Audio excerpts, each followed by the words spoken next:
go, I'll just like talk to myself and while I tweet at people to join. Word up. Try to get Brando or Virgil. Or MK or Katie. Yeah. Alright, I'll be right back.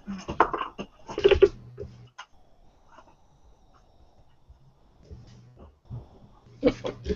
Okay, this...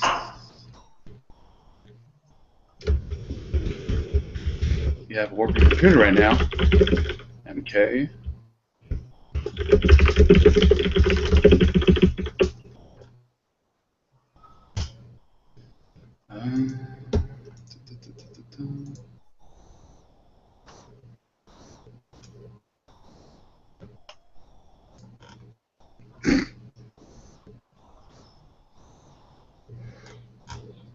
Oh, shit.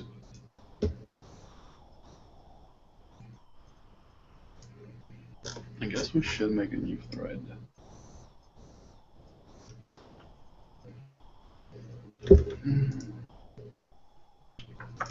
Making new thread.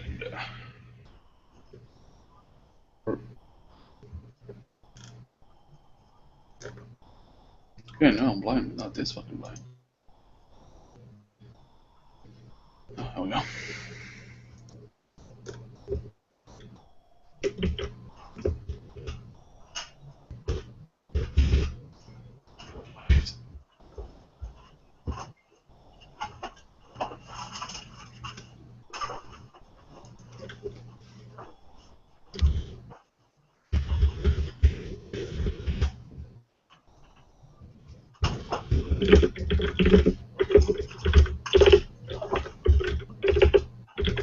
Also, see if we can't get Todd the bot on.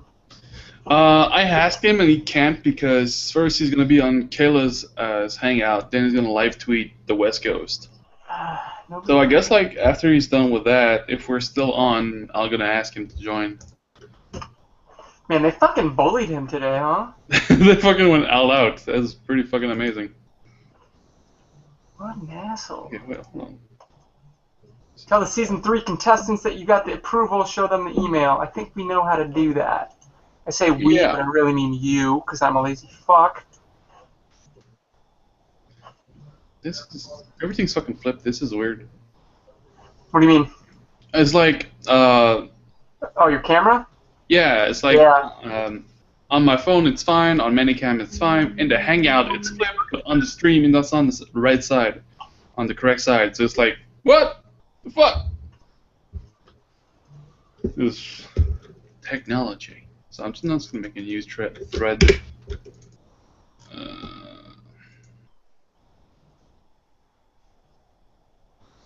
Yeah. New tread.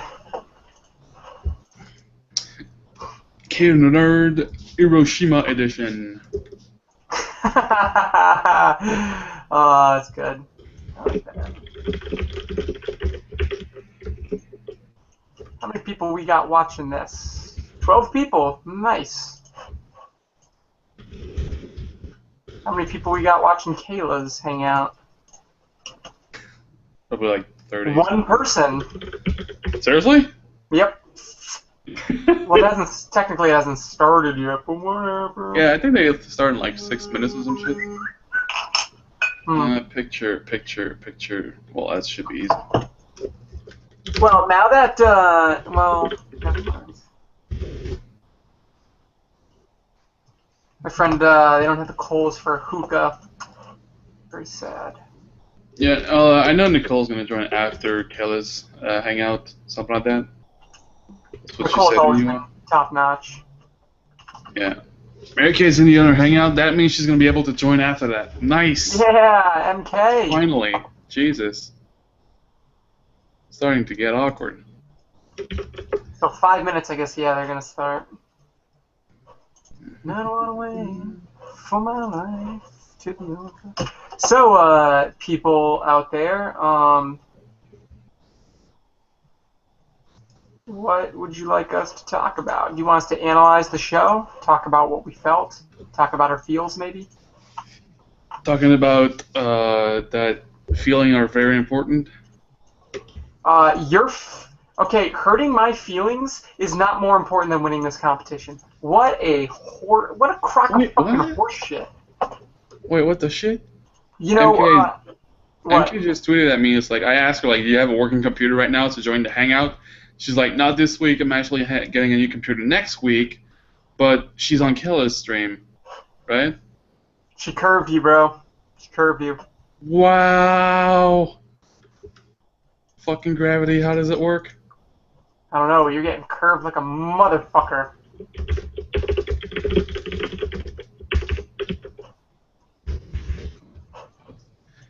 I'm gonna call her out. Hold on.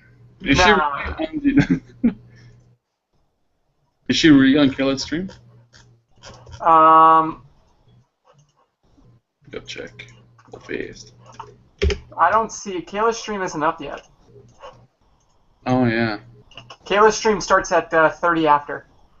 So, but it's John. It's gonna be Ivan and Kayla. Oh, she's in the chat.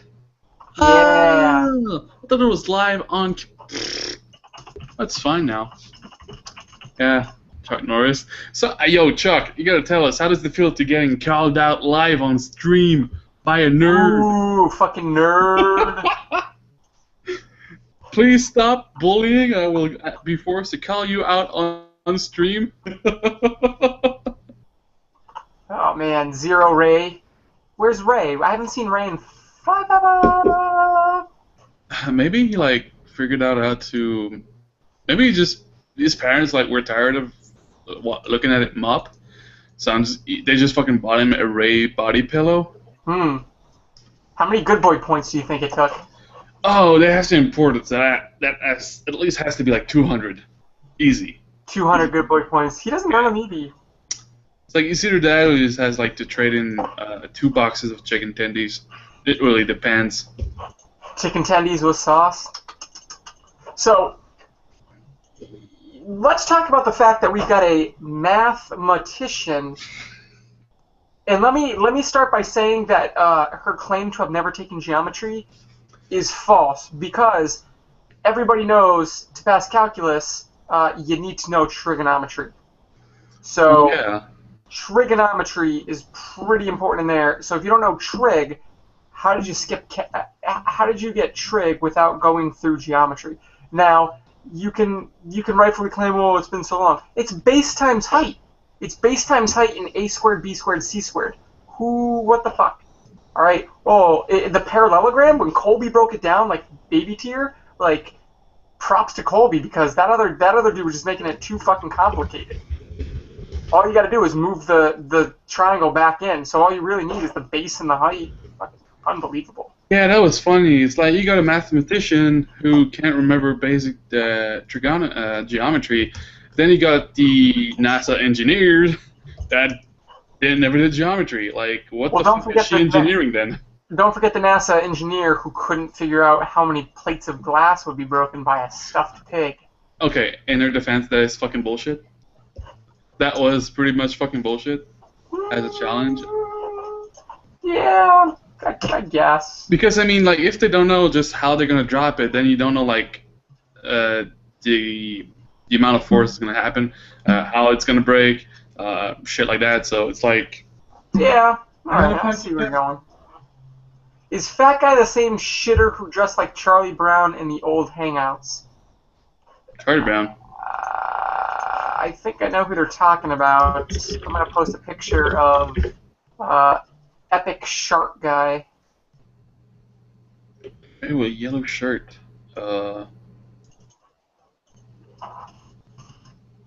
You remember Sir Fedora, right? Kinda? Oh, I just posted a picture of him. Hold on. Caitlin doesn't work in her LinkedIn. Please link her LinkedIn. What does her LinkedIn say she does? And how come LinkedIn is linked letter N? I thought LinkedIn was LinkedIn. I have one. Yeah, it's in. The guy just typoed it like a nerd. No, because I've seen it like that, like non-stop. I feel I should just like troll Kayla's hangout and like send a shitload of stupid questions. No, because it's already been confirmed that they don't read shit. A, don't read shit from the chat, and B, don't give a shit. about what our questions are. You want to Yeah, talk that's about what I what figured. It's nerds like they probably are? they probably have a 5x5 producer just screening for questions, or Well, I just think making shit up. No, I think Knights of Nerdvana, the throne room. I think that's run by Kayla. Yeah. Yeah, I'm pretty sure that's Kayla's thing. Yeah. Well, that's the thing. Like, I was like, she's like, getting ready to go live. Send us questions on Twitter. It's like, okay. Yeah, so they can fucking they want that so they can cherry pick which questions they want to ask. Pretty much. Yeah, like I'll just ask anything. You post in the thread, ladies and gentlemen. It's been shown. You post something in the thread, I will either read it or ask about it.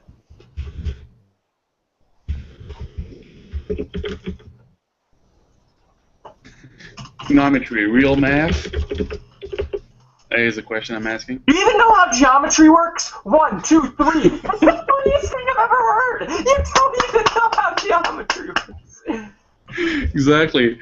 That was the funniest shit. It was like, I don't remember how to do geometry. I'm just sitting there and be like, Pythagore? Anybody? Most basic shit in the world? I mean, please? It's kind of funny. Oh man, 4chan's getting knocked down. They're claiming that 4chan is all child porn and pictures of murder. We also have a sports board and a weapons board. Don't forget about those two. And of course the TV board as well.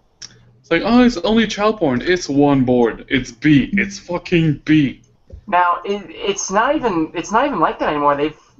I believe they have a script running which checks for hashes or something like that. Like Google's got the same thing. Yeah, they have that plus like heavy moderation. They're really like stamp it out, but still, it's like going into a house and fucking whining that that toilets actually lead to fucking sewers. It's like, Yeah. well, yeah, duh. Durr. Mathematicians actually get mad if you ask them about squares and shit. She could have known it, but took a long time. No, Morgan. These were basic numbers. These were 6s and 4s. This was an area of 88 with a side of 11. If you don't know basic, you might be Common Core if you don't know how to do that stuff in your head. And they'll complain, oh, Common Core, my rote memorization. This was Babby tier.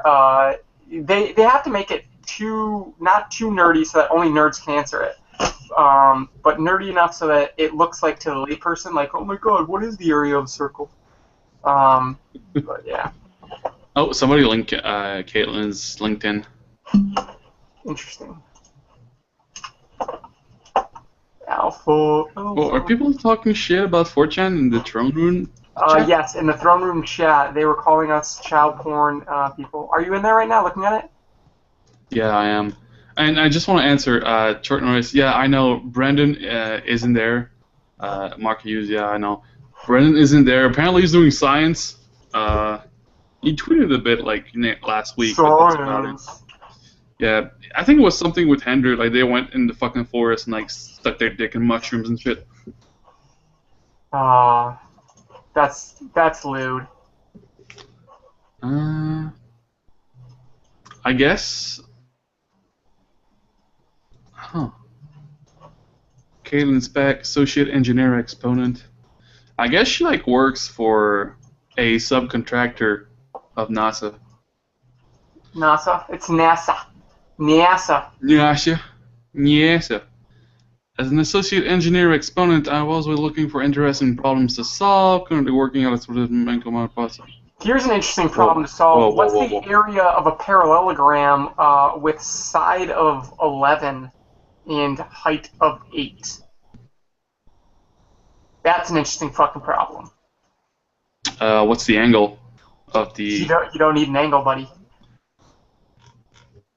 It's based on height. Yeah, I know this one. Hold on. Times height. Fuck. It's 88. It's 11 times 8. Really? It's as simple as that? Why do you think everybody was getting pissed off when none of these people could do these super difficult, hard questions? Fuck it. Yeah. Oh, man. I feel bad for Todd the Bod. They bullied him so hard. They did. And he had a point. He was not the weak member of that team. He did what was asked. The part that he worked on, the boat, didn't fail. In fact, it was so good that the paddles and all that, they got across first. They had like a minute or two. I would say that Caitlin, the self-proclaimed genius, was the weak link. Caitlin should have been gone in against. That should have been the team boat. Welcome to the chat, random pumpkin hair guy. What's going on? Oh, yeah, it's me. Christopher, what's going on, buddy? Hey. What was your thoughts on this? Oh, no, you're in this. Nope. Yeah, no, right now. Nope. Damn. But yeah, well, I was reading the question somewhere. Oh yeah, somebody bitching about me using the green oval name for the hangout.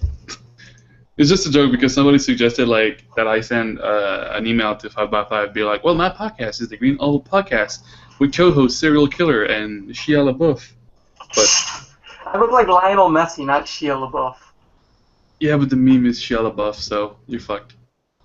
There's nothing you can do about it. Why does God hate me? They have 45 viewers, rip.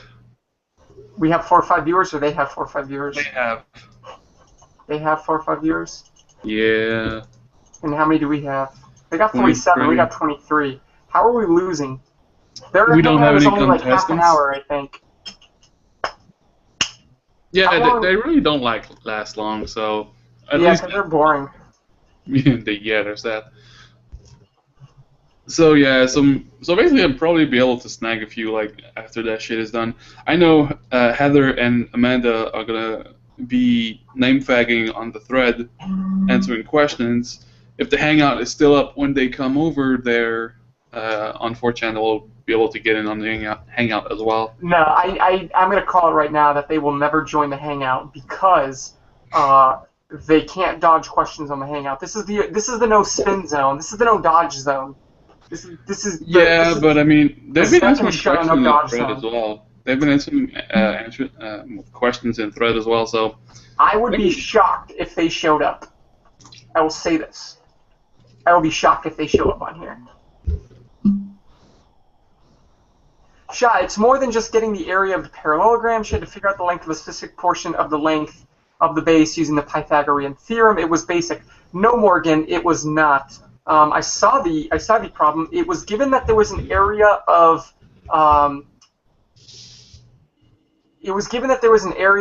88, and they either gave one of them says 11 or 8, and then they asked for the height of the triangle. Well, it's pretty simple to just divide. I remember looking at it and just being like, wow, you're making it too complicated. And then Colby went over there and was just like, this is a high school problem, and he solved it in like 5 seconds. yeah, I mean, if you go like on Google and you type like area of a parallelogram, it's basically that. It's fucking base and height because. I mean, it's not like they asked the volume of cone, which by the way is 1/3 times base times height, and then you have to get the area of the base, which is 2r pi.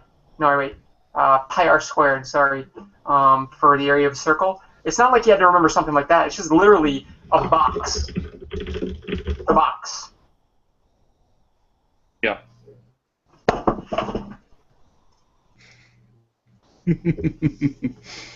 Yeah, geometry's hard, guys. I mean, it's been about, what, 11 years since I've done this shit? Geometry's hard, man. Don't quit. Don't quit your day job. Oh, boy. Okay. Man, now I'm thinking about, like, isosceles triangles and shit. I mean, they didn't even ask about isosceles triangles. This is all right triangles. You didn't even have to do a squared, b squared, c squared, I don't think.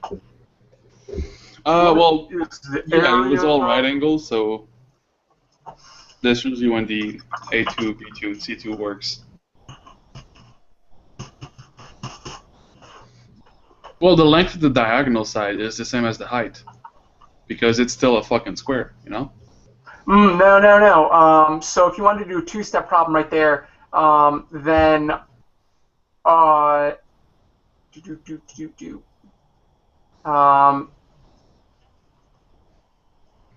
no, here we go. that's incorrect. It's A equal to perimeter divided by 2 minus base. What is that for? A parallelogram? Yeah, to find the diagonal.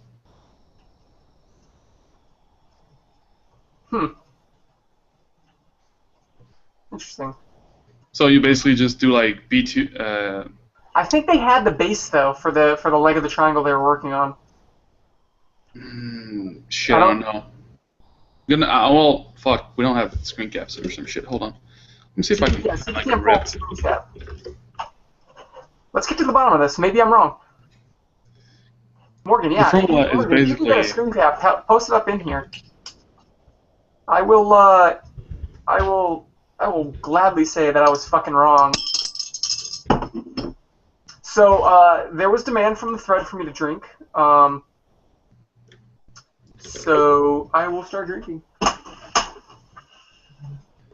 Let's do For my life to be over. I don't want to wait for my life to be over. Oh shit. I was doing calculus all day today. Well, so I already did calculus in my college, calculus for science majors, which allows you to use a calculator. And then there's calculus for engineering, and they're both 2 semesters. So I did the first for science, and I was like, well, I want to do an engineering one. So I did the engineering one, and it's easier than the science one, but you don't get to use a calculator, so it's just all algebra. Well, so far at least. But, so I did some nerdy shit today. What did you do that was nerdy today, Zach? I've played video games shamefully the whole day. Shamefully, what video game?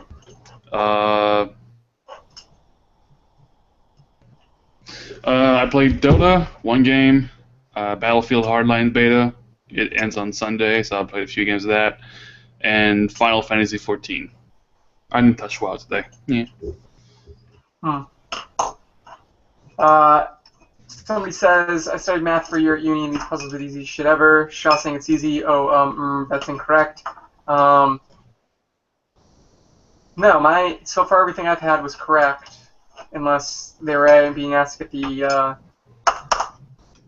the diagonal, but I believe that the diagonals, 2 sides of the diagonal were given, so hopefully more 18-year-old math, more drinks.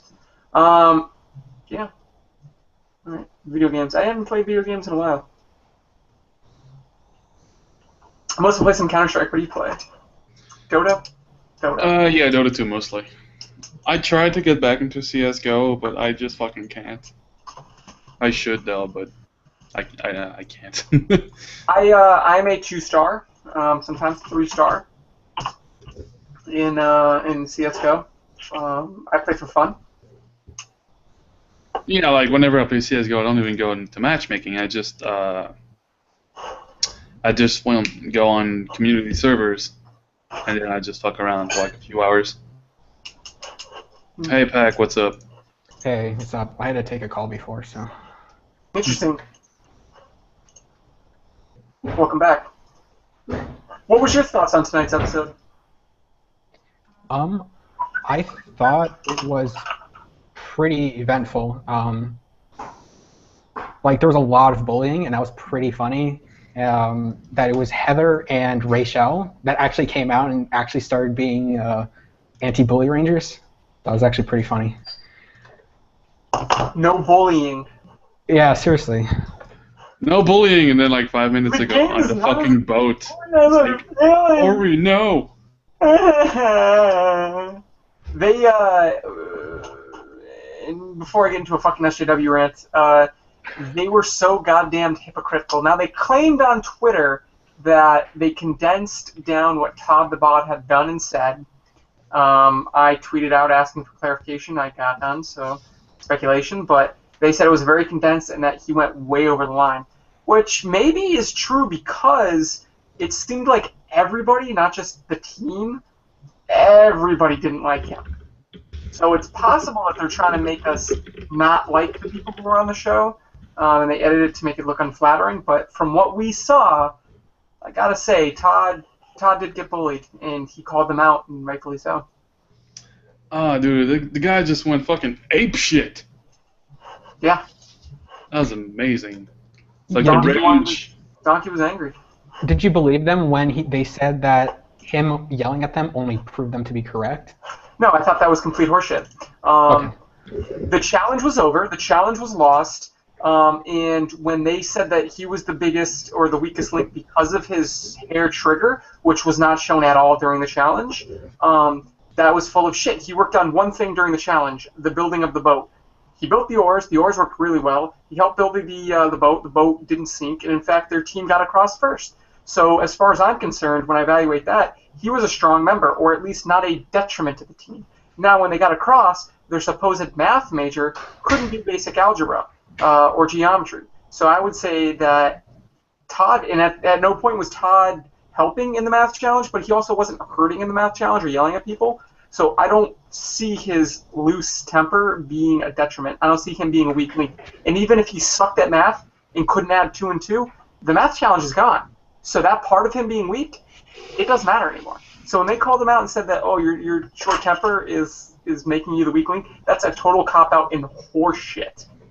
Yeah, it was. But the thing is, they couldn't like really just out what's his fucking name, Jonathan, the mathematician. Yeah. Because they couldn't yell at him. Yeah, because of Team Secret 6. Yeah, Secret 6. Yeah. And because of that, they had to bullshit their way into sending Todd DeBoud out.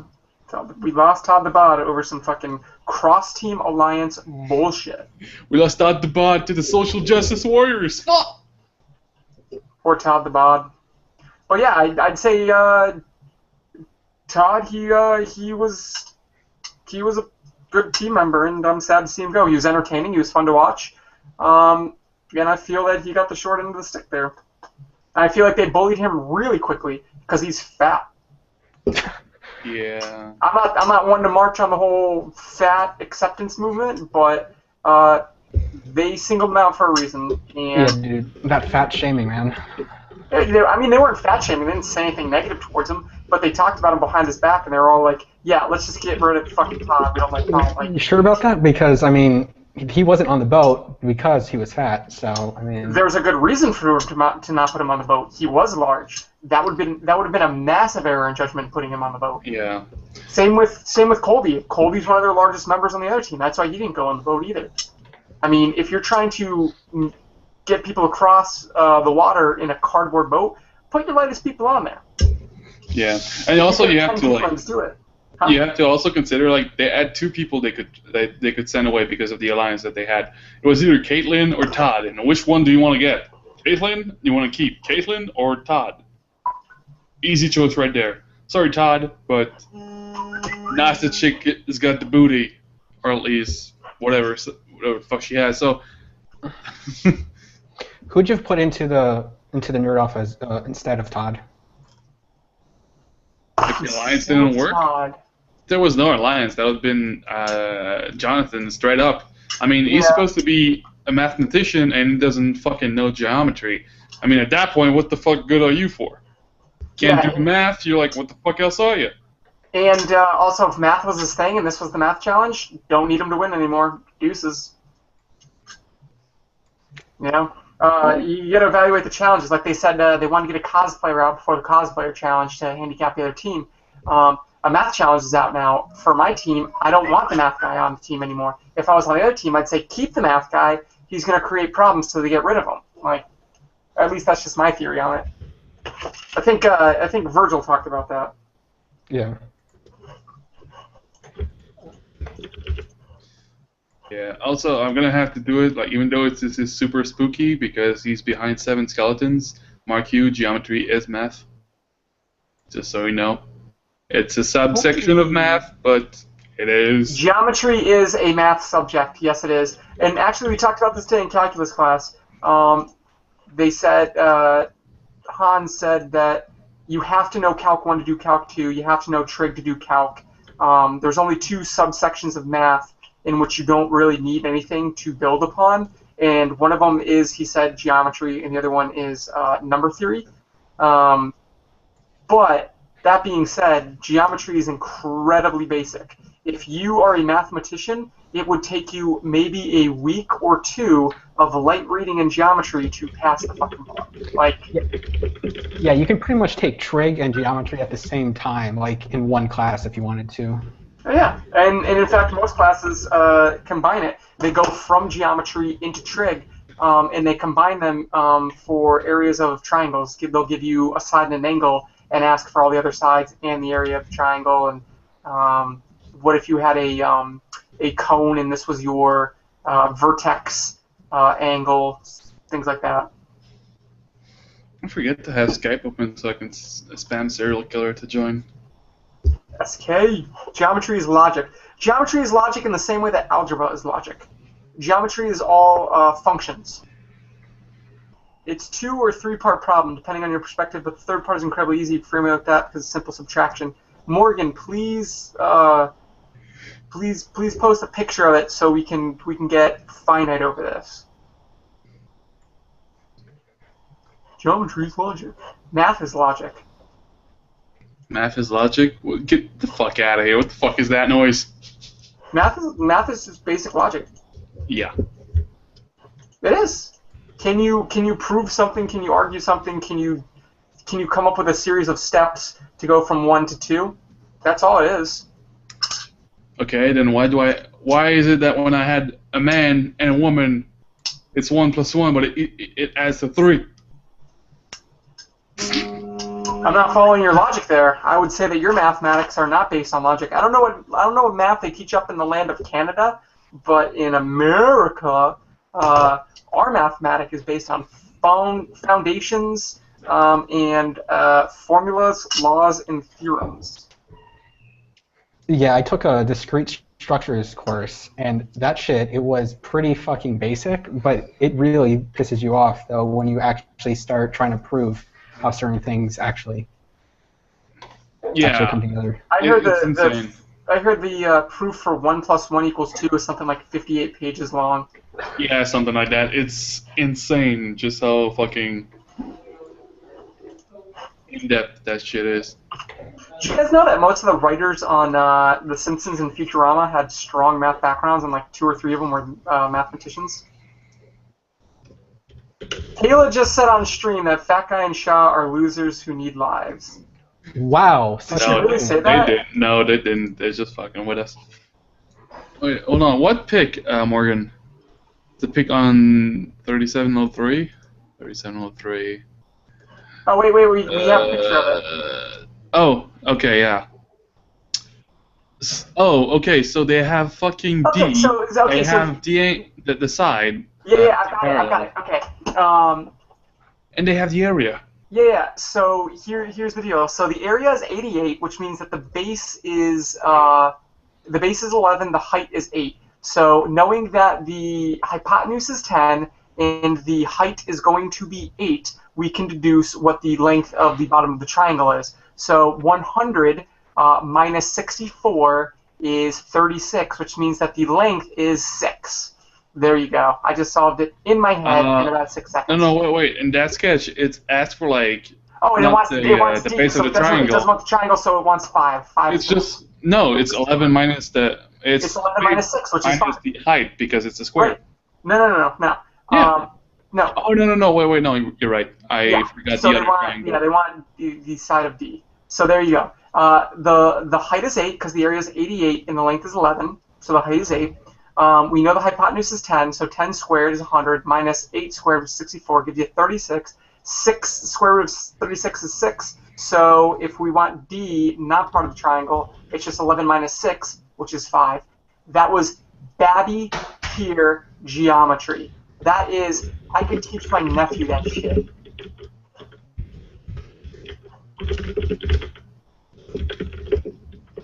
You couldn't figure that out, right? Yeah, that's a joke. That's a fucking joke. If you think that is a multi-step hard problem, you need to check your fucking ability to do math. You need to check your math. I'm sorry, guys, I need to check my math privilege. Mind you, I'm a biologist, not a mathematician. Okay, yo, Pac, we gotta have to nickname you Beans because people in the Beans. thread wants to call you Beans. So prepare Oh, to it's just answer a Beans. A for the vertical. Then we need to find the range of the base that lies a leg, which you do this construction length of the lower. Because it's a 6, 8, 10 Pythagorean triple. 11 minus 6 equals 5.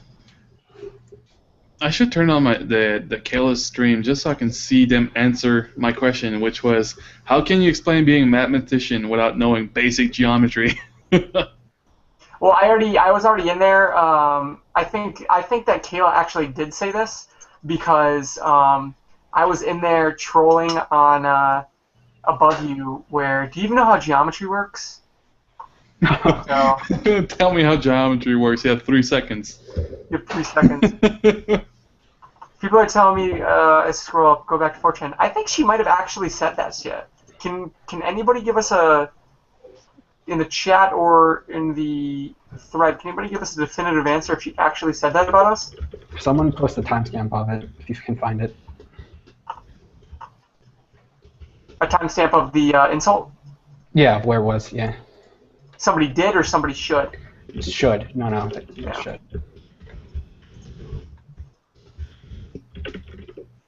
If so, Kayla, you need to stop bullying. Yeah, seriously. Oh no, speaking of that, like that one hangout, I don't know if you were watching it. It was right after like a 10-minute discussion about anti-bullying. He calls us all douches. That was pretty Right. fucking funny. Welcome to the Wait, who hypothetical called us all world. douches? It was that one hangout. I forget who it was. It was earlier this week. I think it was like a couple days ago. Oh, the one with the guy calling the other guy out on the stream and shit? Is that one? Yeah, that was him. Yeah. Yeah. Welcome to Normies 101. They're all fucking retarded. What do you do that you, with your life right now, that you just talk about math? Are you studying something related to that? I'm currently taking an engineering mathematics course. It's my final semester at college. But no, there was a problem on mathematics. That's what I'm talking about it. Ugh. Yeah.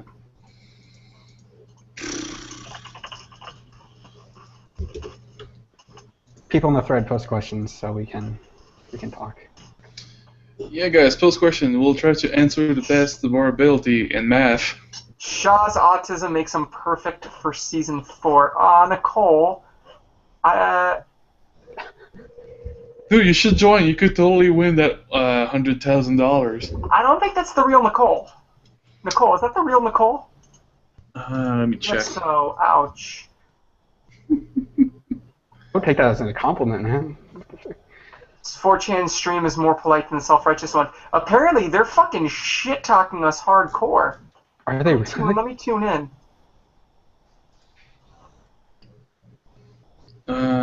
It doesn't look... No, it's not the real Nicole. He joined on, the fuck? June... No, it might be. Joined on June 30th, 2014. I don't know. Hold on, let me go check my Hangout, my Google Plus account. Hold on, Okay, guys. I'm gonna mute this for a second as I try and search for this. Anyway. Fortune's stream is more polite than the self-righteous one. What? Dude, we have a reputation to maintain.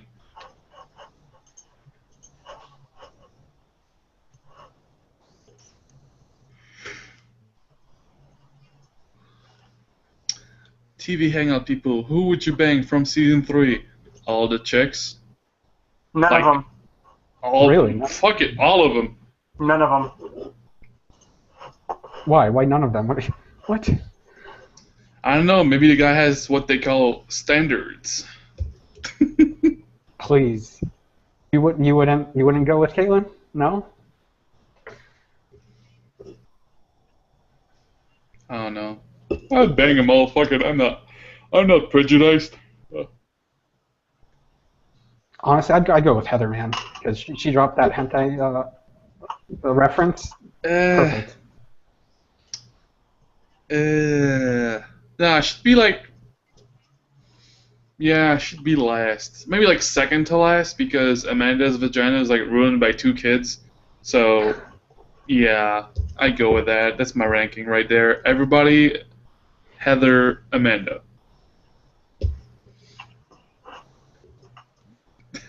Yeah, whoever's saying that they're shitting on us right now is full of shit because they're too busy comforting each other. Comforting each other. Yeah, that's pretty much it. Yeah. And then Shaw's gonna cop out by saying none of them. Please.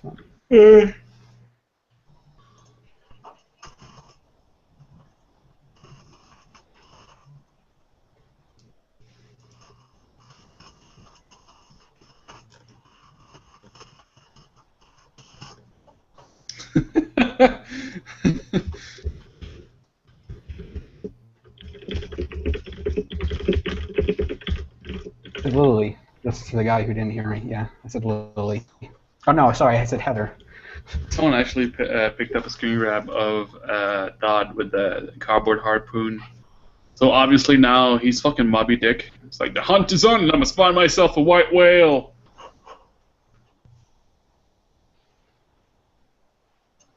Oh, me. There we go. Comforting. Yeah, dude, my English isn't the best. Please no bully. This is no bully zone. No bully, no bully. Go fuck yourself, you little piece of shit. This is a no bully zone. You have a small dick. No bully. Goodbye. I will not disclose what college I am at, but I will suffice to say that is a state university that is nationally ranked and has more than 20,000 students. By guy standards. Yeah, I know, right? I don't have those. If the poon is warm, yeah, pretty much. I disagree with that. Sometimes you like some cold poon. I don't know. Sometimes you want a bone in the snow, I'm just saying. But then it's all numb and you don't feel it. Like, come on. No, because pooning in the snow, I mean, it's kind of okay, but somebody's ass is going to freeze over. So, unless you, like, build a fucking snow fort on an igloo, and they just get in there, then it's pretty comfy, so you're fine. Hear that? I don't know. You're not going to want that frozen dick, dude. Your dick won't be frozen. You're not fucking the snow. You're fucking a chick in the snow. If your dick gets frozen while inside the woman, you're fucking a fucking week-old corpse. Bad news for you. Disgusting. Yeah, pretty much. I guess Kayla is just really insecure and wants to do the prison shit of beating the strongest nigga. Maybe? Real harpoon picks. Maybe. The simplest of things become God tier impossible, like suddenly hammering a screw would be the most successful strat. Oh, man. Nicole. I think that is the real Nicole. The one in the chat, I don't think it was. Maybe. But... Maybe.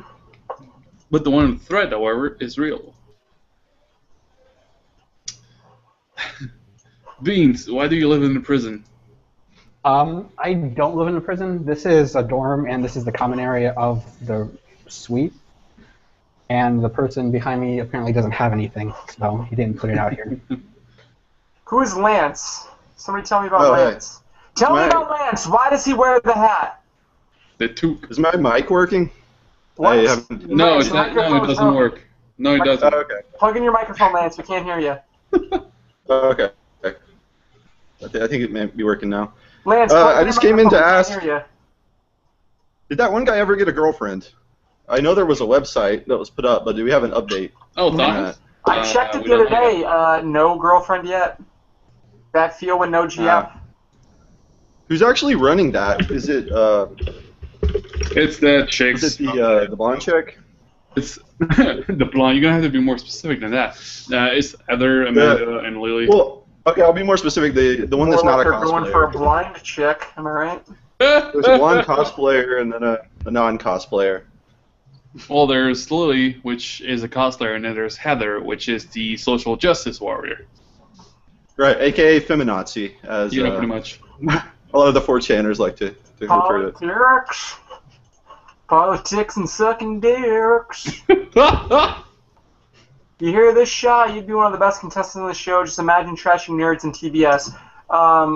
I've been through the process. I don't think I would really get on the show.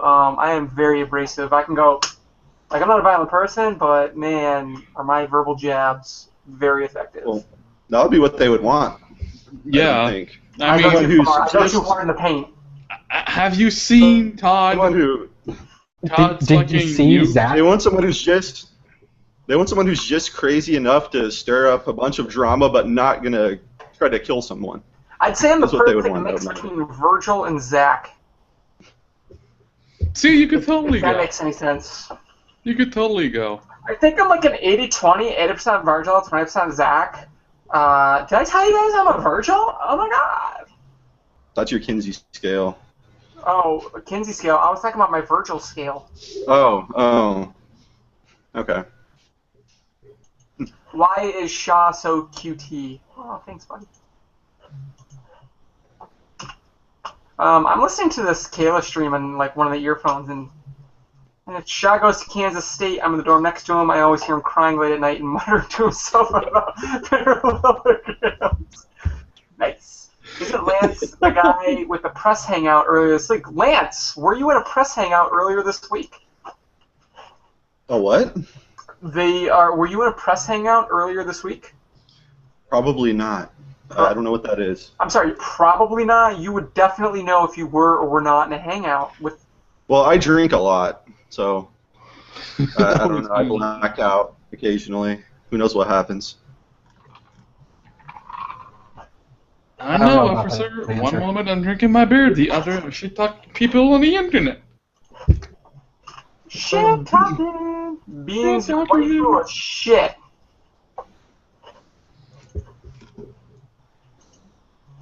Lance, you have 3 seconds.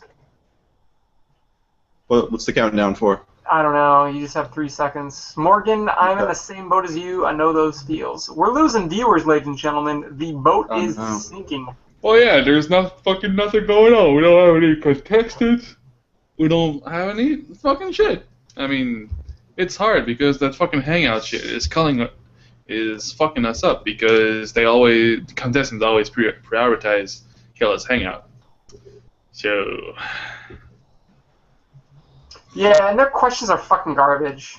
I mean, I don't Yes, need they to be are. a dick or anything like that, but Kayla's reading some fucking pretty vanilla questions here.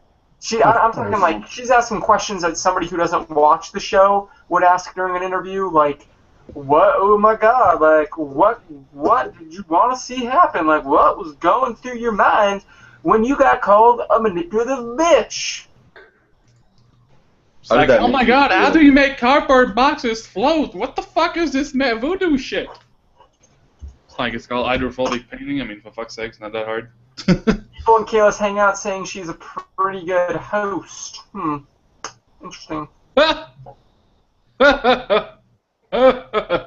Hangout people, favorite anime. I have seen exactly 2 animes in my life: Samurai Champloo and Cowboy Bebop. I think Samurai Champloo was better just because it's funny. I like the baseball episode. Macross Plus for me. One Hands Piece. down. Macross Plus is the best fucking shit ever. Like, pretty much anything Macross except fucking... what's the fucking name? The one that is like a sequel series to Macross Plus. It's like some retarded rock band goes on to a fight, whatever. It's fucking awful. But otherwise, the rest is fucking amazing. My favorite anime is Bleach, and my favorite manga is Bleach. What the fuck is a manga? I'm just kidding. Hold on. It's No, a book it's a comic version of the anime. but no, my favorite is probably Gurren Lagann. That was one of the first I watched, and it was pretty fucking cool. So. You're the person who gets the I still remember Jesus that. banners on 4chan, aren't you? The What? Nothing. No. Not really.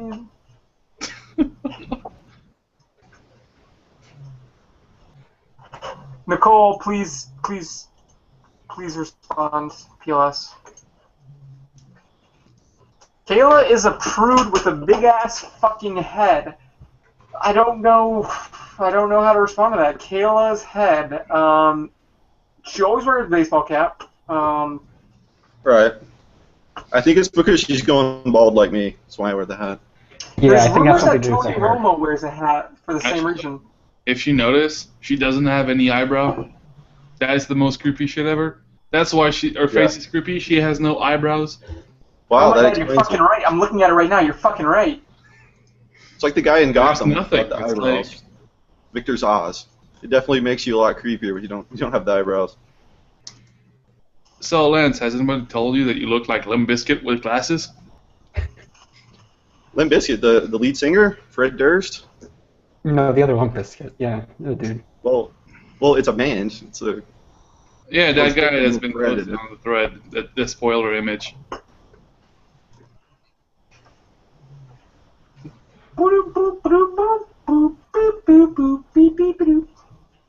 So, Lance, what did you think of this episode? Let's go through that. It was good, I guess. I mean, If your favorite anime manga is Big 3 or Attack on Titan, which is a new Big 3 now that Naruto is discontinued, you are normal. I kind of agree with that. You kind of a bitch it. Wish I was dead. No Attack on Titan. No. I don't think a lot of the fans were happy with the two people that were voted in the nerd off, though. Most of them were sort of fan favorites. I don't think the fan base is really behind the big alliance. It's just what I was getting from the chat I was in on the stream. Oh shit. Oh god, somebody posted the Dawson theme song, I think.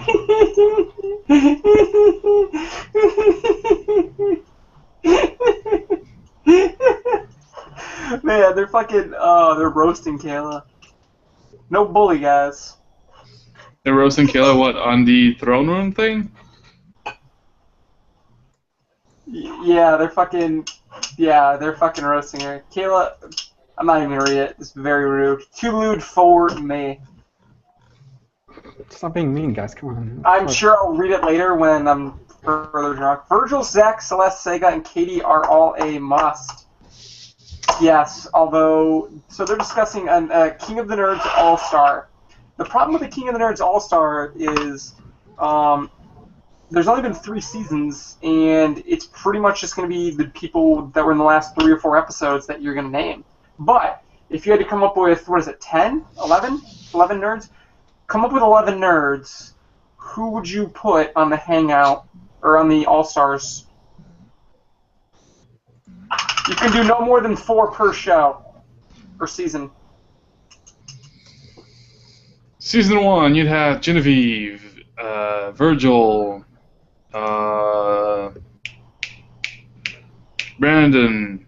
You have to bring back the guy who was out first. He was not done No, justice. fuck Hendrick. He's Hendrick. fucking weird. He's a legend. Weird. Dude, the guy fucked off like 8 months in the woods sniffing mushrooms for no reason. Fuck him. Okay. I Who didn't am I know that, missing but from season 1? As a character, I don't think he was done justice. He was Ivan. great for the Okay, 2 so episodes. season 1 is Genevieve. Well,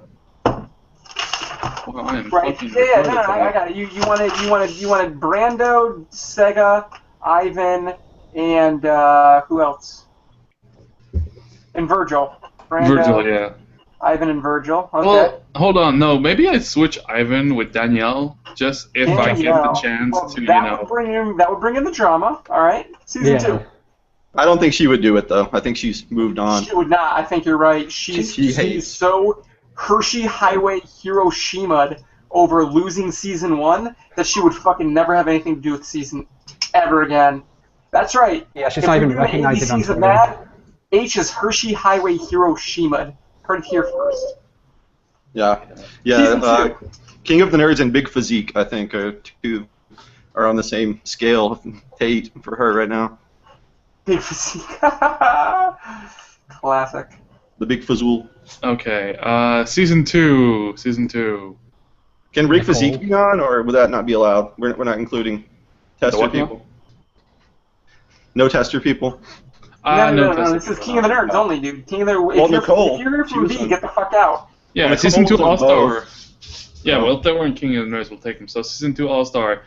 Zach, MK, Nicole. Of course, Zach, MK, Nicole. Go on. Kelsey.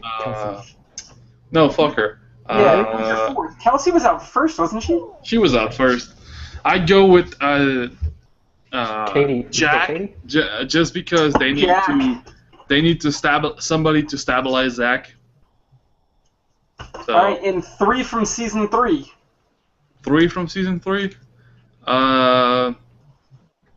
Rachel, yeah. Caitlin. Caitlin, to satisfy the Tell us wife how smart she tag. is all the time. And then I get, I don't know, Tom. Jonathan, because he's fucking useless, so he'll go first. So. Interesting. For me, I got season 1. I got Brando, Virgil. Well, Celeste, she won, so she doesn't get to come back. But so Brandon, Virgil, Ivan, and I like the idea of bringing in Danielle for drama, but knowing that she would never do it. My 4th vote has to go for. Ooh, that's a hard one. It's a toss-up, but I'll say John, just because we didn't get to see enough of John, and I feel like he was pretty interesting. And then season 2, obviously, Zach and Nicole are have-to-goes. Then I would also pick Jack because he's lovable, and Jaywitz. I'd bring Jaywitz back. Jaywitz to bring in the viewers. And then season 3, I gotta be honest, other than Todd the Bod, I don't really care about anybody in season 3. I mean, season 3, the characters in season 3 are pretty cool, but I don't think any of them are that cool. Like, I'm gonna be honest. that I the immediately girls, would grab at them. Other than Caitlyn, I don't know the names of the other girls. Like, I know what the names are, but I cannot match names to faces. That's how fucking uninteresting those characters are. Well, I mean, you know Heather and Amanda just because they keep pointing them out. I couldn't pick them out of the crowd. Really? Couldn't do it. Shaw, I got a question for you. How much did you cry after Celeste rejected you? A little word of wisdom, and I'm going to break this down for you guys, because I feel like some of you, following the poopy drama on Twitter earlier this week, need some advice. You can't sweat these girls. You can't sweat the hoes. If you're in a relationship or a semi-quasi relationship or trying to launch a relationship, you cannot stress the girl. Make her sweat you, don't sweat her. So when Celeste, rejected me, I didn't really make a concentrated effort, other than I hit on her in a hangout. Wasn't really too upset. I kind of was upset that she's in a long-distance relationship with some Halo player, but even then, not upset off the radar. Didn't cry, no tears. Other than Shrew, no girls ever made me cry. So. Did you make a doll in her image? No. Oh. No. That was your mistake. Did you hot glue her picture? I'm assuming hot glue means. Is that what that means? Yeah. If so, no. I use the Gooch press method, and if you don't, I suggest you use the Gooch press method because no fuss, no muss. Do you guys know what the Gooch press method is? Another question, Shaw. What do you think Celeste's shorts smell like? Fruit Loops. Really? Fruit Loops? I imagine.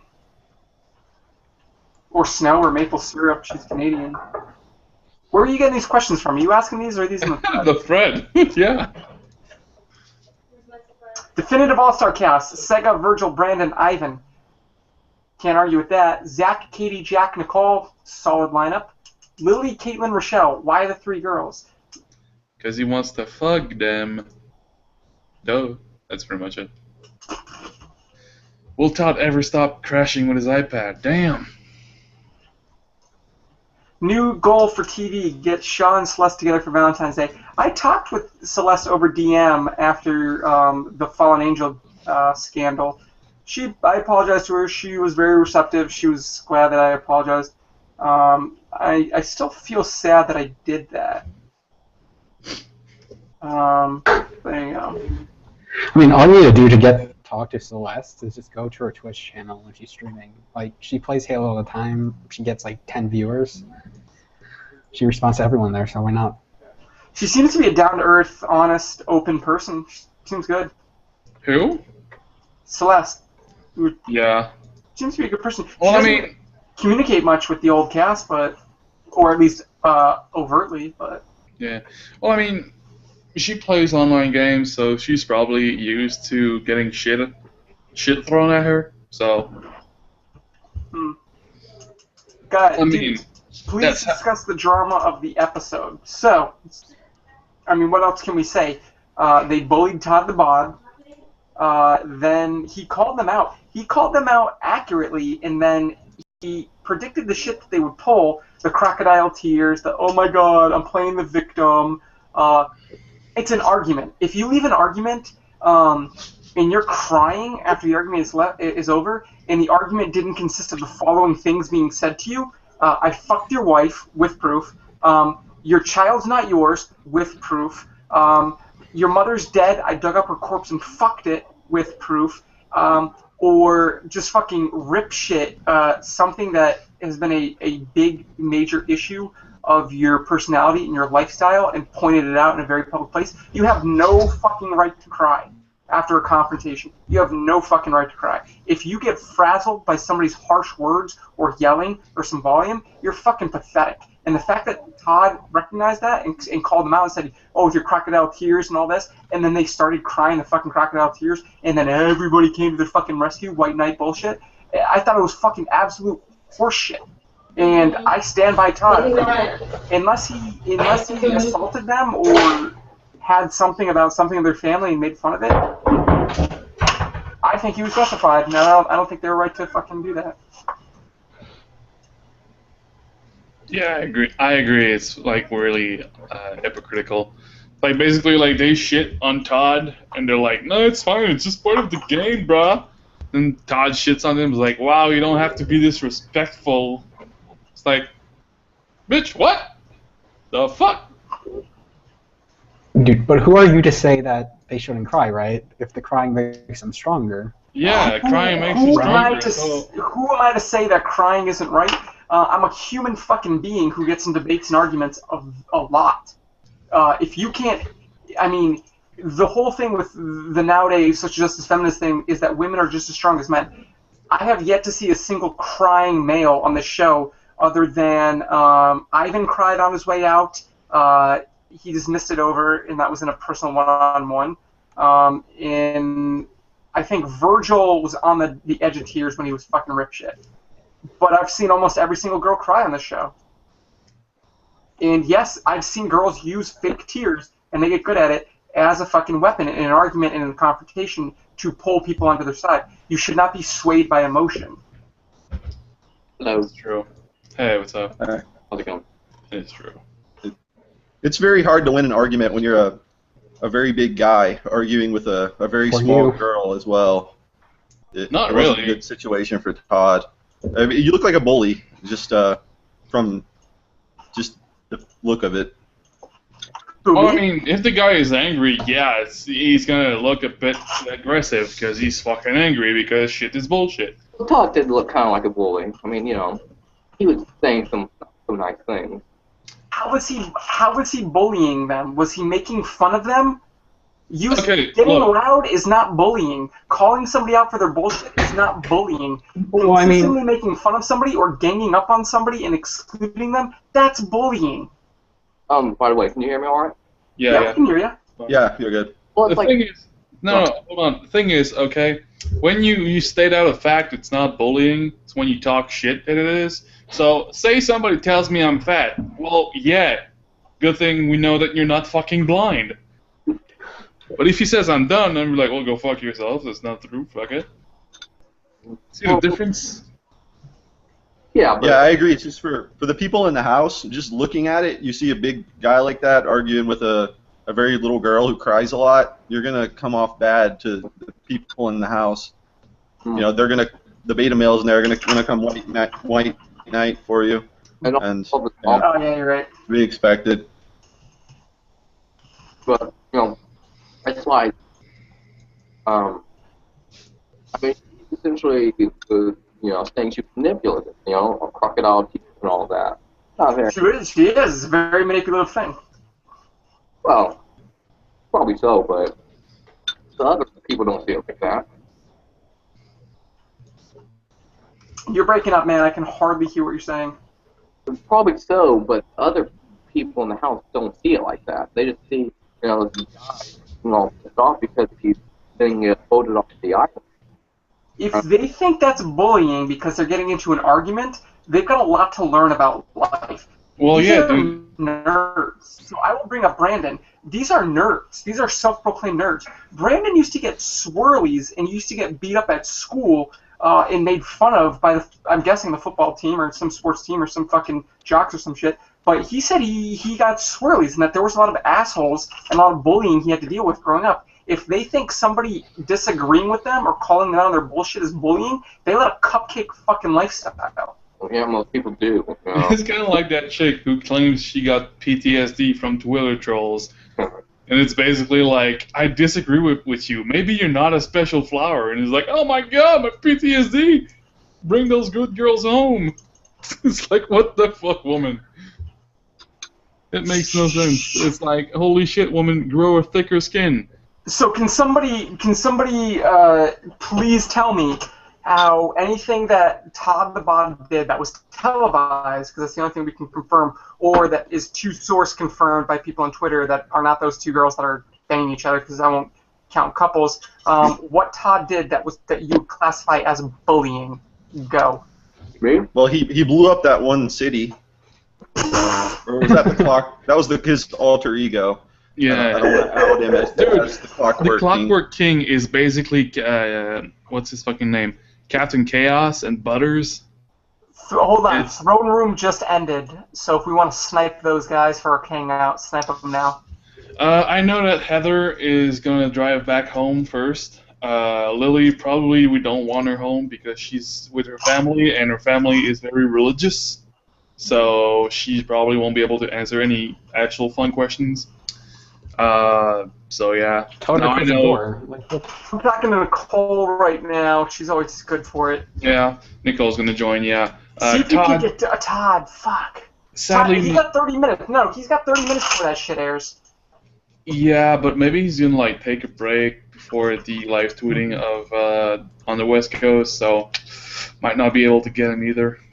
Sucks. I asked him to join, and he said he couldn't join. I'm messaging now saying to get ready for Yeah, after. we could prep him. We tell Todd, if you're in DMs with Todd, tell him that we could prep him or give him ideas for things to expand upon when he tweets. Yeah, try to get him to join up. I got some in-depth questions that the other cast did not ask about. Yeah, I think our goal should be get the eliminated nerd every week. It's sort of like an exit interview, you know? Dude, that would be fucking amazing if we could get the nerd, the one that's been sent off, in the hangout. I mean, it'd be fucking great. The Burst cast is acting. Time to down the liquid courage. I'd like to know if he was pulling all those facts out of his ass, like the branch of Yigazazel or something, and. Not really out of his ass, but it's not really like applicable. Who here doesn't know the Prometheus? I don't think anyone in existence doesn't know that. I watched Hercules: The Because me Legendary personally, Journey. I don't know That's the only shit way I How know. would you about not know mythology. fun? I mean, the problem with what Todd did is that he's basically, let me put it in something that everybody will understand. They like ask him, okay, see all those fucking items? Bring me the one that makes you think of Jesus. And the motherfucker goes past the sumo wrestler and grabs one of the fucking how do you fucking call it? Like the those fucking bags thing. That basically he brings a fucking like bag of where the bread was that Jesus like multiplicated or some shit. It'd be like so far off the fucking trail that it makes no fucking sense. Like, why is that the first thing you think of? The problem was it wasn't Norse mythology. He said he would have had that down. It was all. Yeah, but almost nobody knows Norse mythology. Well, I know a bit, but the thing is, it's like you had Curtis, the other guy came from fucking Robert, and Mindy. They were like going full Greek, and then during the competition, like crossing, it was full Roman because of the fucking leaf crown. So it's like, why do you expect anything from Norse mythology? It makes no sense. I think the simplest explanation is that Todd is the new Alana. I don't know Bronze Age or Silver Age. I always started reading comics in the 90s. It's kind of like Alana's like, oh, when they ask questions about Silver Age heroes, like, oh. I literally just said that. Yeah. So this is like, what is it with fat people and being dumb? Ugh. If you're gonna be dumb, you better be tough. Someone tweeted at you, Shaw. I got a question. How come Lil Booby didn't find her sheep? She just gave up? Yeah, that's from TwitSP. Ignore that. We need Zach, the bully expert, to decide if Todd was bullying or not. Actually, bring in Zach. I want to get his opinion here on this because they excluded Todd the Bod in much in the same way that they excluded Zach, and that seemed to be a hot button issue. And they both kind of blew up and said they were going to take the team out. There's a lot of common themes there. Yeah. If he would have lasted another episode, he could have gave the speech where nerds need to be inclusive and all, where Zach sort of got back in the good graces, but he wasn't there long enough. Yeah, but fuck all, man, yo. Yeah, there's also this thing about like, oh, we're going to talk about Greek and Roman mythology. Here's a sumo wrestler. Was I the only one stunned by that one? I was like, eh? Yeah. He was there randomly in the season 1 one too. It wasn't really applicable there. For the pain and memory challenge, because they were getting shot with tennis balls and then slapped around by the sumo wrestler. But as soon as they brought in the girl, do you think he went hard in the paint with Caitlyn? I don't think so. You can't hit a girl. Caitlyn weighs like 90 pounds. I don't think he wanted to get She literally looks like or kill anybody. No, well, I mean, I don't think that Todd would have gone full fucking ham and just started swinging at fuckers. But, like, being mad is fine. There's nothing wrong. Like, he has every fucking reason to be mad because everybody is being fucking retarded. In his eyes, anyway, because he doesn't know about the Alliance and shit.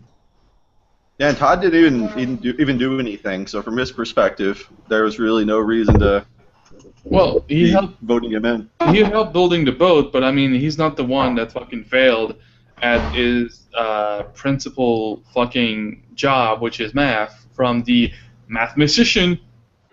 Just saying. Yeah, I'm gonna say I think the Clockwork King thing won them the first that first challenge. I really think that really pushed them over the edge on that. He carried them with this character, yeah. Yeah, he was great. Wait, as the Clockwork King. I think that deserves its own comic, really. He needs to look into that, if he can get that done. Strike while the iron's hot, Todd. So the question is, can we get Kayla or Lily?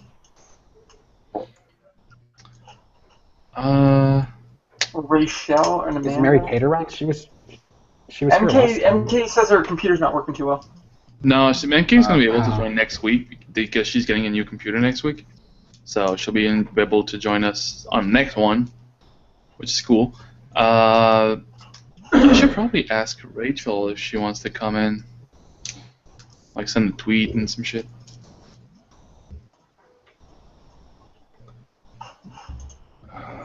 Let's do this.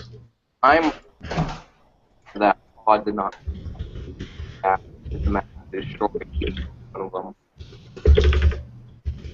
Can we get Heather here? Because Heather, I'm sure Heather could get someone.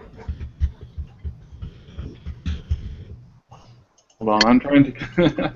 I'm gonna send an inciting invitation to Rachel. Rachel? Rachel. Why would anybody mute a man before kicking him out of a hangout? They mute themselves. That's not me. Muted myself.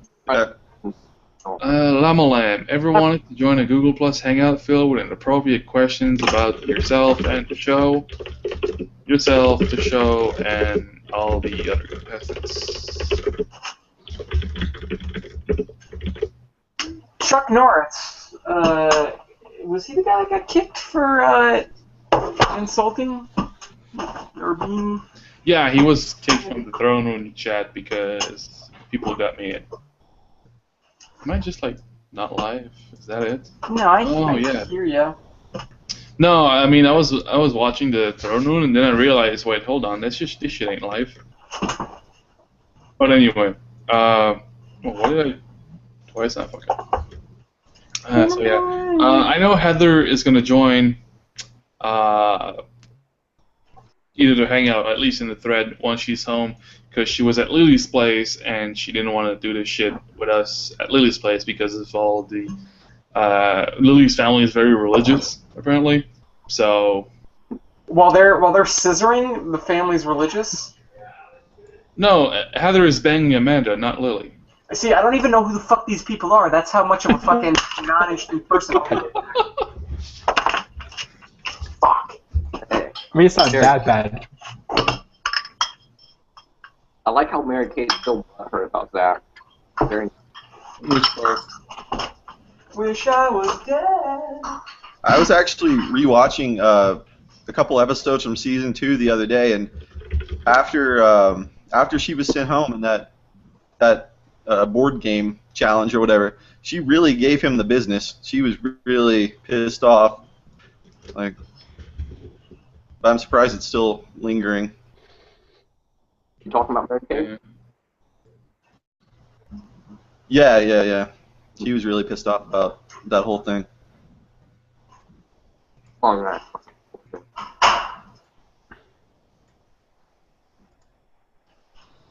Okay, let me see what it shows right now. Okay.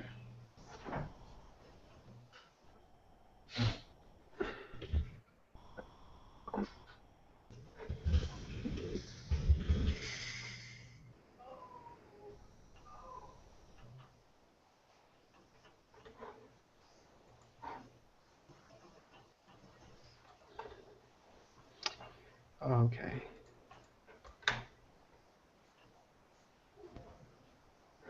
Yes, I found that. What the fuck am I muted? The fuck was that? Okay, so MK's in the thread. Caitlin was here. Ask her. No, she doesn't really do anything in social media. So we'll never fucking get Caitlin, sadly. Never ever. We might as well hope to get. It'd be awesome if we could get her, but yeah. We need Zach, the bully expert, to decide if Todd was bullying or not. Then MK answers, a genuine apology usually has humility, which Todd did. Oh shit. Shot fired. Appropriate. Yeah, pretty much. I'm very sad right now because as I sat down, I thought I saw Brando in the chat, and instead it's just fucking Pack Gamer. So I'm fucking mad. What'd you guys talk about when I was gone? Who shit talked to me? None of you? Everyone. Take a shot at the king when he vacates the throne, motherfuckers. Where is Brandon? Why has he not been around for a while? I think he might be defending his dissertation or prepping to do it. Either way, I'm proud of him. Does he tweet about the show still? Sometimes. Yeah, he's pretty busy. So he's watching. I mean, he was tweeting random videos and stuff earlier. I don't think he said anything about the show. Well, that's why they call him Rando Brando.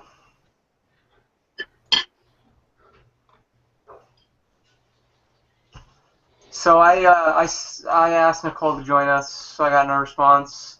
That feel would know Nicole. That guy, email season 2 people your email pic so they see it and know to join us. Did you do any of that?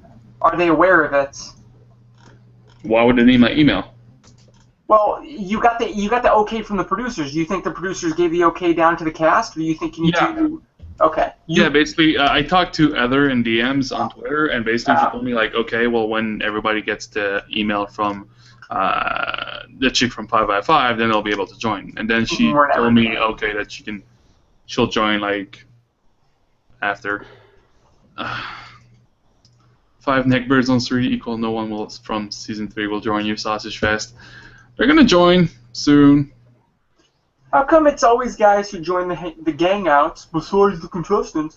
Girls don't watch the show? This is 4chan. I would guess that it's 5% female at most. And that 5% is Sam that showed up a few times, you know, that chick with the hat. And I don't mean to White Knight or SJW, but I guarantee you that if any girl that wasn't a land whale joined this hangout, it would be nonstop trying to get her attention from people in the chat and the thread, and or insulting her. So I can kind of see why they would not want to do it. There was a bit of shit talking last time, but it wasn't that bad. They were just like bitching that she was just there doing fucking nothing and just wearing silly hats. That's about it. They gotta prove. To be honest, I think they've got to be a Nicole type who can prove that they can take the insults and throw them right back. And after a while, they get tired of trying to razz her, and she kind of fits in. Well, Heather's pretty good at handling the banter. Yeah, Heather can handle the banter, yeah. Yeah, I mean, Heather's the one who got Amanda to come on, too. I'm talking about, they're talking about non-contestants. They're talking about females from TV. Okay, gotcha. But yeah, I think the closest we had was Ray.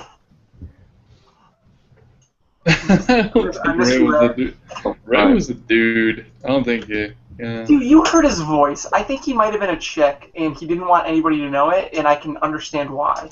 I think it's much more likely that he was just a 12-year-old boy. What kind of man has a voice like that, or woman? A lot of ladies. When's the last time you talked to a girl that wasn't your mom? Burn. Fucking sit down. Shut up. Yeah. Well. I hate my life and I want to die. Yeah, where is Teray? Fat guy keeping hope alive. Crickets. Technoris. These hangouts are fucking dying, man. I mean, Missed their lap yesterday, so there's that. Yeah, pretty cool. 5 Guys. Famous burgers and fries. Yeah, pretty much right now that's how it's going. Bagel bites? What is that other hangout? Check. Pizza rolls? Check. Hot Pockets? Check. Yep, it's Friday night. I'm a grill, but I'd be too flustered to talk with Shaw there. That's some dude. That's some fucking dude. Of course it's a dude. Posting about how... MK, no, there was a window for humility and genuine apology. My therapist told me to move on and stop waiting, so I did. So, that explains it. MK forever not forgive Zach, and will forever have to be cordial while hating his guts. MK, if you're watching, which you're not, because why would you be? Please let go of your hatred. You have to let go. And get a room, you two. How does that even work all that frustration out? I want to fuck the other one. Are you kidding me? Have you ever fucked a girl? Me? Yeah. Probably not. Probably not. It's like you stuck your dick in something you don't know if it's a chick or not. So we know where he stands on the Kinsey scale. But he's stuck in something. He did some anal, but he was so drunk he couldn't tell if it was a guy or a girl.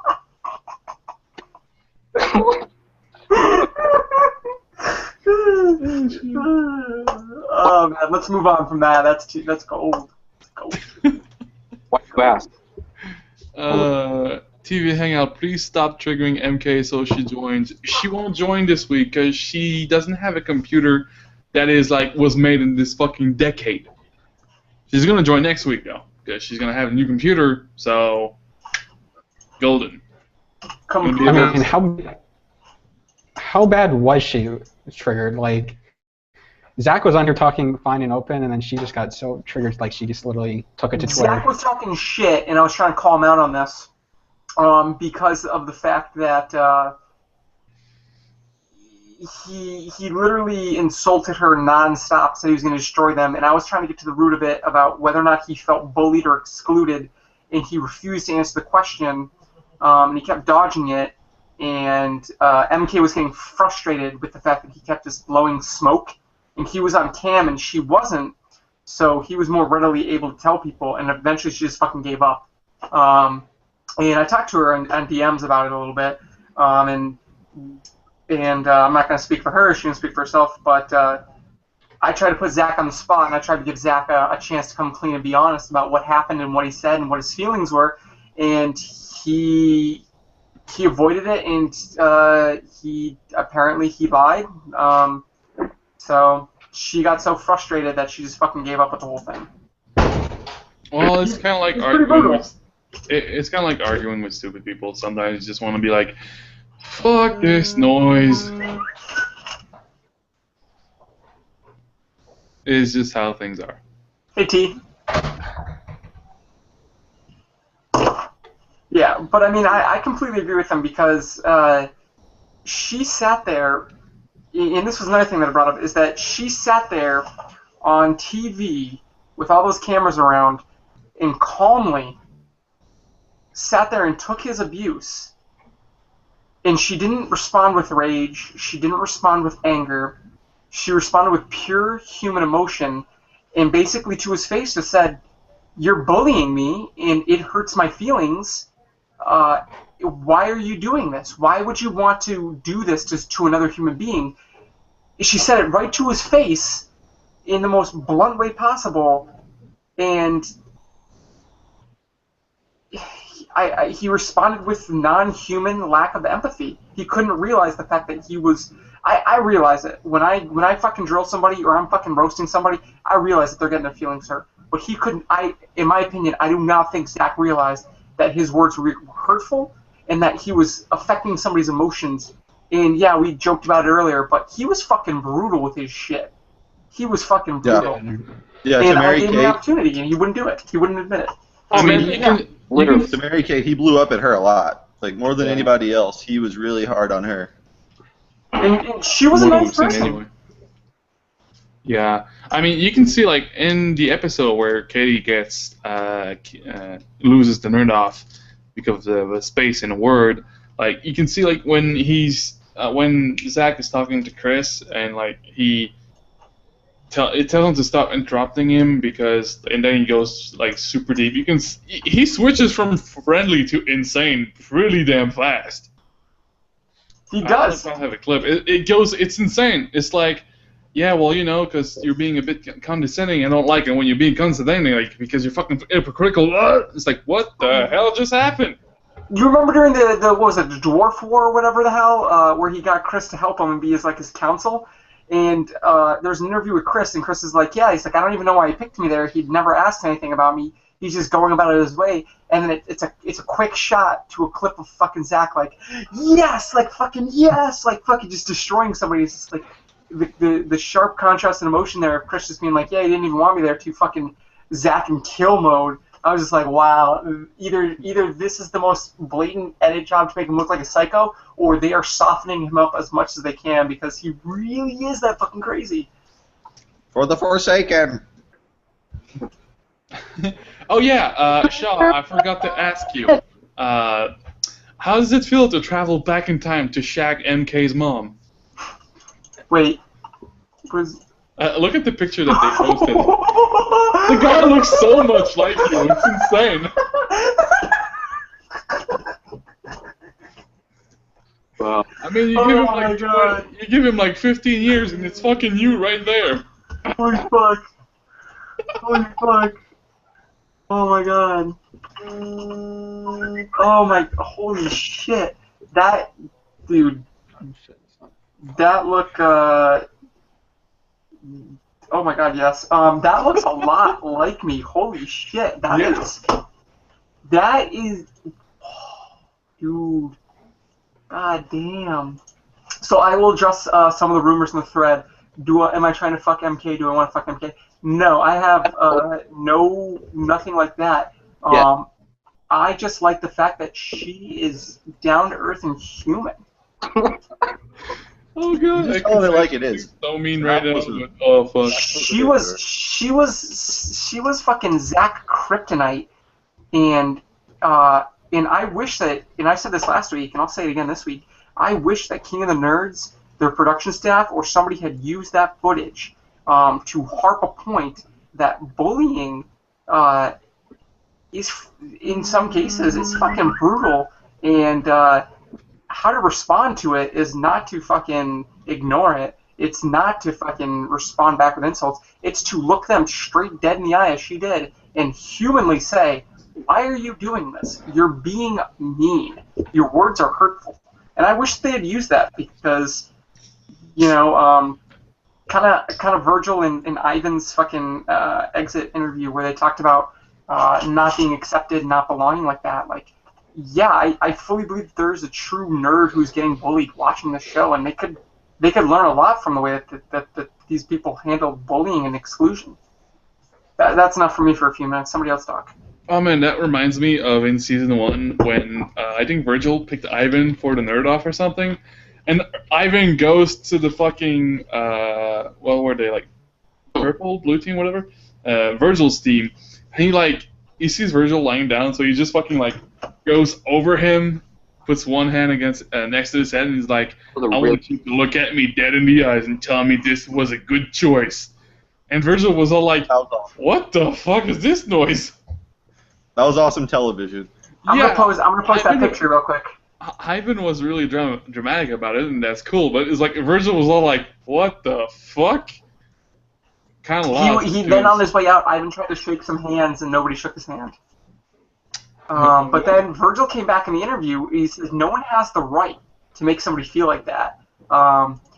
So I'll post a picture of Virgil's. I believe I have the image of Virgil on the couch being like. Because that was a really fucking weird moment.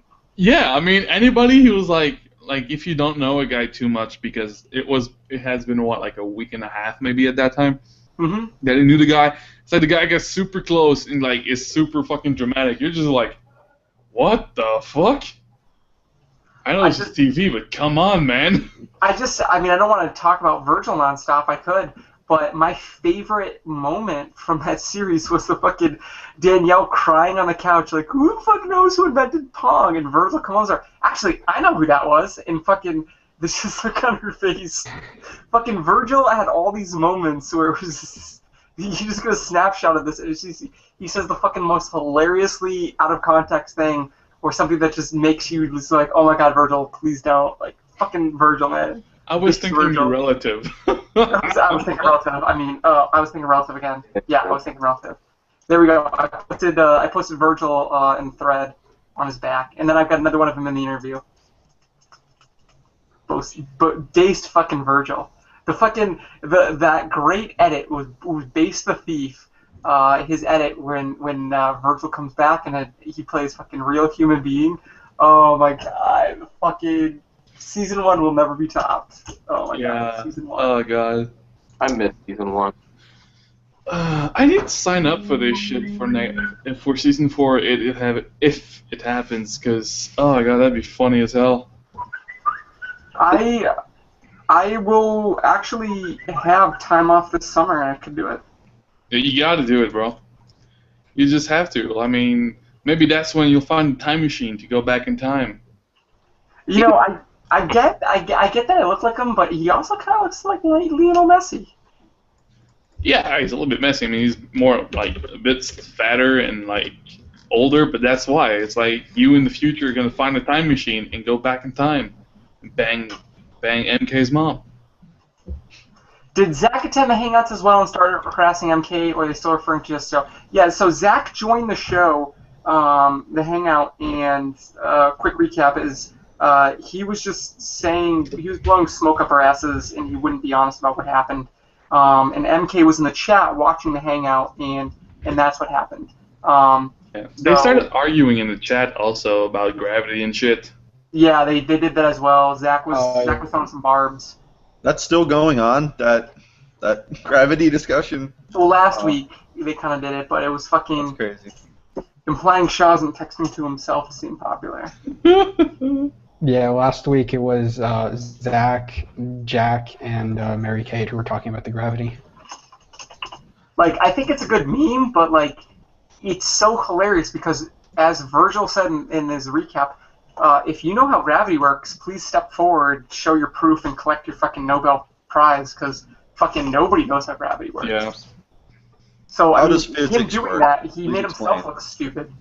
I mean, gravity is kind of fucked up. You got, I think there's like gravitrons, or my Gravitrons or fuck, I just had a class in this last semester. Antimatter, like, slows, counteracts, or no, dark force, black Dark energy, matter? something. Dark matter? No, dark matter deals with the angular momentum. Dark force or something like that, black force something, Oh yeah, counteracts tell me gravity, something. because otherwise gravity would pull everything in, so there's something pushing away, but nobody fucking knows what it is. Yeah, and then you go into fucking quantum mechanics, and you got quantum gravity, and you're like, what the fuck? The only thing I remember is that our professor told us that gravity travels at the speed of light, and that if the sun, if you had a device that magically could make the sun disappear, it wouldn't be until 8 minutes and 11 20 seconds Yeah. that we would stop being affected by that sun's gravity, because gravity is sent out at light speed or some shit like that. Yeah. Well, light speed is basically the fucking speed limit of the universe. 300,000 kilometers a second or something like that. Yeah. I don't fucking remember the exact number, but yeah, it's the speed limit. So gravity will also travel at that speed, and yeah, it's kind of like also like black holes when people like don't know much about them. It's like if the sun was replaced by a black hole of the same mass, the planet Earth would probably just continue spinning around it like it does right now. We would. There is no probably. It's a definite. Well, yeah, I mean the gravity is the same. The mass is the same, so the gravity is the same. It's distance squared times gravity. Yeah. Back to King of the Nerds. Is this picture of Heather photoshopped, or is this legit? The one of her in the tub? Apparently it's legit. She's got a Tumblr full of naked photos of herself. Yep. If only I was a lesbian, real this too. would be perfect. Hey, MK's in the chat. Somebody's pointing out that somebody had to take that photo. MK's in the chat. Welcome, MK. Have you been watching? You have to take that photo. It's called a timer. You gonna try? We love you, Guys, MK. come on. That shit is like 40 years old. It's a timer.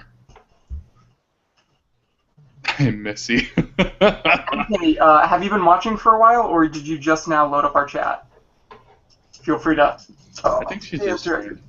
She bandwagoned from the other just chat. talking shit right now. That's minus the chin. What's wrong with my chin? That went away. I'm a little upset that no contestants want to join us. Yeah, I mean, well, Nicole should be joining us soon. Heather is going to join as well when she's back home. Should tweet Nicole to get her here. Once we get Heather on, I'm pretty sure she could convince people. I DM Nicole, no response. No one wants to be the first one. I Yeah. want to be the first guy at a party, you know. Yeah. Hey, Mary Kate, by the way, we have a question. How does it feel to know that Shaw might be your dad? Do I have a daughter out there that I don't know about? If my daughter's MK with MK's fucking accomplishments, I would be very proud of MK. If my daughter did all the things that MK did, I would be a glowing dad. I would be fucking rubbing that shit in the face of every other dad I fucking know, being like, "Oh, I'm sorry. Is your daughter fucking brilliant? I didn't fucking think so." Oh yeah, your daughter just did a dance recital. That's great. Mine's a rocket scientist. Go fuck yourself. No. Mine literally is dealing with the fucking the most complex things humans have ever fucking devised and built. Like, fuck off. Yeah, dude, I've been watching Apollo 13. I watched it during Christmas with my parents, and it just boggles the fucking mind how those motherfuckers are so fucking smart. It's like they had a computer that was shittier than your common calculator right now, and they sent motherfuckers to the moon. Well, That shit was staged, bro. don't You give buying me that, sheeple? So 1960, JFK, he makes his speech in the beginning of the decade, and he says, He says, we are committed to putting men on the moon and bringing them back. Immediately after this, NASA got together and said, wait, is it fucking even possible to do that? And here's the list of shit that they had to then do in 9 fucking years. They had to, A, develop a strong enough rocket to make it so that it was only 2 launches needed to bring up enough material to send to the moon. Then, they needed to do 2 launches, and while in orbit, have one of the 2 launches dock on the second launch. They didn't even know if it was fucking possible when they started this. So then they had to start with that. Then they have to escape the gravity of the Earth and shoot towards where the moon is going to be in like 10 days. Then they have to orbit the moon, and they have to land, no parachutes, they have to land with rockets on the fucking moon. Then they have to launch off the moon and redock around the moon, escape the moon's velocity, and aim back at Earth, and then fucking touch down. It's fucking unbelievable. It's literally insane. the most complex, and they didn't have calculators back in the 60s. They had slide rulers. They did this all with slide rulers. Those guys were insane. I mean, anybody can tell you, like, if you want to, like, know what it's, how fucking difficult it is to do that shit, play Kerbal Space Program and try docking in orbit around the fucking planet. It's hitting a motherfucking needle in a needle Impossible. in a fucking haystack Oh, MK, in I a fucking field. now. It's insane. It's unbelievable that we accomplished all of this, and the average age of all those people in NASA doing it was something like 26 or 28. It was fucking unbelievable. You had 26-year-olds fucking getting this shit down. Blows my mind. Fucking. I mean, you gotta give it props. I mean, like, people don't think like it's like, oh, we send people on the moon, that's cool, but they don't fucking realize just how fucking cool it is. I mean, that fucking like dwarfs any previous human accomplishment ever. And the other thing, when you talk about Apollo 13, these are all engineers. So when shit was going down, they're like, they lost their ability to scrub CO2 from their fucking air. They literally dumped all the shit that they had available to the astronauts on the table, and they said, well, we can't get them any extra shit. Figure out a way, using this materials, to fucking stepwise fix this shit. And that is where the phrase "to put a square peg in a round hole" comes from, because there was 2 different contractors for the CO2 scrubbers on the lunar lander and on the space shuttle. The Commanding module, wow. The commanding module, and one of them had a round fit container, and the other one was a square container. And the only way that they were going to survive was to use one in the other one, and that's where the fucking phrase comes from.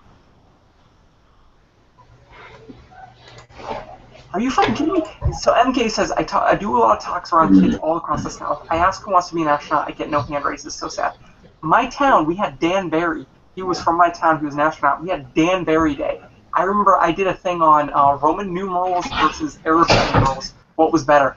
All I wanted to do was fucking be an astronaut. Like, the pinnacle of human achievement. Unbelievable. Anyways, I'll stop talking. He was on Survivor, if I remember right. Yes, Dan Barry was on Survivor. Yeah, I know that guy. My dentist was his dentist. Next week, Mary Kate. Next week. Not. But yeah, it's fucking just insane. And like anything like in science right now is so fucking far out.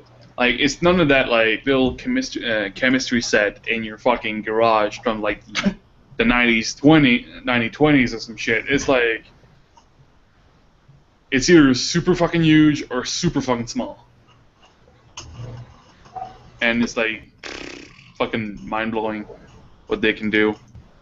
Speaking of Survivor, though, what do you guys think about the introduction of alliances, like reality TV style alliances into King of the Nerds? I don't like it. I hate it. Don't get me started on it.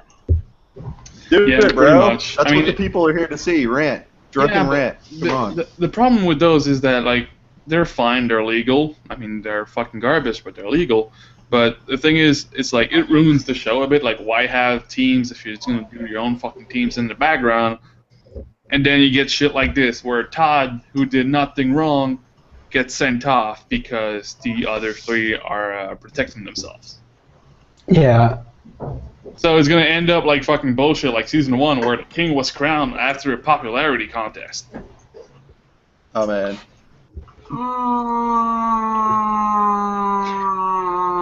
I think it was legit that Celeste won. It's not. Really? Really? I kind of thought Celeste one was bullshit too. That was. I think everyone thinks it was complete bullshit. Yeah. Amanda was totally right though about the cross team alliances in King of the Nerds. That's the way to go. Well, as long as you can keep your own team in the dark, where they're not going to vote you in because you have ties on the other side, that's a great way to play the game. But I mean, that's fucking Survivor tier. I'm watching King of the Nerds. I'm not watching Survivor. Well, isn't the whole point of Survivor to form teams like that? Because they don't have an actual team? Yeah, I mean, yeah, but there's a reason that they got rid of the vote system, because the vote system was from Survivor, and that's how Celeste won. And in fact, when Ian won Survivor, he used to post on the sports board, unfortunately.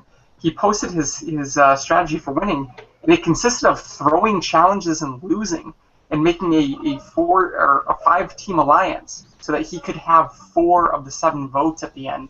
And that's all you needed to do, was to throw challenges to make yourself not go in. And to me, that theory and that's how you have to win seems stupid. I want a game show where fucking the best of the best wins. Ergo, last season should have been Zach. He was the best of the best. First season was not Celeste. First season was Sega. Sega won the most. Like, that's my theory, at least. The guy, SP, wasn't he in Brother Not Survivor? Ian won Survivor 2 or 3 years ago. He used to post on SP. Yeah. Is that the one where he made some fucking stupid spaghetti references? Yeah, he did the whole Costanza, like they tweeted out him and the sports bro that he was hanging out with, did like Costanza faces and like 2K11 or some shit. Like one was doing a 2 and the other one was like doing a 1 and a 1, like 2010, Yeah. like really like fucking memeing on CBS. But yeah, it's kind of bullshit, like those alliances and all. But I mean, it's bullshit for people who want a real contest, but it's not bullshit for those who like want drama and shit. Because then you get like Todd blowing the fuck up and making like the Japanese shiver in their fucking sleep. But yeah. Like let's say Todd didn't have that outburst, and let's say the Secret Six didn't actually exist. Who would you have put out instead of him? Like, or how do you think it would have ended up otherwise? A cosplayer. They would have voted in a cosplayer. Well, no, because that shit is also bullshit. Like, because in episode 1 she was also protected. Because here's the thing, right? See, say you're Lily, your thing is cosplaying. So there's a challenge about cosplaying. So you go, oh, cool, I'm gonna do that. I'm gonna fucking win. Yeah, good. And then you do that, but then you lose. So what the fuck does that tell you? The person whose speciality was cosplay just fucking failed. What else is she good for? Absolutely nothing. And you lost because she was shit. So that's when you fucking vote her into the Nerd-Off. She was Their speciality. She was a very good writer. Yeah, girl. I mean, same thing as the episode Give her that, man. that aired tonight. Like, the mathematician, Jonathan, he can't fucking do basic geometry. It's like, and he's a mathematician. It's like, what the fuck are you good for? And Ori's an engineer student, and he doesn't know how to build anything. Yeah, but Ori's like super autistic or super retarded. Who knows? I mean, motherfucker can't even make ores. It's not simple. It's not even hard. It's a cylinder with a fucking square. Yeah. Come on. Can you imagine this show without Ori, though? He's definitely stirring everything up. He's basically comic relief at this point. But I gotta correct myself. They did not have to dock in Earth orbit when they went to the moon. So take away one fucking fantastic achievement. Anyways, go on. Well, they still had to dock. Couldn't make an ore. Or he could not Ori. I don't believe Ori's a very good mechanical engineer. That's 2 challenges in which he had to build something with his hands or come up with designs for something that he fucking failed. Yeah, well, I mean, would that fall into mechanical engineering? I mean, mechanical engineering usually is like making either engines or making shit move. No, mechanical engineering is a whole host of shit, from designing of products to things that move, and also forces, and building a boat should fall under mechanical engineering. Yeah. A boat is a system of itself, so yeah. Building an oar, definitely under mechanical engineering. Yeah, that's like, it's not even the fact that he's a mechanical engineering student, it's the fact that it's basic common sense. It's like, how do I paddle into water? I must displace the water. How can I do this? It's not that fucking hard, bro. If I put an orange juice container in the water, the orange juice container will float. So, if I just make a box for a boat, it's gonna float. The boat floats. Oh my god. I said it earlier, an outrigger was the way to go on this competition. Yeah, what do you think about how they built the boats? Like, one of them put wood glue on it? Come on, like... Apparently it worked. The wood glue one was the one that lasted longer, wasn't it? Oh, was it? I couldn't really see it well. Yeah, because the wood glue one was the, No, yeah, the wood glue... No, No, I'm wrong. The wood glue one was the one that failed. One of the designs where they were like, oh, I can't see what the fuck I'm doing. Why the fuck did you build the sides of the boat that fucking high? Water is heavy. You don't need that much volume. Like, they built the sides of the boat up here. I can't see. Fucking yelling. Like, fuck, get the fuck out of here. Your teamwork sucks. Also, your boat design is garbage. Outrigger all the way. I think I can answer that one. Actually, it's because, they were like, okay, well, a boat, you need high sides because you're going to displace a lot of water. But then they didn't realize they didn't build the fucking bottom like a boat. It was like flat. Yeah. It's a fucking raft. You don't displace water box. with that shit. Yeah, it was a box. If they had put, like, I don't know, a few cylinders to have, like, a more, more fucking beak shaped, I guess, then you would have needed the high side because you displace water like a motherfucker. But they didn't, so they kind of fucked up on that design. Straight out the boat. And the guy on the thread that says mechanical engineering covers almost everything. I mean, you have astronautical engineering, you have aeronautical engineering, you have fucking boats engineering, which is probably something nautical engineering. So. And Heather and Hillary Clinton separated at birth. I believe it. Yes. I see it. No. They're both I fucking totally bad see shit. it.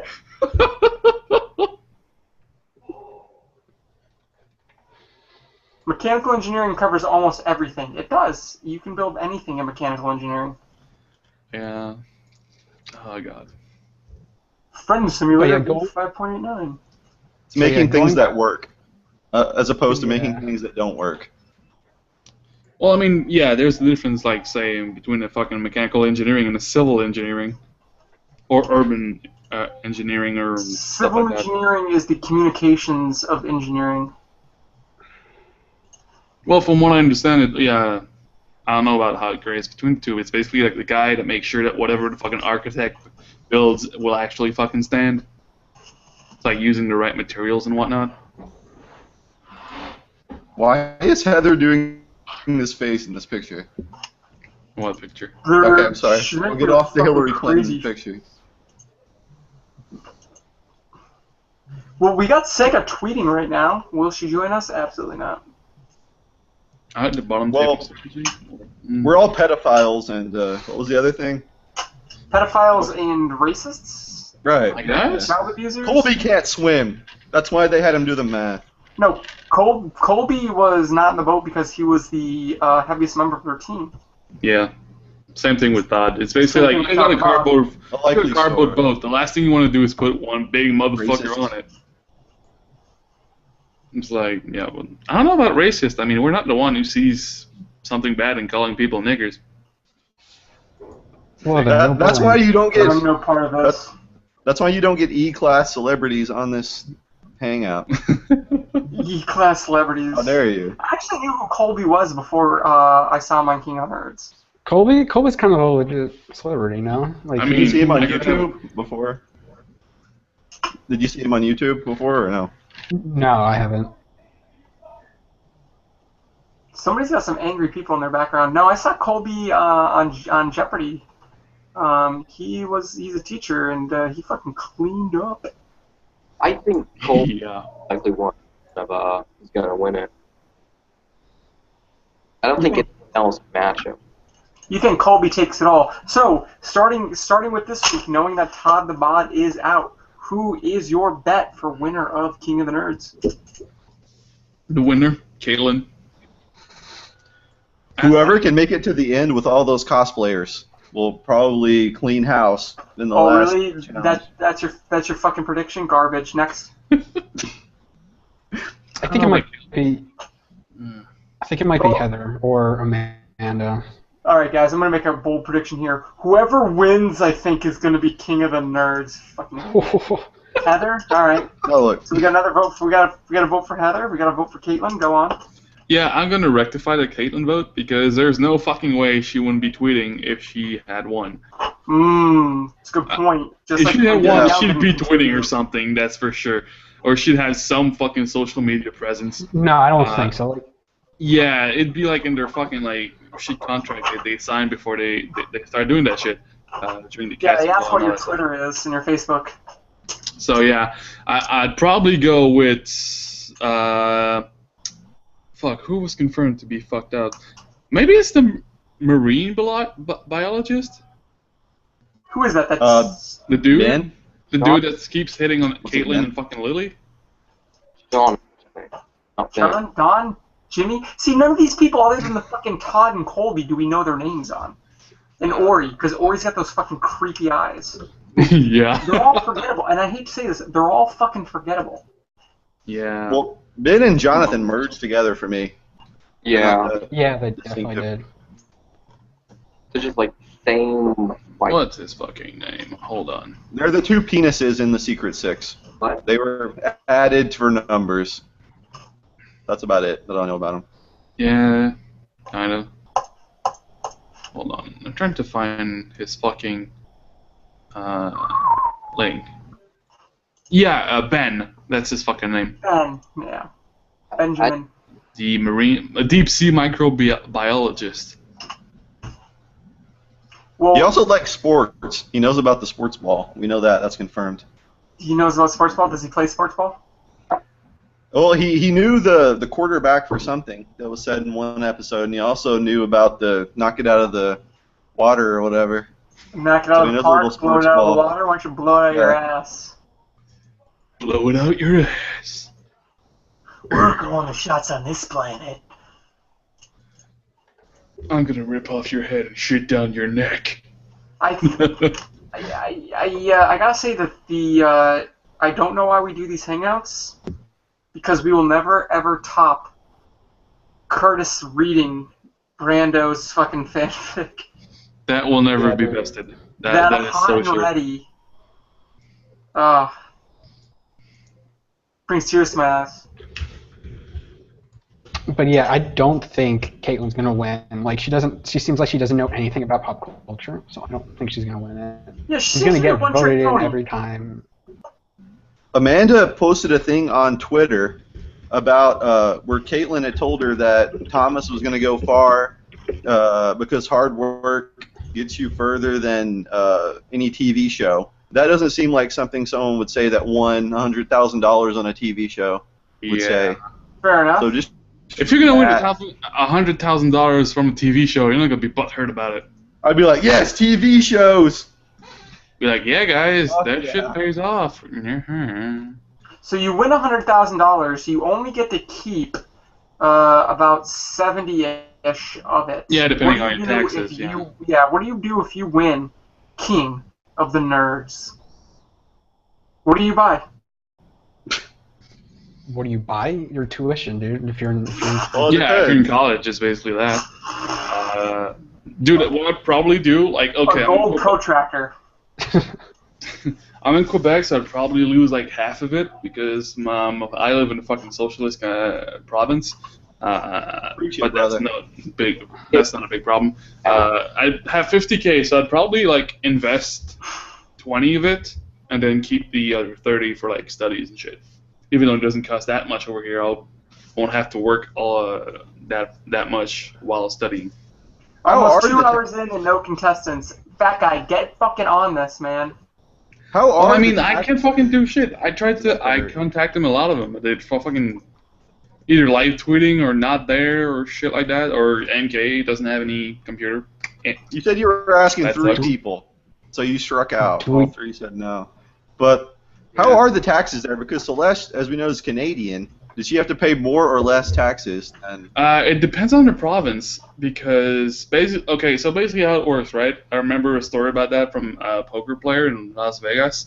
Oh yeah, So- when he won the fucking no hold'em event. Yeah. Okay. So basically, how it works is the Canadian federal government won't take a fucking penny because of the Free Trade Act. He gets to only pay the American taxes because it was in America, the federal American taxes. Then when he comes back home to his province, then on his taxes that year, the government is going to take a cut of it. So it's different from each province. Mine is the greediest one because we're the most leftist ones. Vive le Quebec. Yeah, pretty much. Oh, that's kind of cool. So basically, like he nearly lost half of it in total, as I remember. Really? I thought Celeste was in British Columbia. No. She's not from Vancouver. She's from she's from further east. Oh, she's I in thought she was from Ontario then. Alberta. Cool. No, She- is it? She If it's was a manager for GameStop, and then she was going to school for programming, but I haven't heard anything about that recently. Yeah, no, I think it's probably somewhere in Ontario. That would make sense. She went skydiving, but not with me. Rip. That you'll win. Why doesn't Rip in peace. I felt things you guys wouldn't even believe. I felt sea beams off. I can't remember. out the gates? I've seen attack ships on fire, swoop override. Oh, yeah. Will be lost in It time. wasn't meant to be. Like feels in the rain. I would like to know, has there ever been a fan that has hooked up with someone that they were a fan of? Ever? in history? Apparently, there was rumor that when the PlayStation show, what was the PlayStation show called? Tester? The Tester. The Tester. Apparently, one of the girls from the Tester, the redhead, I think, like Oh, fucked redheads some are at dude the on top of V. the boat. Well, anyways, one of them fucked, either the redhead or the goth chick fucked one of the dudes on V, and he posted her nudes on V. It was from the Eagle Raptor season, if I remember correctly. Yeah, hold on. Which There's guy? Which guy Google did she search fuck? not gonna work for that. Which Hold guy on. did she fuck? This is news to me. Whoa. Apparently, the super light skinned tattooed chick. Yeah. Had I her know who nudes you're posted. talking about. Who did she fuck? Some dude on V. But apparently they were already in a relationship before she got on the show. So Well, he's won I the don't know. internet, whoever that was. No, well, Cheers. they were in a Cheers, relationship brother. before she got famous, so I don't know if that counts. No, I don't care if your phone's dying. Send me a picture. Why doesn't he join? Why should he sing in the chat? Huh? And we all know you're okay. texting yourself. I'm not. Nicole. The thread has from- been hooted. Fake. Nicole from the Tester. Hold on, let me fucking tweet. Oh, Ron Hot nudes were fake, or they're saying, so those weren't real. Caitlyn is a real nerd, not a Reddit nerd like the rest of them. Mary Kate's saying you pay off schools. Dolphin Fucker won't win. I don't know who Dolphin Fucker is. The marine biologist. About- Ben. Yeah. Aerodynamics of a boat come into play. Fluid flow play. Correct me if I'm wrong, MK. I guess you would know this, or if any mechanical engineers out there. I believe the top speed of a boat, or the thrust or acceleration of a boat, is in relation to the length in some fashion with the area of the front. Correct me if I'm wrong on that. On what? For a boat. So, for instance, because I remember this from Junkyard Wars, where they were making boats. The longer you make a boat, the faster the top speed you can give to the boat, or the more it can accelerate, or something like that. It's probably acceleration. It might be accelerated, but I do know that the longer the boat is, either the faster its top speed or the quicker its acceleration or some shit like that. Okay, someone said Nicole married a fan in the thread. She was already married when she got on the show, right? So how could she marry a fan if she was married before she was on the show? Yeah, see, that doesn't count. Just because you knew somebody, unless she met him post-tester prior to King of the Nerds, I don't think that counts. Kitty Pryde, that's who it is. Kitty Pryde. Is there such a thing as a tester fan? I mean, there's like 5 of them. Yeah, I don't know about that. There was only really the 2 ones. The veteran and the dude who won. Achilles and the other dude were really the only 2 good people on. The guy who spoke Japanese. Something. Eagle Raptor. Eagle Raptor was good. He didn't win the show, though. He didn't even come close. They wanted to get rid of him immediately. For some reason. They hated him right off the bat. Well, they hated him because he went in there and he said, so here's a theory on him and Jay-Witz on reality shows like this, is if possible, they want to handcuff the show to somebody who already has a fan base, because that fan base, like Eagle Raptor, who had a bunch of fans on Twitter and YouTube, can bring in the viewers that normally wouldn't have watched the show. So that's why they brought in Eagle Raptor. When he basically admitted that he was only on the show to get more viewers, they got fucking pissed because they got played in their own game. He was using them in the same way they were using him. They brought in Jay-Witz on season 2 of King of the Nerds, I believe, for the same reason. Jay-Witz had a fairly solid YouTube base. Well, he won a fan thing. A fan vote. They wanted to do a fan thing because if you could get like 100,000 people to vote for you, then it's possible you could get 100,000 people to watch for you, the show for you, which translates into money. Money. And that's the whole thing. If they can make the show profitable, then they will get more seasons, and that's all they want. Yeah, so apparently it was Christy Pride, the gothic, pale chick with dark hair that got leaked. Right. About the question about the boat, yeah, it's the longer the boat, the faster it'll go, the top speed.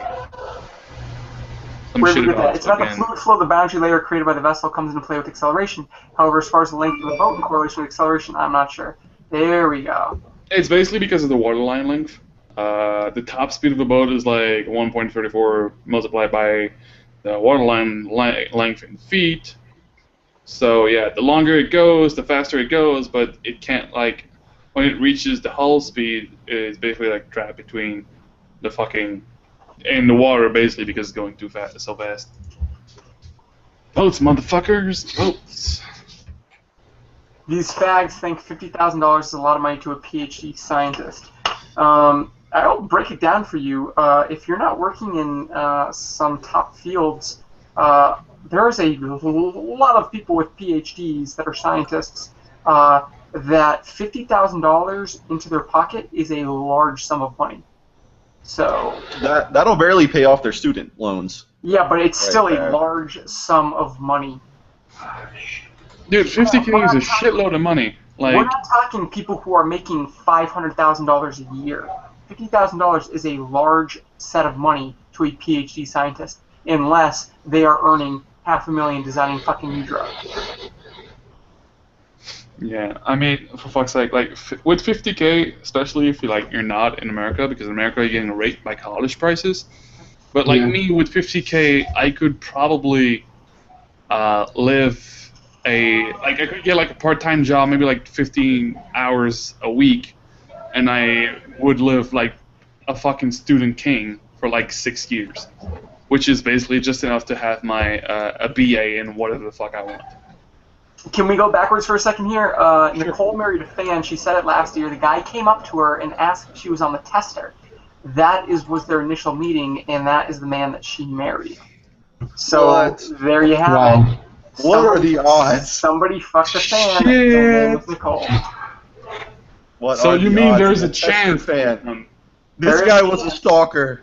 He had to have been. How do you, a tester fan? Well, no, maybe he just like realized, like, he went to fucking like get some coffee, and he saw her and was like, "Why the fuck did you put that thing?"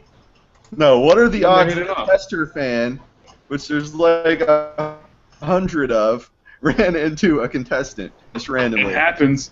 I mean, it can happen. Just because it can be a coincidence. He might have been like a bit stalkery, but hey, they hit it off and it worked. Good for them, and now they're married. Congrats, bro. We had the guy on on the hangout a while that's back, I right. think. He's a ginger too, right? If I remember right. Yeah. Oh, But what she's is it? kind Soulless of going through a bastards. What is it with these people dating gingers? Because Celeste was dating a ginger. Excuse me, but if I had a choice between a brunette and a ginger chick, I would probably go with the ginger, unless she's got a busted face or nasty titties. Is there any truth to the rumor that MK fucked Bill Nye the Science Guy? Because she just said, I didn't really fucking tell, but it was a scientist I admired and would love to have their job. You'll get nothing more, though. Unless she fucked Werner von Braun, which I think he died by the time she was legal, I think the only man that fits that situation is Bill Nye the Science Guy. No, I can deny that because Bill Nye was there to get a paycheck. He got out of there as quickly as possible.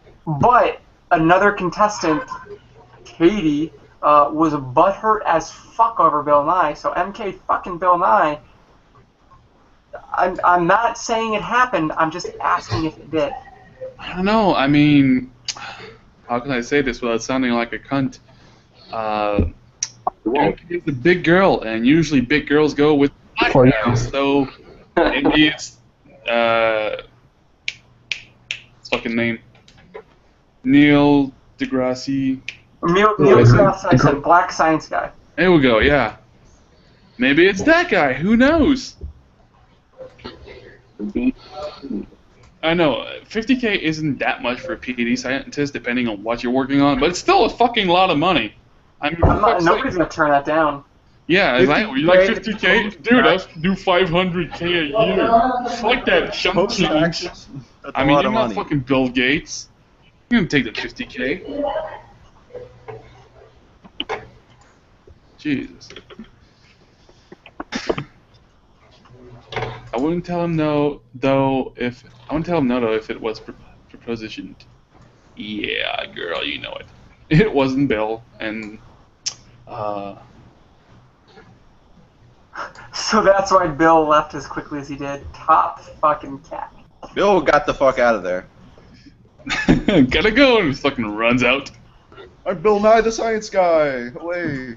Hey, fat guy, would you have sex with a black chick, or are you too racist for that? No, I fucking would. I mean, it depends. He needs to have the fucking body that I like, but I would bang Moo. Would you bang Moo? I would totally bang Moo. There you go. No, her challenge performance was terrible. I mean, I so have no. preferences in Oh, I'm bodies. sorry. You got turned off by her performance on a fucking challenge. Get the fuck Yes. out of here, you fucking. How virgin could you for not? life. How could you not predict how heavy a fucking plush bear is and how fucking much is gonna break the glass? Look, unless she has to calculate the limit of her fucking voice as my dick approaches her cervix, I don't give a fuck what her fucking calculations are. No, I'm clearly lying out of my ass. I would totally hit that. But You've I been mean- exposed. It's too late, bro. It's not even a question of black or Asian or whatever. It's a question of body.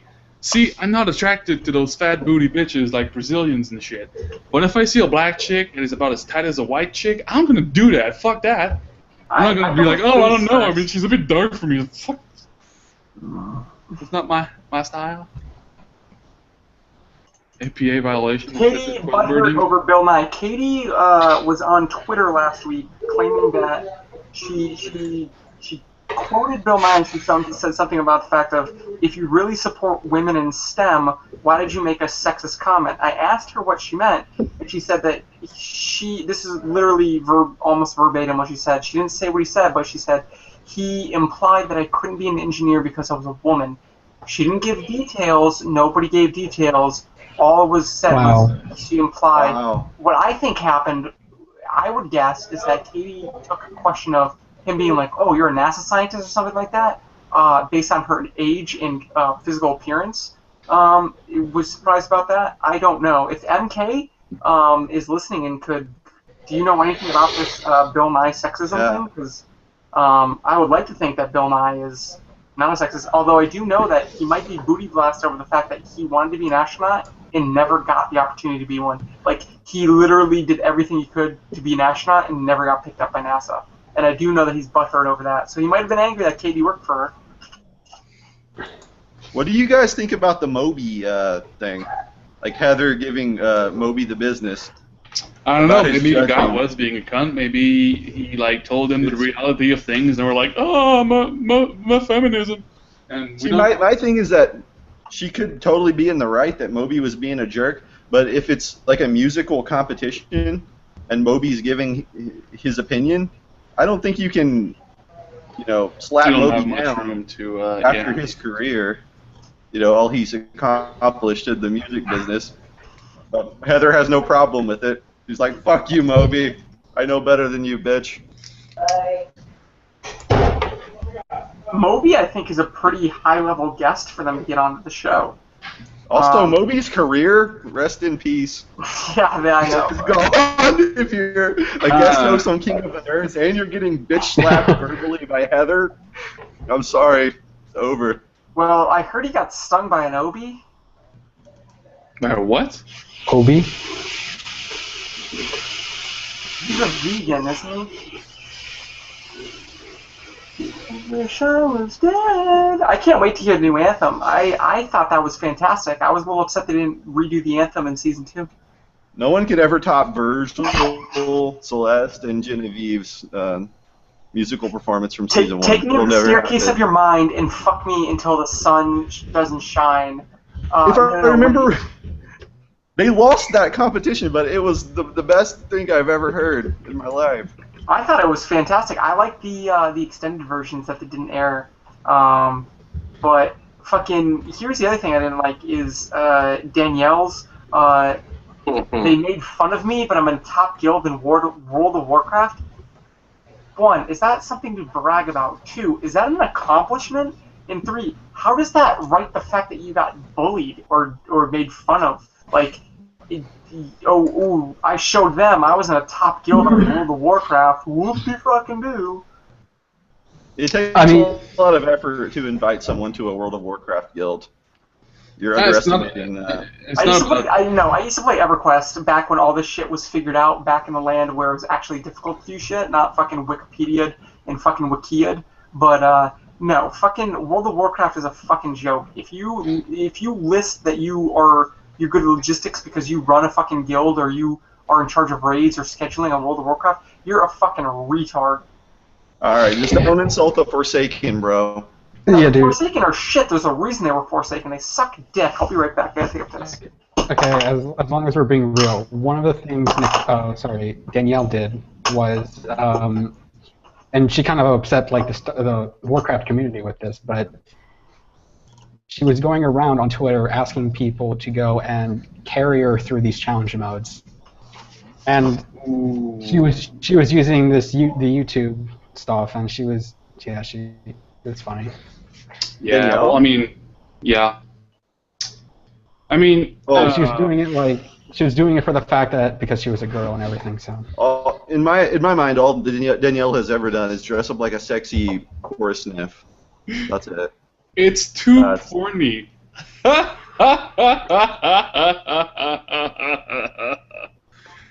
My fucking face went.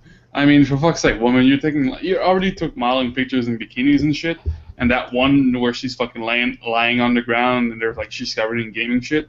I mean, it's too porny, really. What was that she was doing? Was like a swerve thing? It's a belly roll for a dance. Yeah, belly roll. I mean, woman, I'm not telling you to imagine that you're riding a dick. Just fucking belly roll, for fuck's sake. You're not fucking. Not even on your knees black and guys. shit. You're not fucking 10 black dudes. You're doing a belly roll. It's not that big a deal. Riding room in high school. Yeah, and I agree with Mary Kate. Virgil is probably one of the most fabulous people on this planet. It's a shame that he's not with us right now. Good thing that he's not. Otherwise, we'd just fucking cream ourselves at every single word that he says. Yeah, I would totally be kissing his ass and be able to restrain him. Hey, that guy, your cam is frozen. Who? Your cam footage is frozen. Me? Yeah, it's just still. Oh, hold on. Let me go check what's up.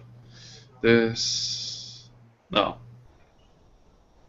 Some fucking reason my software was all like, oh, no, okay, it's my phone. The fuck is this? Wasn't the guy's name who first did these hangouts? Wasn't who? Oh shit, my phone overheated, that's why. Awkward.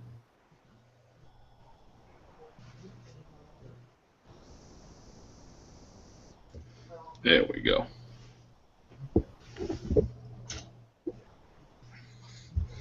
It's fucking magic. Let me just readjust shit. Hey, Pat guy, wasn't the guy before you who did these hangouts? The Hangouts? Well, it started with, fuck, I can't remember his name from season 1. Who can I do? It was another fat guy with a giant fucking beard. He did them, and then season 2, it was a guy called, Suck. Yeah, Suck My Dick. I called him Suck. He did the first 2, then he went fucking AWOL. AWOL, we didn't know where the fuck he went, so I was just like, fuck it, I'll just make him. And I'm just doing them. Open Pod. Sorry, what? The Green Oval Podcast. Pretty good name.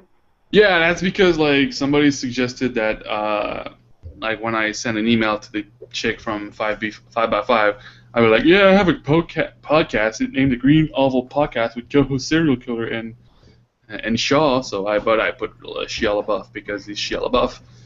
So I was like, okay, well I'm not gonna use that, but I'm totally naming it that on tonight's shit because it's awesome. Except the serial killer hasn't been in the hangout. Yeah, I don't know where he is. It kind of sucks. He's supposed to like stop. He's done working at like 10:30 Eastern time, and then he comes home like 20 minutes later. So he's probably just out getting drunk and then getting home and using his snake as a condom. I don't know. So, an update, like 2 hours ago, you said Heather was heading home. She's going to get in the hangout.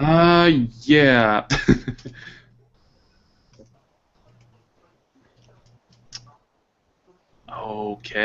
Okay, so basically, we might have Todd after the West Coast stream is done. Okay, I think Todd is going to talk to you. I'm kind of okay. So basically, if Todd comes on, Heather's going to come with him because she's kind of like fucking nursing his mental health because he's like getting a lot of shit, I guess. Which is kind of funny because we're the only one who's probably not going to give him shit. No, when he was in the thread, we didn't give him shit either. So like he's cool with us. Yeah, no, I mean because of the episode, like because he went apeshit and whatnot, and some people were probably like, "Oh, why'd you get so angry? Why'd you bully?" Oh. And we'd be like, "Well, no, dude, that was fucking legit. What the fuck?" Reminder: Todd did absolutely nothing wrong. Todd did nothing wrong. That is true. He did do Holy nothing. shit! Except for flirting with that marine biologist guy, the dolphin guy. I don't know if I approve of that, but everything else on the level. Yeah, it did hurt a lot. Hold on, okay. I'm just gonna make the news thread because apparently, yeah, we're at 488 posts. Also, this picture of Genevieve, if anyone didn't see the behind-the-scenes video where that's from, they should definitely check it out. So I'm gonna say The gif with her supple thighs. Yeah, she was talking to this. She was talking to this referee guy, and she ended up doing a pelvic thrust. And that's all I'm gonna say. You should definitely check that behind-the-scenes video out. Bow, bow. Yeah, bow. is a gift.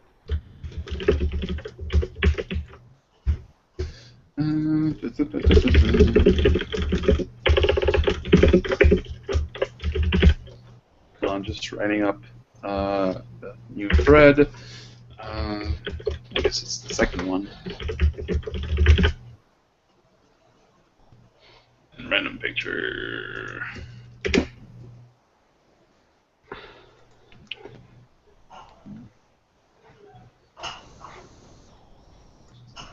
Dib. The fuck? Uh.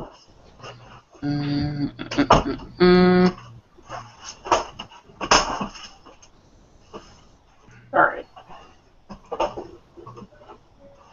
Alright, what happened?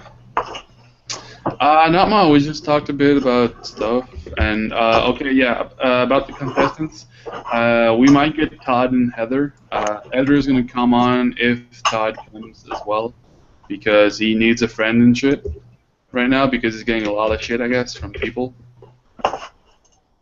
Make sure you tell her. I like Todd. I'm pro Todd. Todd knows I'm pro Todd. Tell him to come on, like, and we'll help him. Like. Yeah, but he's live tweeting the West Coast stream, so he's probably gonna be able to join after that. Also, if Heather comes on, does that mean Amanda's gonna come on? I don't know. Maybe. Huh. Good question. Hold on. I'm gonna ask her. If not, make sure you invite Amanda. Try to get her. Come on.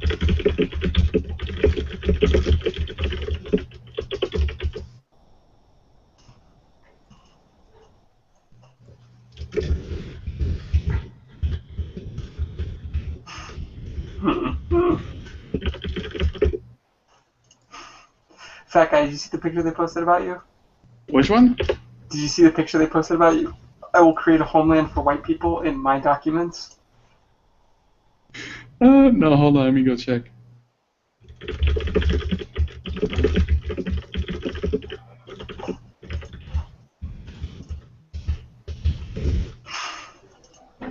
You're the lucky recipient of the coveted KS3. Wait. Which one? What the fuck? Is it in his new thread? In the old one, Old one? Shit, where is that? I don't see it. Go refresh it and go to the bottom. Under my new thread thing, or? No, the old one. The one that just finished up. Yeah, I know, I just can't fucking see it. Fucking blind. Oh, with the fat guy. Okay, yeah. I will create a homeland for white people in my documents. Nice.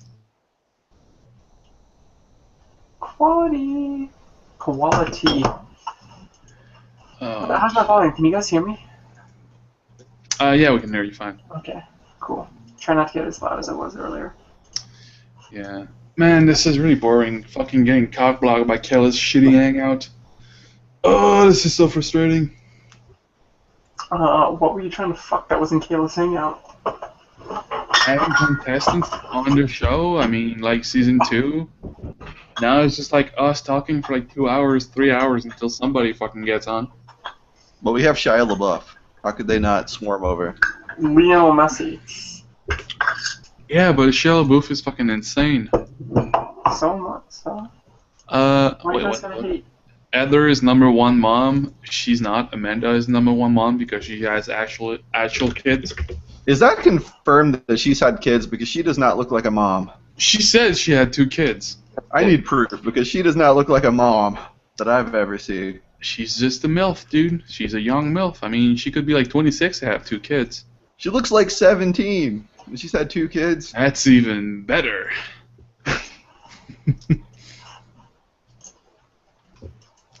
It'd be horrible if you had Amanda brother. You just know you'd be screwed up. Hey, does anybody in this hangout want to join my suicide pact? I don't think I'm allowed because I have to wait for SK to see if he wants to join first. Who wants to go bye-bye? The fuck is this?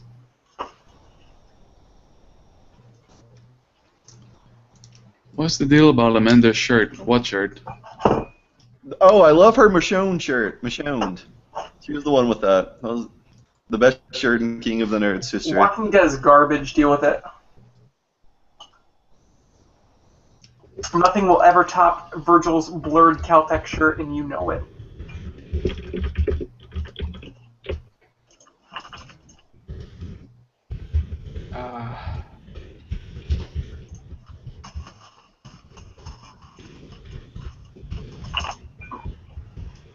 Does not want to wait For my life to be over. Yes or no? The thread has been hijacked with discussion about the Flash. So if you guys want to talk about Gorilla Grodd's appearance in the last Flash episode. What? I have yet to see anything in the thread. Are you talking about the second thread? Because the second thread's over. The third thread does not have anything about the Flash. Really? Let me You're in the wrong thread, you dumbass. Really? Looks like it. Let's talk about Gorilla Grodd instead. No, I mean, I see fat guy you just posted she's cute and her face is this and that and dippy dappy dappy dip. It's true though. The chick's face is cute, but I can only see her face, and she looks like a child, and thus I cannot confirm sexual arousal. Who's that, Amanda? No, some fucking other live streamer some guy linked for some reason. I don't know, Queen of Pole. Who cares? Screen cap, gun in mouth, please. Okay. You guys ready for it? Because here, I'll make some noise so it comes to me.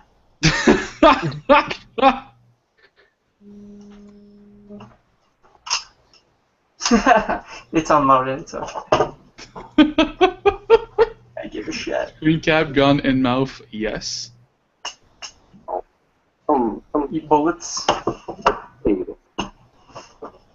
Who talked beer here? Who talked beer? Beer. Beer? Who talked beer here?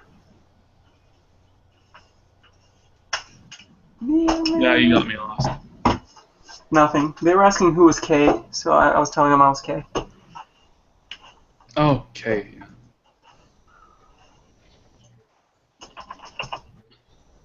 What the MK is saying that she's got 2 kids and that she's met them and that they're both beautiful. They are adorbs, and that's something because MK hates children. Shaw, please end hero. No end heroing. Who can we get Ashley on the hangout? Who's Ashley? Beer? I like beer. Is this the beer?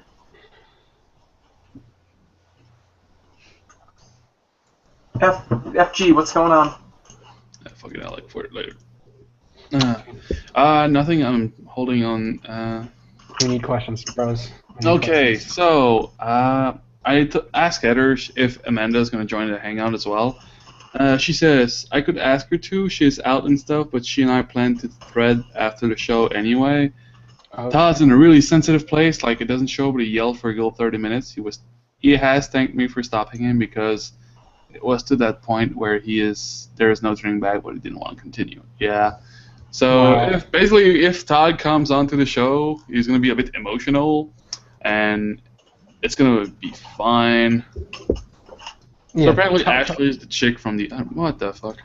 Who cares? Well, guys? I would go 80-20 for Todd. I Just him. gotta say, if Todd comes in here, I will. I like Todd. I'm pro Todd. So I mean, if he's in a rough spot, I'll be cool with Todd. Because He actually, doesn't like Todd.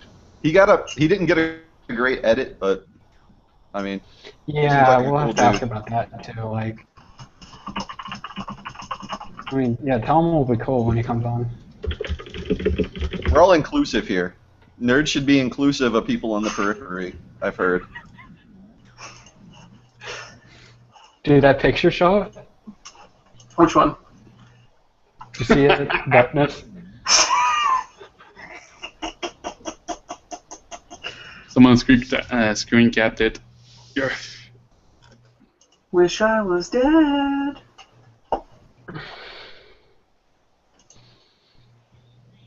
Oh my god, this is awful. Okay. Okay, this. So, man, I don't know what the fuck we could talk about now. I mean, all we have to do now is wait for the contestants. They should be on soon.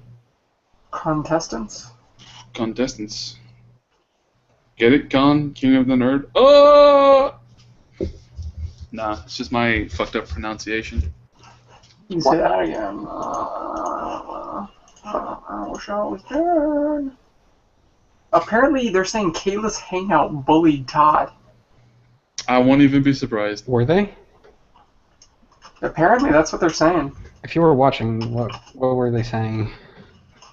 If I mean, Todd comes on the show, Fat Guy is gonna need a new handle. Nah, it'll be fine. Well, one's a ginger. Come on, man. You should be able to tell them apart. Hold on, I'll be right back. I just need to You fucking know English. go to the loo. There we go. This. Get that back. Yeah. Hey, back. Okay. Like porters. Oh, am I the only one drinking right now? Who else is drinking?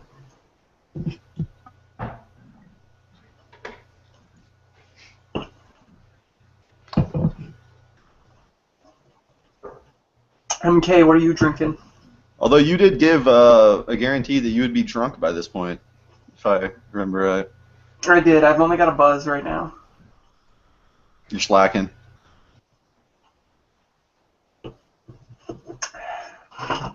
You're right. Too hard slack. I gotta stop doing that. That's not funny anymore. Do what? Don't do it, bro. It's not worth it. Top cack. Okay. I wish Colby was here. Xander! Oh my god, Xander! The gamer with a Y. Yes.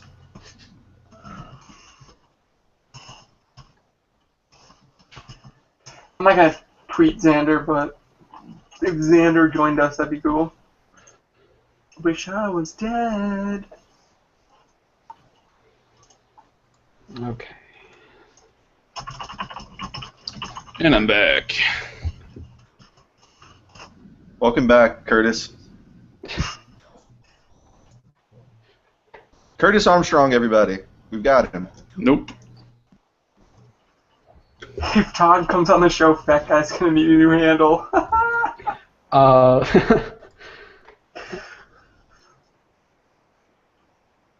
Fat Guy, more like Fat Guy. I am a faggot. Someone says in the thread, so if they do a celebrity edition of King of the Nerds, who would be on it? Anyone on Big Bang Theory, probably. That's it. God, no, please. Not much. Bill Nye the Science Guy. Oh, that's, yeah. Neil deGrasse Tyson. Is he a celebrity, though, or Yeah, he's kind of a John celebrity is. for being a nerd. Conan O'Brien. Kinda. I could see Colbert. Conan. Stephen Colbert's- Colbert for sure. Colbert is he's a Lord of the Rings nerd. Didn't Yeah. he retire his persona completely? Yeah, he's still a nerd, Lord of the Ring nerd. You'd have Mila Kunis.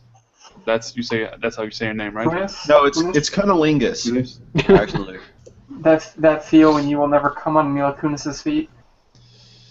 That's Phil when you'll never finger bang her in the library. Ooh, After Sex, that was a good movie. Get Moot in the show. Yeah, right. We want that faggot in our shit. Mhm. Just so you can like shut us down and replace everybody with fucking social justice warrior mods. Fuck that. I'm pretty sure Mood did the casting for this season. So was Todd bullied in the other thing, or is that just a rumor?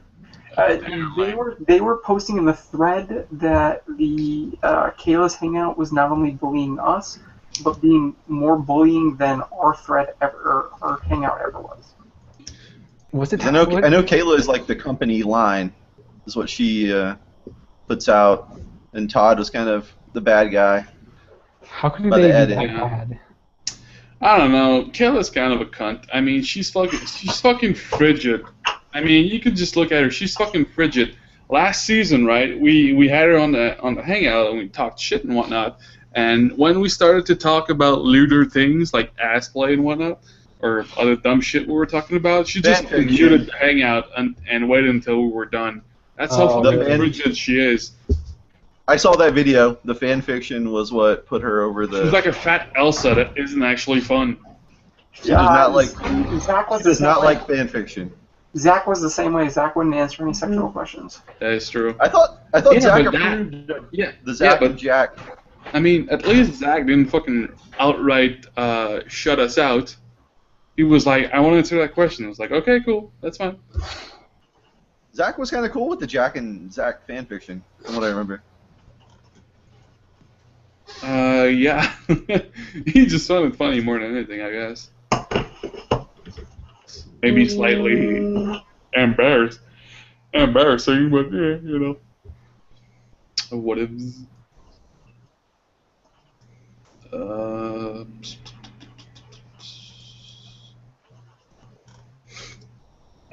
He's in Dingleberry on Curtis's ass. Rip. I'll say this right now. I think Kayla is no kiss virgin for life, and that sucks for her. I know that feel. Yeah, a bit. I mean, sucks for her, but I don't really feel bad.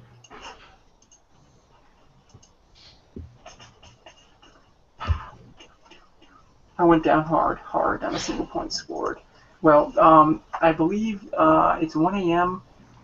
We might be able to get Todd the Bot in now. The episode just ended. Yeah. Yeah. And the show got me. There we go. I'm gonna tweet at his ass.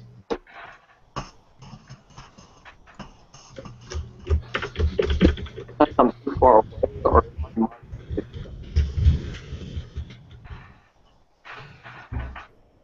I guess my mind. Yeah.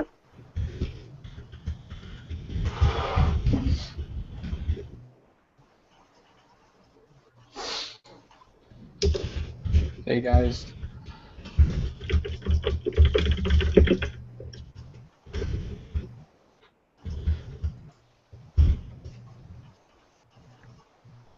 Hey, who? What? Any update? Just tweeted, so hopefully I'll get something. Any of you guys ever watch Mystery Science Theater 3000? I did a few episodes a while back. Didn't like watch it all because I'm not an actual fucking nerd, but well, nerd, hipster, whatever. I'm not that much of a fan of really, really old shit. So. No, I haven't seen it. I mean, it's basically what we're doing. The guy just fucking watches old movies with two robots and then just shit talks the movie. At its basics, it's basically what it is.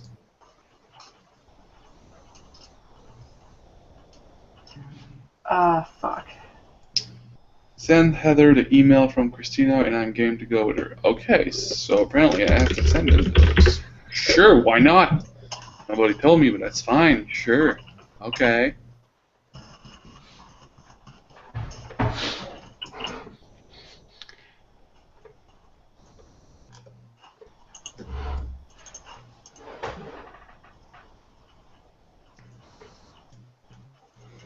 There we go. I should send this.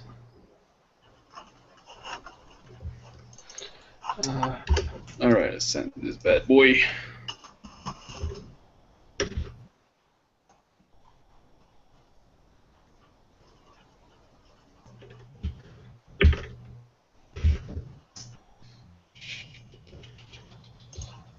Yeah, dude, it sucks that you can't watch it with Time Warner. I was in that problem too. What now? If you try to watch on TBS.com, it's behind a wall where you have to verify your service provider. Yeah. Time Warner is one of the ones that aren't acceptable. Rip in peace. Okay. Sent that. The entire reason Kayla split off and ruined Hangouts for her was because Shaw told her she looked like Fred Durst. Was it worth the shot? Was it really? It was worth it. She reminds me of Fred Durst so bad. I was drunk when I first said that. I thought I kept that to myself, but I guess I didn't. She's got to keep rolling. What's wrong with her? Rolling, yeah. Oh man. what did you do last Friday, Alan? Oh, I went online with random dudes to talk about a fake show. Nothing too big. Big show.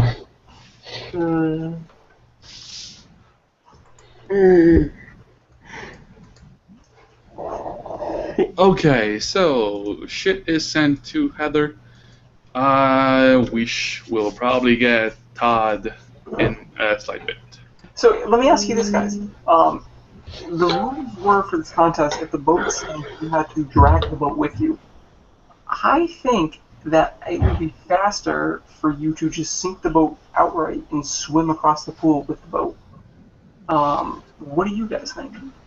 It would be faster to swim than to have a boat. It's Yeah. gonna take longer to row those boats. Yeah, but that's not the point of the game. But they said if you sink the boat on your way over, all you have to do is drag it behind you. I think it would have been much quicker to sink them and just fucking drag them. Yeah, you could have done that. Just like casually make it like, oh no, we have a leak. How sad. And then Like- just fucking swim Jump and in grab the boat everything. instead of slowly getting into the boat, just fucking belly flop that motherfucker. Or just don't even make a boat. Just throw a cardboard box in the water and just swim. Dude, yeah. Fuck it. Just make a giant cardboard box bridge. They're calling Kayla's Hangout the Durst Cast. Who? They're calling Kayla's Hangout the Durst Cast.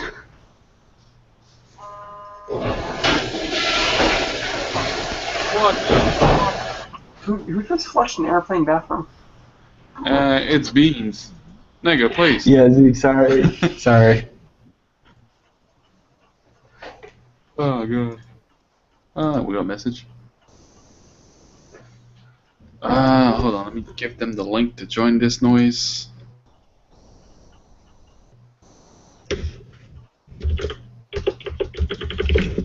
Whoa.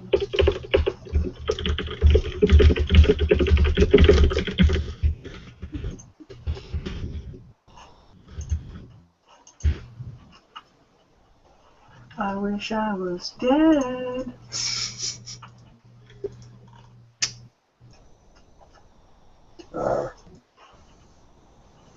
My face when Danielle didn't kill Herrick Garrosh until 6.0, more than a year after the world first and after 3,000 plus other guilds. My face when she calls herself a pro World of Warcraft player is actually How bad. did you not kill Eroy Garrosh until the expansion hit? I mean, come on, woman. What the shit? What the fuck? Man, it's Friday. I mean, my guild's like doing Blackrock, and we only raid like 2 nights a week. We're fucking casual at it, and we're like the 5th best on our server.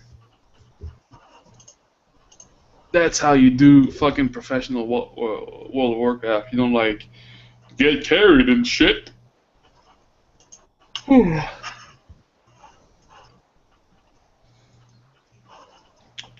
I was just waiting.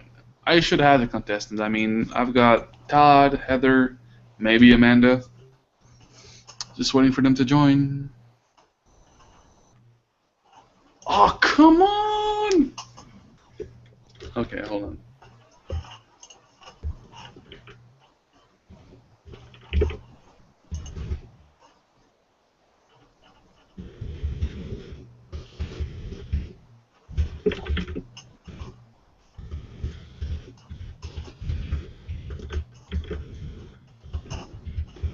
Wish I was dead. Link to the Hangout, someone wants to watch your shit. Yeah, I know. Sorry, went to blow off steam and Destiny got more riled up in the process. Your face when Shaw and Fat Guy will be waiting until they turn into skeletons. Yeah, pretty much. You will never live in a Nicole, prison if you want, you can join. I mean, we're fucking bored to tears right now, so Nicole, waiting for Wait. Amanda, for Todd and Heather. So Wait, what happened? He got more riled up, is what he said? she got more riled up, probably because of the Kayla fucking stream. Oh my god. So Is MK still here? MK, I built my own Tom Circle.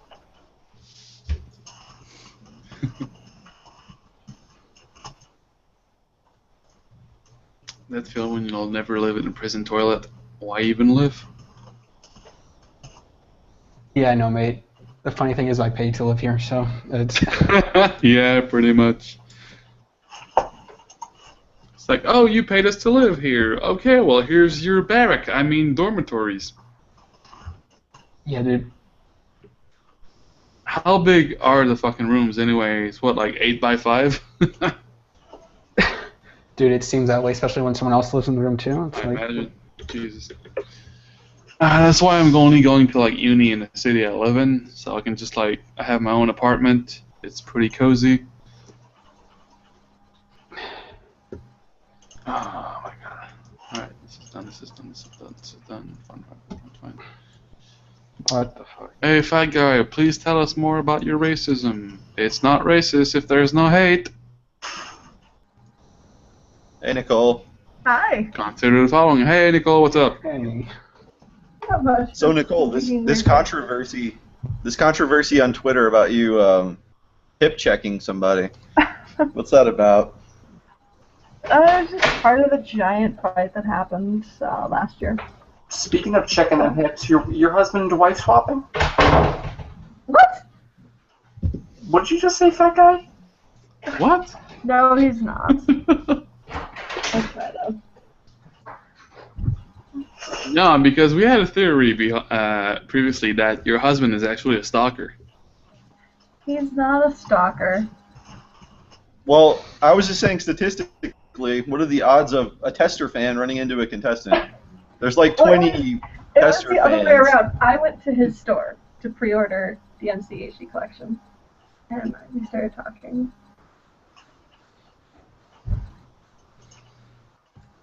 Nicole, how racist are you?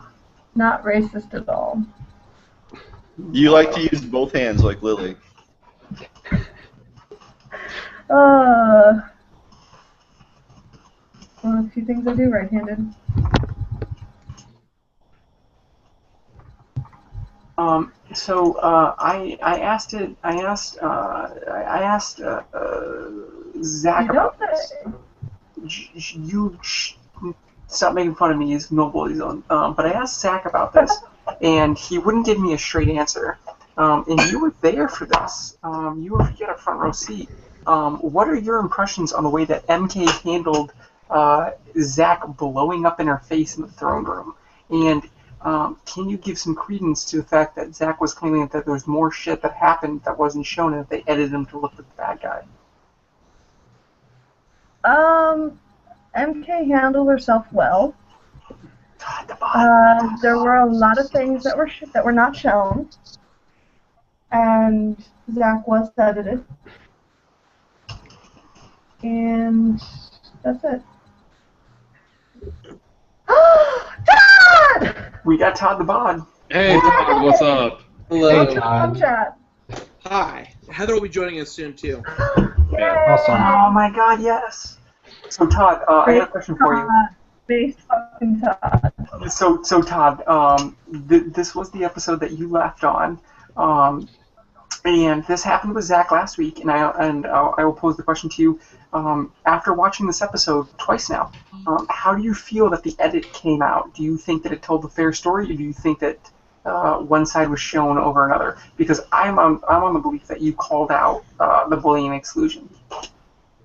They actually showed me in a much more positive light than they probably should have, because I lost my cool.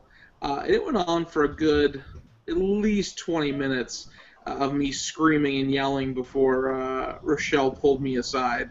So the way they edited it, they made me look a lot better than I should have. Let's put it that way.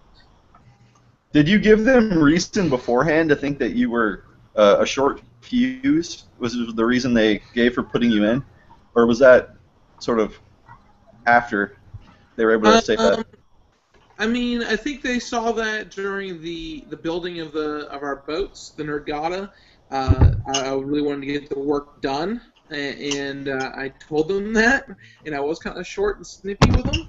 But before that, no, I was not a short fuse at all. I think you could tell from the show so far. Well, I guess my show's no longer, but I'm a pretty happy-go-lucky guy. I have a lot of fun. I'm usually not that angry all the time. It's a stereotype because you're a redhead that you have a short I temper. guess. Woo! So, Knock it off, Nicole. You're a fake redhead. Todd, I'm turning out to be like a gray head for crying out loud. Todd, another thing that I wanted to mention, the fact that they said that you had a short fuse and that was the reason for voting you off. We had a discussion earlier about it, that your part of the work was to build the boat and to waterproof the boat, and it worked. Your team got across the pool first, and for all intents and purposes, you had nothing to do with the math challenge, and they lost on the math challenge. I'm under the impression that voting you off was the wrong thing to do because the mathematician failed and the math challenge already happened.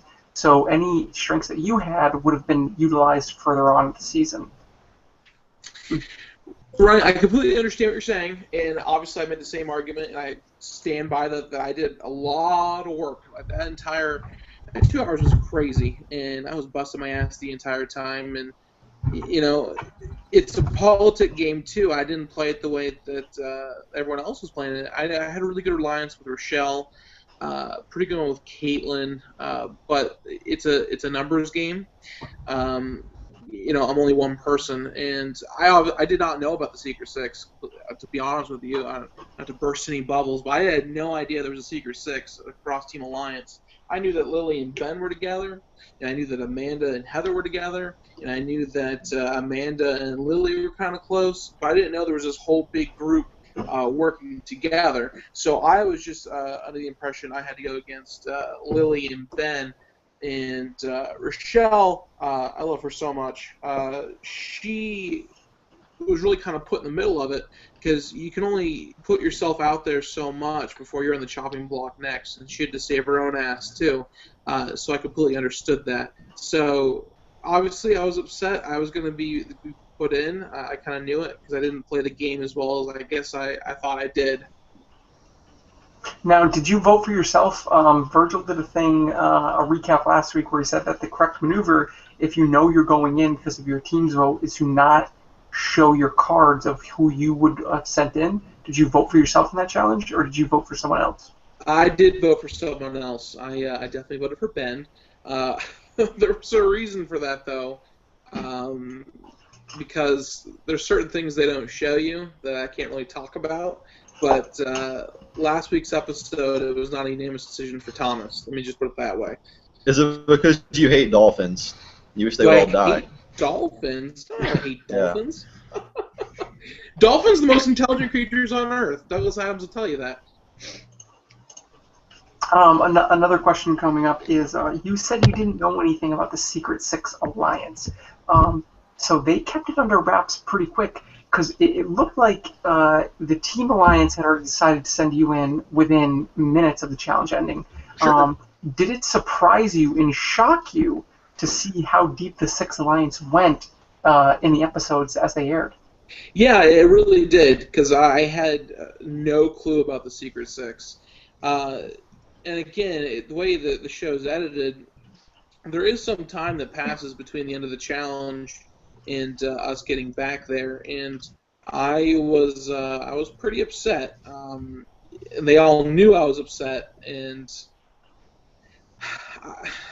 it's hard to say. Like I said, I am pretty surprised at the Secret Six. All right, I mean, I did not know, but they're not as manipulative as everyone seems to think they are, because it's a loose alliance. Like, there's obviously an alliance there, but they're not as organized as everyone seems to think. There's no secret evil lair at Nerdvana that they hang out in. All right. And the next question, I'm totally team Todd. I don't want to make it seem like I'm bullying you, but I draw a lot of correlations between you and Zach in the last one, where you came into a corner where you felt like the entire team came against you. Zach did the same thing, and you both had the same response. You blew up, and you said you were going to take them all out. Did you take you out one by one? One by one. Is there an end to that question? I'm sorry. Did you feel like you were being excluded and bullied, like, straight off the bat, or, how'd that go down? I mean, emotions run so high because there's so much stress being filmed 24/7, being completely out of your comfort zone. Also, the air conditioning did not work the way I wanted it to, and I don't do really well in the heat. As you saw, I had a church fan for part of the episode because I was so hot and I was so sweaty during the Nergata challenge building that boat. I did have it was obviously a Zach level meltdown, but I also was very sincere about my apology because it And was that just a makes lapse you in better. judgment on my part. But we compare it as a Zach-esque moment, but my season is so much more accepting and better. I can't help but think if Zach maybe had somebody to pull him aside like I had Rochelle, maybe things would be different. I don't know. I'm also a much different person than Zach is. Nicole told him he was God's gift to writing. Seems like that would have calmed him down a bit. I wasted so much fucking time in Nerdvana mothering him. I can't speak for Nicole. We only see, like, even like myself, like, even part of it now, I only saw, 40, 42, 44 minutes, and it took days to film every episode. We don't know how bad Zach got. You don't know unless you're there. Question from the thread on 4chan. How much did you study, and why did it seem like nobody in the house other than Ori attempted to help you? We were given, I think, an hour to study. They gave you a book. Some pages were pasted in, and I spent a lot of time on things I didn't really know, like Atlantia, or Atlanta, I forget what her name is now. But she had the golden apples. Of course, I'm going to remember that for the rest of my life now. You didn't get a whole lot of time, and people did offer their help right away, and I really didn't want it. Again, there was strategy involved to that. I felt like I alienated myself kind of on purpose, and I didn't want to take anyone else down with me in case I came back. So Heather actually made Ori go in and help me. Because Ori came in originally, and I said, no, get the hell away from me. And Heather made him bring me water and Diet Pepsi and a snack. And I was actually very glad that he did. It was actually all Heather was the reason he came in there again. Now, we talked about this with some of the other contestants in the prior seasons. Of the challenges where they cut out certain answers because either everybody got them wrong or it just went on too long and didn't affect the competition. Was it just the 4 trivia questions that were asked for what, or was there 1 or 2 that neither of you could get? Nope, it was definitely just the 4. Actually, what happens is if you were to have the question and you got it wrong, and the next person got it wrong too, there's still 47 different options out there because there's 50 objects out there, and so you go back out and try again. It didn't get to that part, but that was an option, I remember, from the rules. So yeah, just the 4 questions, and I bombed them all. Yeah, because somebody mentioned was it on another interview where there's like Todd comes out with this like specific story of how it relates, and it's completely out of left park. And I just remember like as you'd come up, I'd be like, oh yeah, it does make sense, and then it'd be like, you were wrong, and I'm like, oh fuck, come on, Todd. So it was so funny because I got told afterwards by the executive producer, Anthony, that the challenge producers were so pissed because I was so confident bringing these things up that they second-guessed themselves and had to stop it and check the books again. Just because I was so confident about what I was doing that it threw them off. Another question from the thread. It looked like you were sleeping on the floor all the time. Do you have back issues? Not really, but I've always been a floor person. I know it sounds weird, but if I sit on a chair for an extended period of time, I generally slide to the floor. And there's a lot of parts in Nerdvana where I'm just like everyone's sitting on the couch and I'm laying on the floor. Even if you see the pictures from the premiere party 2 weekends ago, I was laying on the floor at Curtis's house. I've just always been really comfortable on the floor. And those beds were not that comfortable, and I was too tall for them, so I did enjoy laying with a Han Solo and carbonite mat. Too tall? How tall are you? I'm 6'4". 6'4". I had no idea they stack shit that high. Yeah. I'm just fucking with you. 197 pounds of pure No amazing. bullying. I'm not bullying you. That's from. No, 6'4" is I pretty get tall. that. I mean, even when I go to my mother's place to sleep, like, it's a bed that is, like, not open on both ends, so it's like there's frames and shit. So I always have to put myself slightly diagonally, or, like, spread my legs, because otherwise I'm, like, fucking stuck. Yeah, dude, I used to on sleep everything. before It's all the the fucking it's a time. curse of Some being. things I don't want to know about you, fat guy. I'm not going into that much details in that way, but I mean I know the curse of being tall and huge. Yeah, like the bunks, the pods, they have like little stands at both ends. So no matter how you lay, there's no way to just kind of lean off the bed. So like if I was able to do this, like my legs could hang off, I'd be fine. But it didn't work like that. So I was like, you know what? Fuck it, I'm going on the floor. So we were talking about this earlier before you guys showed up, not including yourself. If you were to do a All-Star King of the Nerds, who were the most memorable contestants? No more than 4 per season, from seasons 1, 2, and 3. Most memorable contestants. Xander is the first one who pops to mind. So we got Xander, Muja Gay, Mary Kate. See, the problem was I didn't watch all of season 1, which I know is blasphemous, but I watched all of season 2. How dare you? I know. I'll put Ivan in there, so we're up to 4. Are you a Virgil man? Oh, Nicole's sitting there like so mad at me right now. I'm thinking. I really wish I could see more of Jaywitz. He's such a great guy. What about, I'd love to get Danielle back. Could you imagine Danielle, Zach, and me in a house together? Oh my god, dude. That'd be interesting. That would be an editor's gold mine. Hello, Heather. Is that Heather? The quickest way to get me to do something is by telling me not to do it, you fucker. Well, welcome to the fun chat. So, Heather, we were just talking about the. Can you words? Is that a thing you can do? Can you math? Fuck off. Oh shit. I'm drunk. Hold on. Somebody else talk. Well, I mean, which part did you want to talk about? I mean, there are many subjects we could go on and on and on and on about. Okay. The prep for the nerd off. Would it have been possible for you guys to just throw a cardboard box into the water and just swim to the other side? Would that have been possible? So while they were like, hey, you fucks, do you want to build something out of cardboard? I was like, this is a terrible fucking idea. So what my instinct was to build something that you could essentially pull through the water really fast.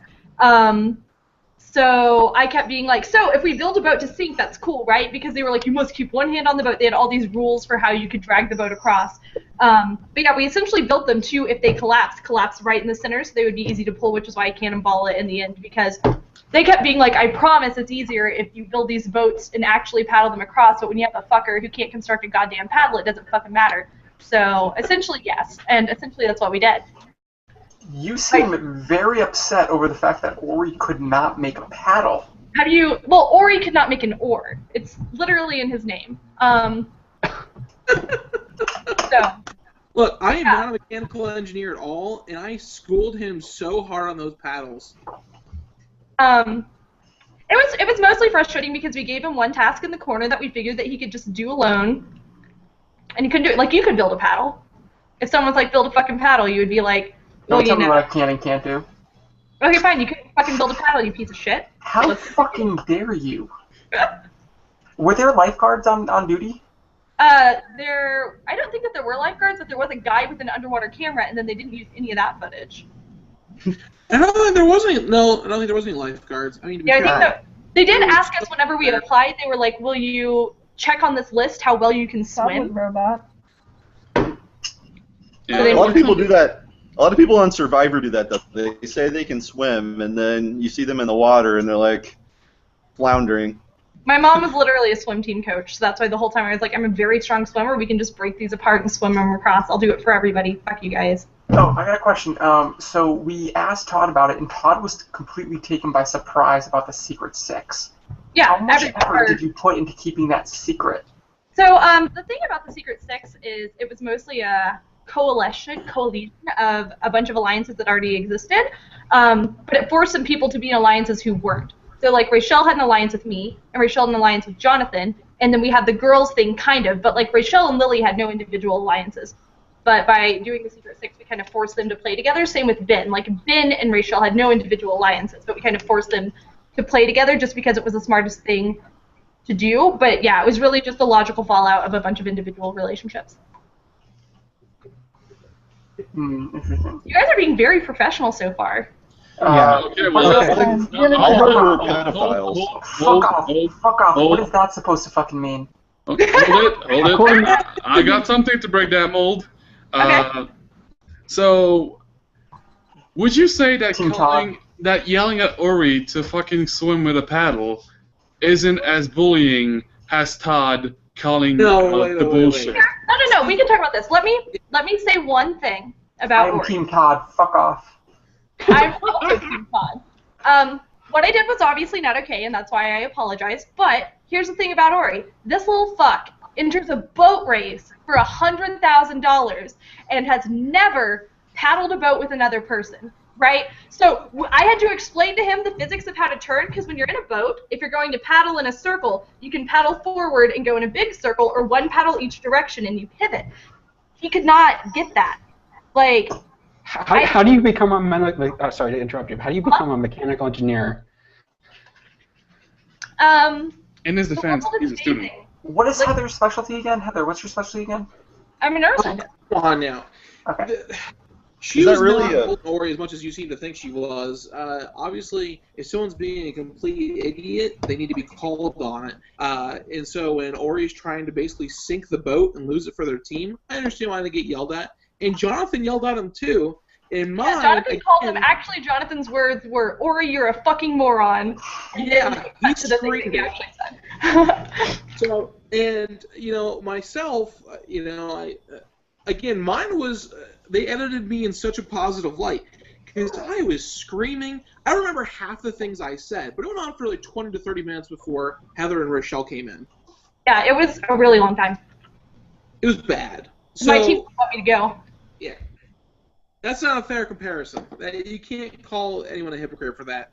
Why did you single out Lily? Was it something? Why did I single out Lily? Here, I can actually answer this if you want me to. Yeah, that's fine.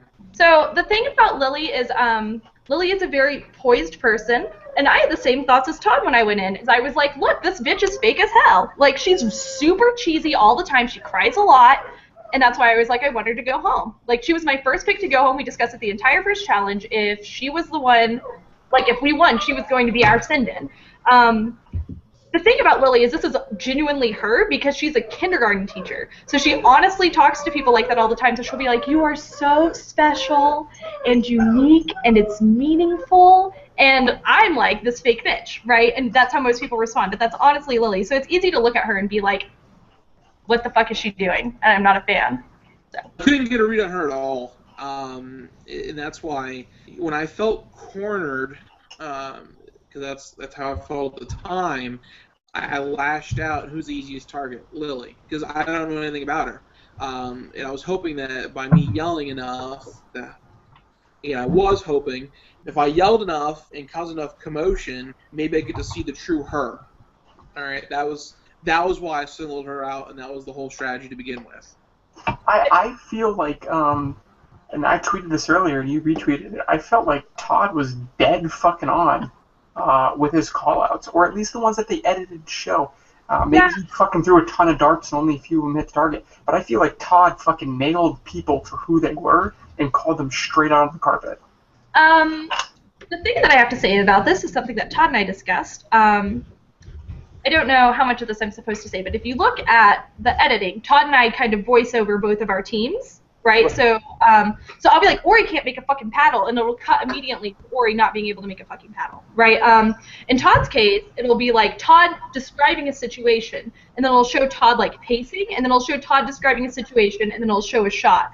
Whereas I kind of voice over, which is, definite rhetoric, as happens in all media. And I can't tell you how to interpret that, but I can say that from my perspective, like where I was when this happened, is I'm not on the House Hulagu's fucking team. I didn't know what Lily and Ben were doing all day. I didn't know what was going on. I'm in the other room. I see Todd going from very anxious during the challenge to broken in about 15 minutes. And they didn't show this, but whenever we got back to the house, they normally make us wait a little bit before we go inside so they can reset up cameras, and Todd fucking barreled through the door and like went straight inside. The second they lost that challenge, Todd started to get upset, and so I saw Todd go from being upset and anxious to a point where he wasn't going to be proud of his actions. And to me it was pretty much out of nowhere. I had no context because I'm not on that fucking team. Yeah, they don't show it, and I got in so much trouble for it because I pretty much pushed a producer out of the way. If I wanted to go somewhere, you're not going to stop me. And I ripped the door open, and I went, and then a camera person chased after me because how are they going to stop me? That's exactly what I was thinking too. I'm like, are you really going to stop me? All I wanted to do was go and sit in my room, and that's all I wanted to do. And just be by myself for about 30 seconds, which obviously you're not allowed to do. I signed a contract. But in the moment, in the heat of the moment, there's so many things that happen. It's such a stressful situation. There's so many things going through your mind, and there's no real good excuse for it. But, like Heather said, you could tell I was anxious, and you could tell I was getting upset during the challenge, and we were just building things because I want people to be 100% on point the entire time, to me just breaking because nobody did what I wanted them to. Now, I got a question about that, about the breaking. Was it the $100,000 prize, or was it the competitive nature of not wanting to lose? What do you think had the bigger pull on you? I mean, obviously $100,000 is nice, but I was more in this for like the bragging rights, especially being a comic book nerd, and how none of the comic book nerds before me have done anything really. So I wanted to really kind of prove everyone wrong. That a lot of them won like 2 challenges, dude. Come on.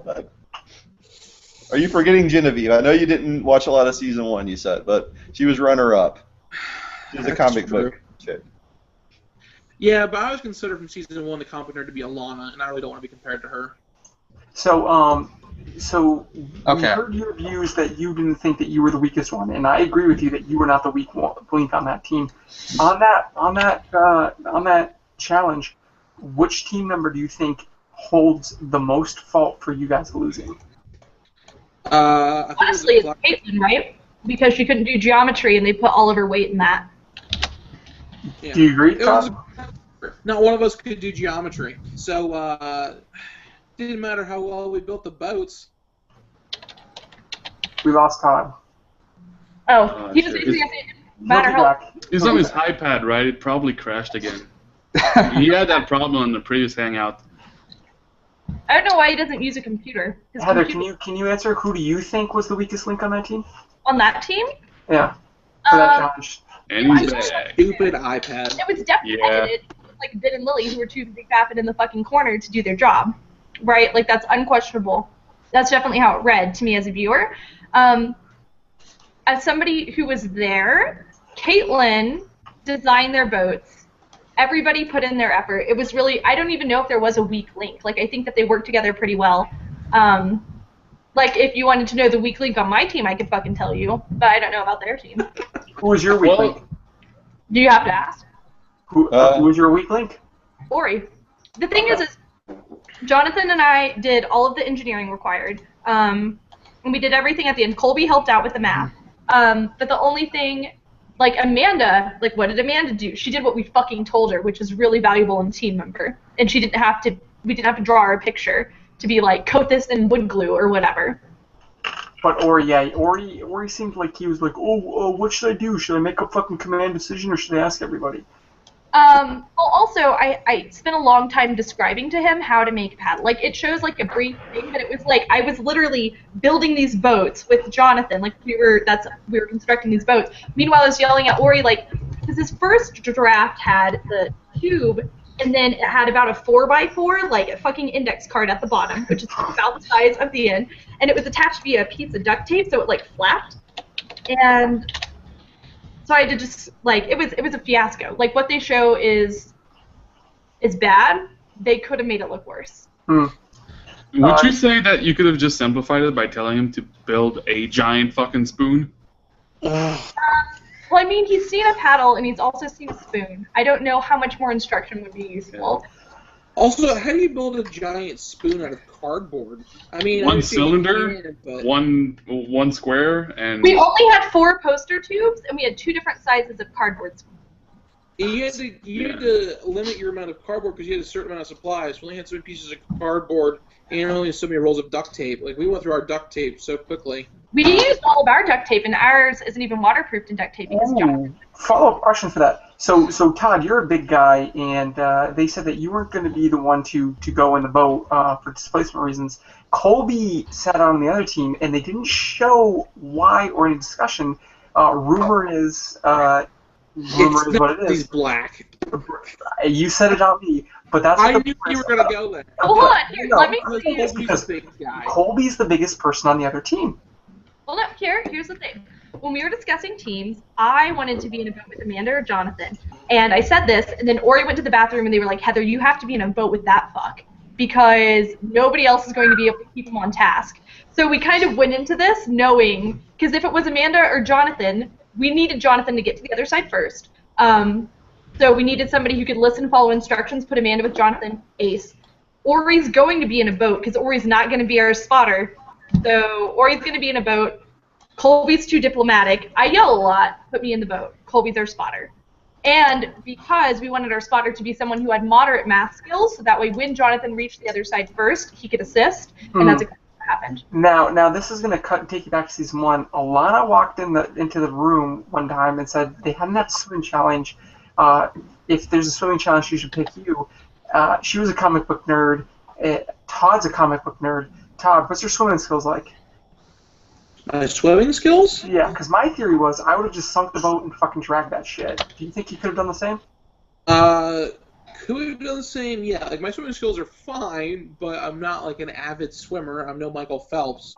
The goal of the... okay, obviously we're going to try to... like, we're intelligent people. We're going to try to break the rules as much as we can and get away with it. Yeah. So, you know, we didn't really want to jump in and destroy our boat and get to the other side. And I knew for a fact I was going to be the spotter because they show what actually happens. 2 different things. Obviously, when they're like, someone's going to be a spotter, and I'm like, I wonder who that's going to be. So I knew it was going to be me, and we just had to have them say it. Yeah, I think I should have cannonballed at the end of it, though, just to go through. But I'm really proud of the fact that our one boat survived the entire ordeal, the one that Rochelle and Caitlin were in. So we had a good design. So can I get a recap of what happened in the episode? Because I've been busy for hours. I yelled a lot. Todd yells some, but I yell the most. That's it. Who went home? There's an alliance of feminazis. See, basically, Todd went full Japan on his team. So he dropped Hiroshima first, right? And then, You don't even know what fucking it means. He covered his team, and he got Hiroshima. He got Hershey Highway Hiroshima. Who went home? That's the important part. Todd went home. What the fuck? What? Todd. I quit. I'm out. No more hangouts. No more posting. Nothing. I'm done. King of the Nerds is dead to me. He's gonna go and kill somebody now. Sorry. He's actually gonna kill somebody now, too. I've been gone for 3 hours. I already killed somebody. I mean, yeah. Why not one So more? I just want to talk about a mathematician that doesn't know how to geometry. Let's talk about Tell me how geometry works. 1, 2, 3. That's the funniest thing I fucking ever heard. You don't even know how fucking geometry works. Oh no. It's a reference to season 2. Don't worry about it if you don't know it. We're up to speed. Believe it or not, we're on the show. We probably watched it. True. No, I'm just saying. Well, Some people, But, I don't know if they're that, if they know that much about reality TV, because a lot of times, an alliance is a very simple thing where everyone wants to be in the majority alliance. But a lot of people on the show don't seem to really care about alliances. I mean, they haven't really existed on past seasons. Like, not like a big forceful alliance before.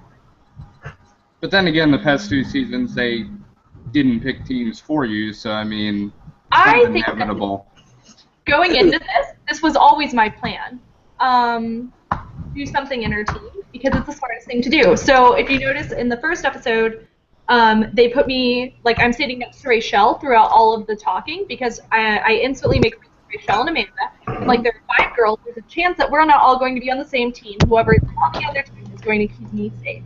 So on the mats, I talked to Rachel, then I talked to Amanda. Rachel goes to the other team, I kiss her hand. Like, this was my plan the whole time, basically, was to get somebody on the other team, because they're half the decision. That's very romantic. So basically, you got on the show and said, "I want no fun allowed, and we're going to ruin this by having alliances." Kidding, of course, but alliances. Not to bring up this whole alliance thing, but did you guys notice that one of the biggest differences between seasons 1, 2, and 3 is that there is no exit interview anymore? There is no wise words of wisdoms from the nerds who have lost. Not true. I did do an exit interview. They just didn't air it. There was rumor that they were going to put it on TBS.com as a bonus thing, but I definitely had about a 3-hour exit interview. Now, they used to do a couple, maybe a minute and a half of the contestant speaking their mind or their wisdom on the lead, and they didn't do it this season. Could you share with us some of your wisdom, if you could take yourself back to that elimination, and who you thought could win, and what you wanted to tell the world? Sure. Well, my big thing was, I was defeated, and rightfully so. I became the thing that I became a supervillain. I went right into the comic books like I always would, and the Clockwork King. The Clockwork King, exactly. Emotions are running high, and I felt very alone. Is the best way to put it, because you look at that, it looked like there was a budding romance between Lily and Ben. Heather had Amanda, Rochelle was with Jonathan, and then I just kind of felt alone, and that wasn't the case, obviously. Like, these people are all so amazing, and all my friends, but I've gotten so much positive feedback from this show because of the fact that I'm a big guy and I'm still on there, that I actually made it onto TV. People think that you have to be, if you're fat, you can't be on there. You can't be confident in yourself. And, I went out there and I put on a Lakers cheerleader outfit and I went on national television. And that took a lot of balls. So, my big words of advice were, you don't let anybody tell you that you can't do something, especially because of your size or your gender or anything, because that's bullshit, okay? That's exactly what that is. I proved that you can be confident in your size and your ability and your skin, and, I got my strength and confidence from comic books and some of my role models and heroes, and I think it showed for the most part. Well, I mean, you still go out. That was wonderful. Like, with your ass completely handed to you, but nobody's like, what a weak dude, right? Right. I mean, I own that. I got my ass handed to me by Caitlin. It was so bad. I remember specifically thinking, as I'm there during the nerd off, my chin, originally, I was so confident, and as every point happened, I remember my eyes just going slowly to the ground until I was down 3-0. I couldn't even look Heather in the face. And then I was like, you know what? Man, I'm dead. Like, I went up there to get the last question, like, Prometheus. Of course, everyone's making fun of me so bad for Prometheus. It was painful to watch, dude. Yeah, that was really painful. Like, no joke. Yeah. Oh, it was painful to be part of. Don't worry. That's all right. I'll never forget it now. You know what? I'm glad you said all that, because I don't think it was, other than Ivan's exit speech, I don't think anything's ever been spoken to true nerds like that. Like you basically said, you did get in that Lakers outfit, and I remember laughing so hard last week as you come out and you just fucking, it's me. What's up? What's going on? Like, you be confident, and you. But I it got a didn't lot of show. confidence. He came and he interrupted our team twice, and he would just stand in the library and yell, "Team Smash!" until we fucking came out there. And the second time it was like 10 minutes that he yelled, and that's when I finally came out and was like, "What is it, baby Todd?" Okay. Heather I mean, was so it's nice as to adjust my chest for me. Okay, so I have a question from the thread for Todd.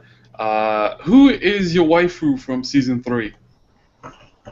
You're gonna have to refresh my memory what a waifu is. It's gonna show my terrible. like his #1 lady. Oh, my number one lady. It doesn't have to be sexual, but it's like. No, the point of the waifu is that she is not sexual. She is pure to you. She will forever be pure. Well, I mean, Heather is not sexual to me. It's probably because I'm not under 20%. Oh, snap. Proximity thing. Yeah, the proximity thing. That's what it is. Heather Rochelle. I love Rochelle so much, and I love Heather too. So I guess I have 2 waifus. Can I have that? No, you have to pick one. You can have as many waifus as you want. Todd is alpha as fuck. He gets 2. As long as you have enough love to take care of both those waifus, you can have them, bro. Can waifu and alpha really be in the same fucking sentence? No, that's some shit right there. Can you and fetal alcohol syndrome not be in the same fucking sentence?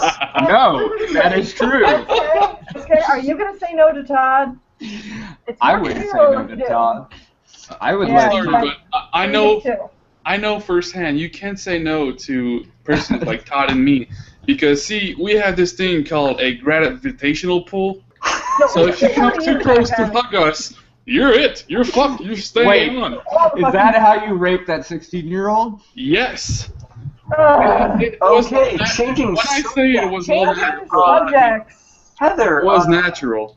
I mean, how much team discussion was there on your side on who to vote in this week? A ton, actually. Because I wanted to vote for Todd, and I thought that it would be funny if both teams voted for Todd. What would happen if that happened? So if 2 teams vote, if one person on our team had casted a vote for one other person, then that person goes in because you would have all votes for Todd and 1 for one other person. They have the second most number of votes. So you could essentially have everybody vote for Todd and one asshole swing it whatever way they wanted and you wouldn't know who it was, which makes it pretty fucking interesting. One crafty mastermind, you mean? Or if both teams vote for the same person, then the winning team gets to pick twice.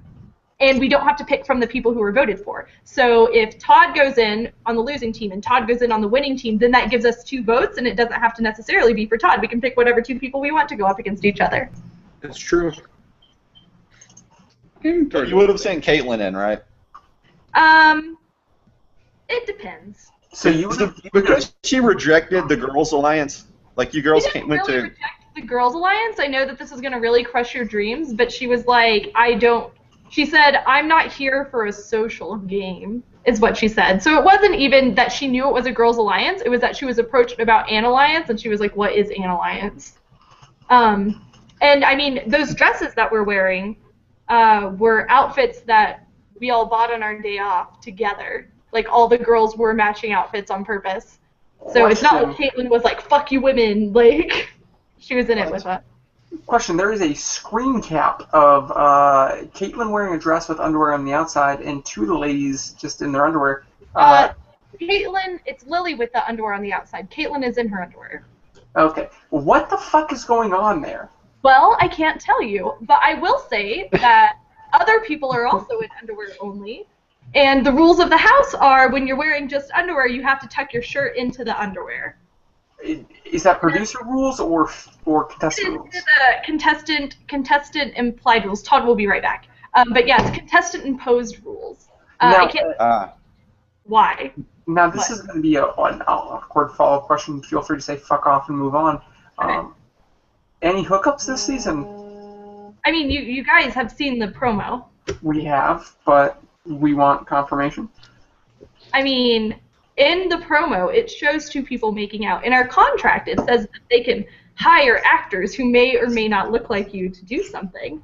To my knowledge, they've never done that. Yeah. Shit. But to my knowledge, they've never done that, right? So I'm mining something. Did any of this happen?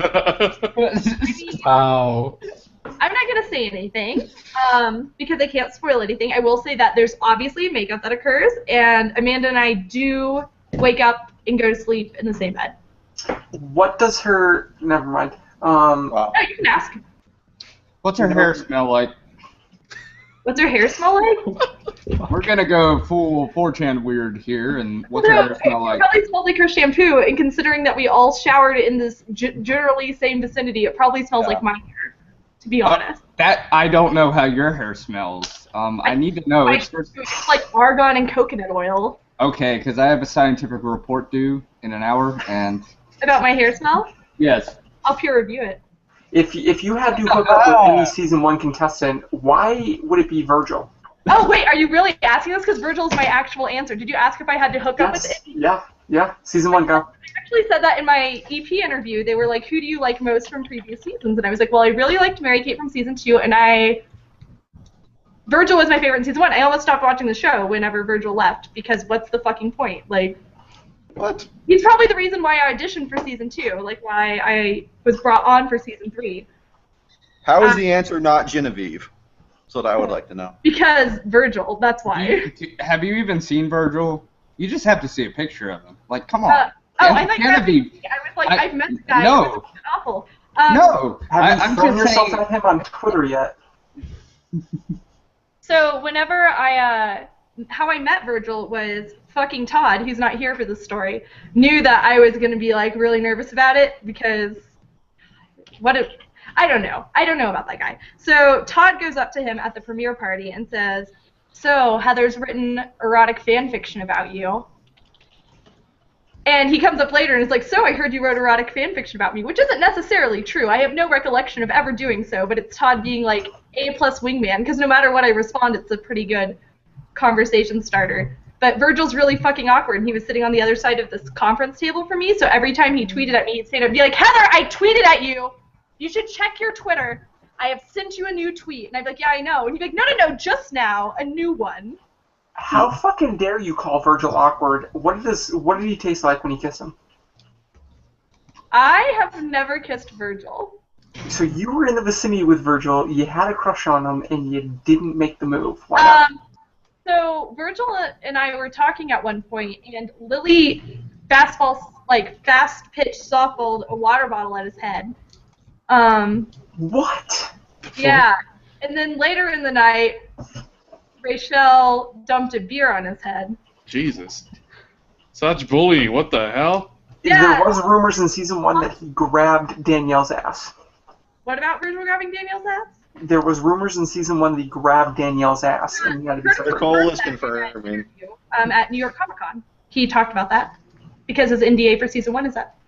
But yeah, so the girls on my season knew that I like Virgil, and they were not a fan of that happening. So why not? So I posted a picture on the 4chan thread, and also it's in the chat on the Hangout.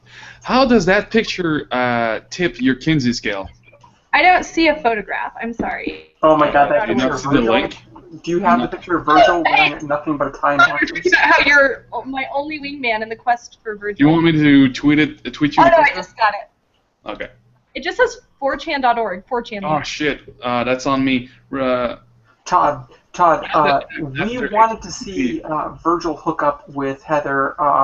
Tell us on your side how much you tried to make that happen. Try this. Try this one. Because she told us a little bit. Whatever Heather and Virgil want to do in their private time in the bedroom is completely up to them. There's Now, no bearing on me. She claims that you walked up to Virgil and said, Heather wrote some erotic fan fiction about you. Where is this erotic fan fiction, and where can we download it? That's a good question. I don't know how to internet, so I'm not even sure. Well, you're full of shit, Todd. Don't lie to us. You holding out on us? Todd, come on, man. Did you get the picture? Are you a big guy? Am I a big guy? Yes, I am. Wait, is there pictures? Is this on 4? Okay. Can we talk about how terrible I am at the internet? Here, And how Todd, the let's others- I'll tweet the link at you, bro. Oh, well, I was just going to teach him how to use Google Hangouts, but we can baby him. God, that photo makes me so upset. Which one? You know which one. The Todd What, one. with or the Virgil Virgil? one? Yeah. The Virgil or the Todd one? The Virgil one should make you excited. No, I can feel my face turning red. I don't get flustered often. It's okay. I get flustered too when I got flustered too when I saw it first. I mean, it's hard to I've seen resist it that. before. Like, I don't live under a rock.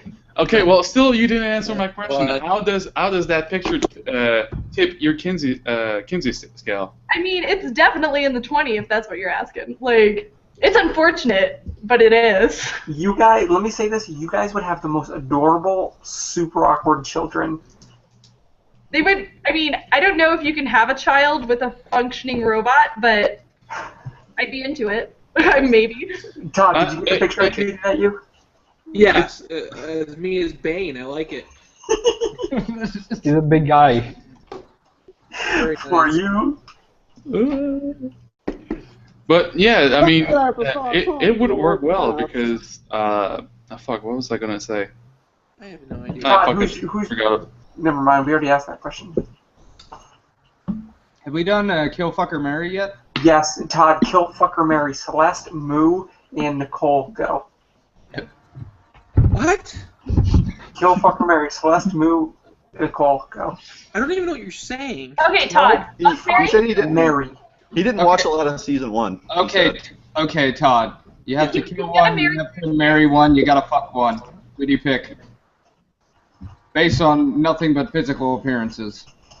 He's gonna marry Mujige. I marry Mujige. I think Nicole's gonna die. I'm gonna Why die. the fuck would Nicole die? That I'm the fucking ass ugly one. Seriously. Gonna have I'm the sex. fucking ugly one here. But have you seen that ass? That was from last hangout. I mean, I'm still fucking like I'm like bottom 4 out of all the girls. Nicole said involved she'd in fuck me. seasons. Fun fact, Nicole said she'd fuck me. Well, that's because the other options were fat guy and serial killer. Said fuck me, that's all that matters. Heather, Brandon, Zach, and Jaywitz, kill, fucking, murder, go. Still fucking murder. That's 2 deaths, 1 success, right? Kill, fucking, Mary, Jaywitz, Okay. Brando, and Zach. Brandon, Zach, and Jaywitz. Okay. I'm gonna marry Brandon. Of course, that's the only right pick. Yeah, I'm going to fuck Jaywitz, even though it would probably be boring. And I'm gonna kill Zach just cause, you know. What do you think, Zach? What do you think sex with Zach would be like over sex with Jaywitz? I don't know if Zach even knows what sex with Zach would be like. Yeah, Zach is definitely a virgin. I can totally see the pickup Heather's line been from dating that girl Zach. for what? 14 months now, Heather? What? Zach's been dating that one girl for what? 14 months? Yes. That's a long Nantucket sleigh ride. It's called a beard in the gay community. Can you imagine his pickup line? He just walks up to a chick and be like, "Yo, wanted me to show you how gravity works?" I'm the bad boy of King of the Nerds. And then he does, and it only takes 3 seconds. Chicks like bad boys, though. He was the bad boy of King of the Nerds. what are you talking about? He's like the kind of person that would brag about being on King of the Nerds to girls for like fucking. I was the supervillain of supervillains on season 2. You want to watch me explain how gravity works? For like 2 episodes, and then he kind of fizzled out, but, you know. He systematically destroyed that team. Now, He getting went back to through with his season 2, threat. back He to did. season 3. He said he would- Todd, this question goes to you. Now, you were on there for three episodes, which I guess correlates to like a week and a half. Who was the person in Nerdvana that you had the most fun with? That's a good question. Or who would you be the most sad to see go? This will go to Heather too, also. Okay. Well, I'm gonna wait for Todd to answer because I know his answer's Rachel. It is. See? Now, why? Why? Because Rachel is the best thing ever. Why would you trust Rachel? She voted out Thomas, who's a fellow brony. No. See, You can never Who thinks trust you have the most fun with her? there's method to madness. You got to play the politics, which I didn't do very well. She had to cover her own ass. She had to go with the team. Don't go with the flow. Don't go with the herd. You're gonna get trampled. That brony on brony crime, though. True. I don't know. She was telling me about how Thomas did like jack shit during that challenge. They would like ask him to... Naysayer.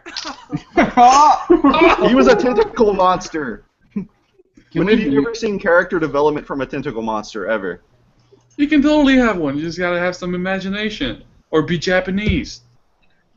Okay, but I'll answer. So, I have 2 responses, and you guys are gonna be like, oh, fucking lesbians, blah, blah, blah, but whatever. So, obviously I met Amanda, and she's like, my goddamn... Lesbian. I know, yeah, so sick of this lesbian bullshit, meh, meh, meh. So that's basically my first answer, is obviously Amanda.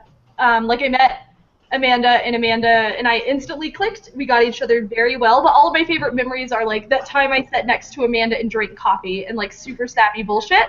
So, the person who I had the most fun with would be Jonathan. I think you kind of... Yeah, I think you kind of saw it in this episode. Jonathan's, like, really my partner in crime. We kind of run the team, and I loved being able to compete with him all the time because we're both very smart and very observant, and we were playing the game, like, as in challenges, and then we were also playing the social game in very similar ways.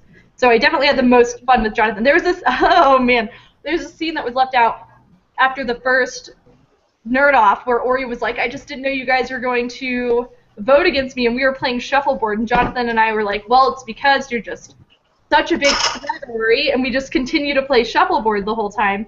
And when we left, Jonathan was like, you weren't fucking serious, right? And I was like, no. Like, of course I wasn't. I want this guy to work with me. We're on the same team. He was like, great, me either. And we, like, high-fived really dramatically and walked out. That's when I knew that Jonathan was my bro. Now, when you guys first showed up, ignoring what you know from the Hangouts and all this, when you first showed up and you weighed out all the contestants, who did you think was the #1 person to win King of the Nerds? Lily? What about you, Todd? I was going to say Amanda. Fun fact, Lily thought it was going to be me, so... Ooh. Yeah, You guys have no self-confidence. That'd be like totally like, oh, I'm gonna win this shit. Just a follow-up. Why would you think it would be Amanda? You know, Amanda. So we're blindfolded and put into buses and herded to Nerdvana. Blindfolded for 3 hours at least. Yeah, it was ridiculous. And it was so hot. But Amanda was the one I could identify immediately. She was in the same bus as me, and I identified her Chuck Taylors from being able to sneak underneath the thing. And she was so sickeningly nice the second she saw me and gave me a hug. Just playing the game. You could love her. So you kind of rooted for her right off the bat. That's natural. But the second sentence that Amanda ever said to me was, let's be best friends. So, like, she is honestly like that. Wow. Also, Amanda's t-shirt, the Dumbledore supports, I forget what it said, but it was pretty awesome. It said Dumbledore supports gay marriage. Yeah, that's what it was. Because we were like, while we're on the subject, Todd, there was an instance in the last episode. Were you flirting with Ben? I flirt with everybody. It's a game. Todd got really drunk that night and laid on the floor, and begged me to come sit next to him. Like, Todd flirts with everybody. It's true. Oh, yeah. Told you I'm a floor person. Question: during that night, after the cosplay stuff, did any sex happen? Real talk. Wait, no. Not that I recall. There was a lot of flirting, but at that. So the thing is like if you ever have sex with somebody, then you've given them something, and this is a game where you want people to keep you around, right? So you don't ever want to let them get that thing, right? Until the end. Now, But she was all green and stuff. I mean, Captain Kirk demands. Oh, yeah. She was an Orion slave girl. What nerd's fantasy is that not? Now, we talked with this with some of the other season contestants. If you were inclined to hook up with a castmate, how much leeway did you have to tell those producers and cameramen to fuck off? We're about to have 20 minutes to ourselves in this room. There is no such thing as fuck off. We have 20 minutes to ourselves. They There will sit isn't. and watch you. Well, So somebody's going to be getting a close-up as this is happening? So literally, I didn't know this for a long time until like after the show, but in Team Smash we always changed in our fucking bedroom like normal human beings, and the cameras filmed it, and we were like, okay, whatever, like they're obviously not going to use this. But House Hulabu, all the girls always went to the bathroom to change because they were like, we don't want to be on camera and they can't follow us into a stall. Hmm. So, but yeah, so no, there's absolutely no privacy, and also they can follow you into a stall. We found out. Also, I'm naked half the episodes anyway, so I mean, they've already seen it all. But yeah, They there's haven't no seen it all, Todd. Don't sell yourself short, buddy. They I have usually a see those last question. 8 inches. I have a question related to that. How much are you allowed to stare straight up into the camera before they actually get pissed? They stopped thinking it's funny after a while. So whenever we had the dating conversation, we made Thomas film a commercial for himself where he did it all directly in the camera, and they didn't use that. But then, of course, they used me looking in the camera and saying, like, if you're a lady, call me. If you're a dude, maybe. And that's directly into the camera. So, yeah, they generally don't like it. But they can't run into a shot and be like, don't fucking look at the camera, right? Because then that ruins the shot. They just hope that you are more immersed in the real world. After a few days, was it easy to ignore the cameras, or were they still in your mind? You were always aware. For 30 seconds. Well, you get used to it, but you get used to doing weird shit where you, like, instead of sitting across from somebody at a table, now I'll always sit next to them, because if you sit across from each other, the camera guys will, like, tap you and ask you to move, so that way you make a nice shot, right? So when you hang out with us in public, sometimes we group into, like, corners and, like, easily filmable angles that are open to the room. Oh, you know what else we do? If you have to have a conversation, you have to grab a camera and bring it with you. So it'd be like, not true. You come with me. That's what you're supposed to do. Oh. Well, they're supposed to follow you if 2 people go away. That's not always the case. You can get away with no cameras. You're mic'd all the time, but if they don't find what you're saying to be interesting, then they won't follow you. So the cameramen are kicking themselves because Heather knows this. There was a fantastic scene they missed from episode 2 where Ben was helping Caitlin prepare for the riddles, and it was literally Ben and Caitlin and myself, and I'm sitting in a chair, and the cameraman thought we were talking about was boring, so he left, and not 30 seconds later, I barely tip back, and the chair explodes. I mean, it went into... It burst it didn't, like, one leg break and he fall. Like, every fucking leg broke. It broke at every intersection between wood and more wood, wood and fabric, wood and everything. It dusted. Boom! I mean, it was disintegrated, and I was sat there stunned because I just obliterated a chair, and they had to call the paramedic in to make sure I wasn't dying, and I couldn't stop laughing the entire time. And the cameraman and the executive producer, they're like, I cannot believe we missed this. I cannot believe we freaking missed this. But yeah, sometimes you're, like, with somebody and you're doing a puzzle or something, and they're like, you guys are bad fucking TV, and they leave. So, kind of in correlation with that, some of the other season contestants talked about this. One-on-one interviews with the camera where they try to get reactions and stuff like that, where they film it later. Some of the contestants said that they could tell when the producer was asking questions they were driving angles. Do you ever find yourself in a room alone with the camera and maybe a producer or two and been like, oh, they're looking for me to be like this, and I'm totally not going to give it to them? All the time. I was notoriously shitty because I would say things like that. Like, I know you're trying to get me to do this, but fuck you. And they would be like, I'm not trying to get you to do anything. Like, don't lie to me. They don't, like, push it super hard, but sometimes they will ask for, like, a nerdy reference, or they'll, like, one time straight up in an interview, they were like, Heather, do you think Todd is a misogynist? And I knew that they wanted me to say, I do not think Todd is a misogynist, so they could audio splice it to say Todd is a misogynist, right? So I was like, nope. And they're like, do you care to say any more on that? And I was like, nope. Todd, what about you? Sorry, Thomas is texting me. He wants to know if he can join in the hangout. Don't we got time for the bronies? Oh, poor precious baby. You guys be really nice. Will you Never. link, Heather? Huh? Will you Facebook message him the link? Absolutely. It's just, yep. I'm already doing it. Okay. Oh, okay. I'm excited. Wait, what was the question? Oh, forcing us to say things. No, I mean, not really. Like, they can give me nudges. Like, obviously, I was gung-ho about everything, and I'll do whatever they wanted me to. Hey, Thomas. So they could literally, funny. What happened was, okay, so let's go back to the Laker cheerleader outfit, because that's so funny. They said, Todd, we need to do something that wraps it up. And so I decided to wrap things up by putting on a really skimpy outfit and parading around. So they kind of asked you to do things, and I took it however I wanted to. All right. So I'm going to ask this question, Thomas, because he just got here. Thomas, you here?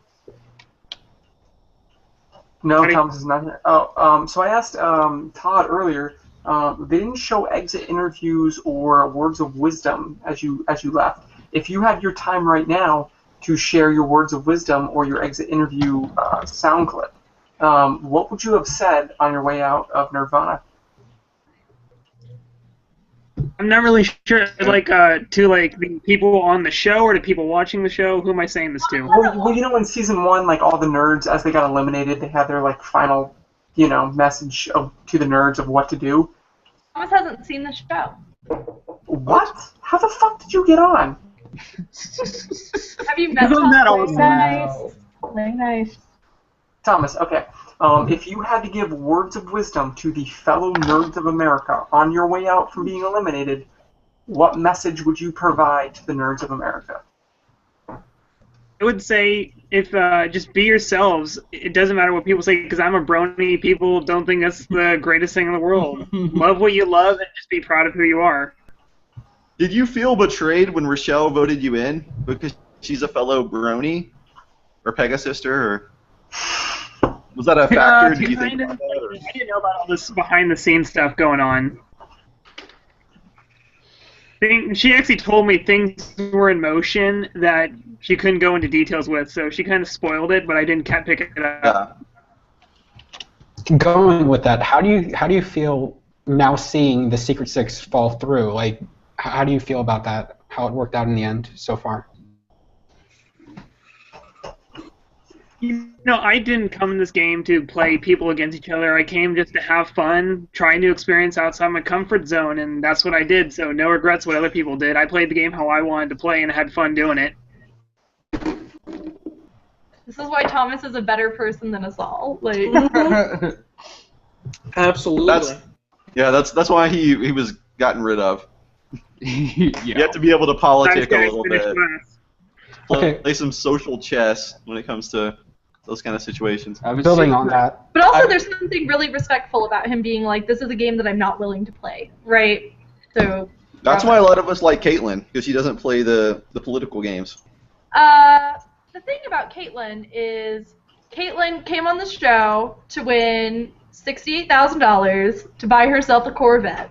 That was the entire plan. So she was like, and she was like, it's an experiment to see how far somebody can get one of these things without buddying up real fast. So, winging it. So have you seen the fake nerd controversy? Yes. Oh, Lord. Can you guys talk about any of that? So what I'm going to say is I think that the fake nerd controversy was in reference to a possible edit that didn't end up occurring, as far as I know. So I don't think that it's relevant to talk about necessarily because it would have been shoddy editing at best. But I think that everybody who made it on the show was pretty fucking real. Like, I know them all pretty well. They're all big dorks, so. It's true. I always thought the fake nerd was someone who got kicked out of early casting. That's the story that they're going with. Yeah, that's what we figured out. It's like, probably, from what I remember the video, he said that it was a fake nerd, but they caught him like way early. It's probably during casting or something. Yes. There's an additional interview in text with Curtis. So there's the video interview that happens at New York Comic Con, but then there's an additional video, like by like Buddy TV, I think, that's in text that has more information on the fake nerd. Going on the whole Secret Six thing, and this goes to everyone. How do you feel it affects the show. Because one of the things we discussed about earlier is that potentially it kind of ruins the show. But at the same time, you can argue that the alliance is part of the game because of the fact that you're playing a social game and there's this whole meta to it. I think that it is a social game, and I think that it's very silly that people are acting like we're some big, evil, menacing force because, as you saw in this episode, the alliance is constantly being questioned, and that's how an alliance works. So, like, Jonathan was ready to, like, fuck the ship, right, essentially, this episode, very early on. Takes out 0.5 seconds, and all it takes is one person flubbing up enough to piss everybody else off for it to implode on itself. So I don't think that it necessarily ruins the game. I think that the initial alliance between the 4 women was to prevent me and Amanda from going to a nerd off after it was told to us that we were the prime suspects. And I think that everything that evolved after that was just, like I said, a natural collapsing of alliances. I don't think that it ruins the show. I do think that it adds a new dynamic that already exists in other reality shows. Fact. And we've heard that since the show's been airing, we've heard that Amanda's a big reality TV fan. Were any of the rest of you on the cast, as far as you know, savvy, let's say, about reality television, about forming alliances and playing the game, so to say? The thing about playing the game is part of it can always come from watching reality television. Part of it can also come from playing a lot of board games, because you have to do very similar things in board games, right? Like long games. And so I think that there were some people who came in with a very, very strong idea of exactly how they wanted to play the game. And I think most people did. And some people were like Thomas, where they were like, I'm here to be fucking nice to people and I'm not going to be an asshole like the rest of you. And some of us came in to be an asshole. So as far as I know, nobody is as into reality television as Amanda, but I don't think that means that you should discount the strategies of others. Right. Yeah. Another question is something based on that. It's not really about the show per se, but about the contestants. About in the how can I say this? Okay, which contestant would fill up the role of when you're playing a game of Risk and there's that one fucker who wants to ally with everybody? Uh-oh. I don't know. So that one fucker that wants to ally with everybody. I don't know. Jonathan? It might be. I was really hesitant to use the word alliance because I like to be sneaky with my word choices. So like when Rachel approached me about an alliance, what I said was, because I was in an alliance with Amanda, and in my mind that's like you're fucking married, right? Like Amanda's my one true alliance. So she was like, will you be in an alliance with me? And I was like, look, what we have is great, and I would like to continue it. So maybe Jonathan, but not even. I don't even know if we had one person who was like, I'm here to like suck a bunch of dicks and get by on that alone. It's true, though. Right? I love Heather so much. Wait, so Todd didn't suck anybody's dick on the show? I'm saying a bunch of dicks. One dick is not a bunch of dicks. Even just like more than like a bunch at the same time? Like you just grab a bunch and like you've fit them all in? Or... You have to use both hands, like Lily has told you. I don't know. I mean, it's a bunch. So I imagine like a group of them at least. Do you watch Silicon Valley? That's what I was gonna say. I was like, you've seen Yes. Yeah. I mean, sure, you could find like the mean jerk time and shit, but I mean, you don't line them up. It's a bunch, so it has to be like like in a bundle. So I guess you could like put your hands like this, right, and fucking like calculate the circumference of your hands, so you can like use that as a mean, and then you take the area of the circle. You're just throwing out math words you heard one time. No, because I'm French. I'm French speaking, so sometimes my words, like. I thought you were a Polak. No, I'm French. The limit of your voice as my dick approaches your shirt. The thread says basically, you have your area of circle, like from your fingers, right? And then you can like have to basically see how many dicks you can fit in that circle. So it's like fitting multiple circles in that circle, so then you can stroke. This is getting a little too 4chan for the. What are you talking about? The king of the nerds people. Yeah, kind of. I mean, full 4chan. She mentioned this thing about Silicon Valley, so that's why I'm going on tangent. I want you to know that Heather's the only reason I'm here, because I don't understand 4chan. So 4chan. You're better off. You're much Thomas, better off that way. 4chan is kind of the asshole of the internet, and there's a board for TV and movies that has an avid following for King of the Nerds, and we've been here since season 1. We watch the show, we comment, and we interact, and that's where we come from, buddy. Todd, all you need to know is just visit the board shit 4chan says and just stay there like 14 hours and you'll understand 4chan. The best part is I don't know how to get to the 4chan boards. Yeah, whenever he came into the thread the other night, I had to Skype him the whole time. Here's how you get on 4chan. You hold down the Alt button and you hit F4 repeatedly. That's how you get. Oh my God. Just go on Google. Are we in 2001? Like, what the fuck? I don't know why. You know, guys, when you play Counter-Strike, Alt F4 gives you speed hack, or WAP axe, or aim axe. But no, basically, how to describe 4chan in the simplest way possible is imagine that you can say whatever the fuck you want because you're anonymous online. That's what you need to do is you need to type /EX, enter, and that will give you the 4chan experience. Oh god. All right. I hate myself. Is it very similar to Reddit? Because I don't Reddit either. No, Reddit is full Reddit of is full tags. 4chan is full of people like yourself, people like us. Reddit is yeah. Reddit 4chan is more is of an a anime Heather image board. board. 4chan is more of a Zach board. Oh, fuck you. I know you have at least 5,000 karma, you fucking... No, I don't. Push cats. You can find it verified on the King of the Nerds subreddit. There's nothing happening there. Exactly. Yeah, that place is It's pretty a fucking dead dead. zone. Because they don't love we do. Nobody will love you like us. I've been all around the internet, and I have to say the 4chan King of the Nerds fan base is the best fan community on the internet. I mean, okay, sure, Well, we might take your pictures from the show and Photoshop Nazi shit in the background like we did with Reagan. But I mean, it's There all may be there may be some homoerotic fan fiction you might not approve of, but And then the me and Zach's head are just fucking gold. Like those two. Thank you, 4chan. I forgot to ask because it's the most important part of King of the Nerds. Was there Little Caesars in this episode? was it piping hot? We have Was to there know. any Little Caesars? Did they have the scene? Did they? I mean, there was not only in this that. episode. Sorry. I think There I is think a they dropped, show. they dropped the sponsorship, I think, but there's still commercials during I the show. literally bought Little Caesars today because I was like, ooh, the new episode, and there's not even another fucking scene. Like, what the fuck? That guy, what's that one PR's email? I want to get straight. I don't think that's the right one you have to talk to.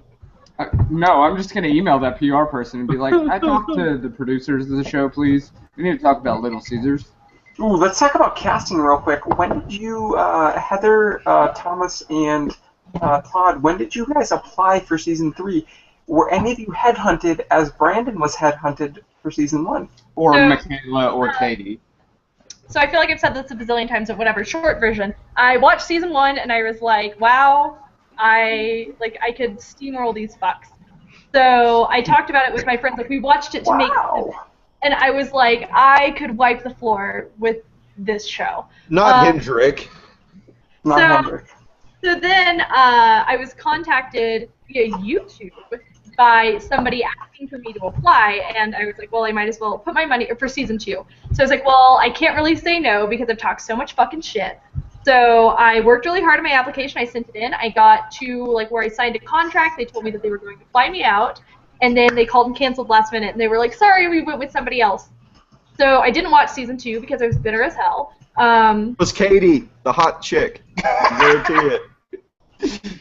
Katie and MK. Blame Katie. No, it was Way to kill the story, serial killer. No, it was because Chris Jackson, they needed a black person on the show. They were like, hold on a second, we have too many white people. We need a black person.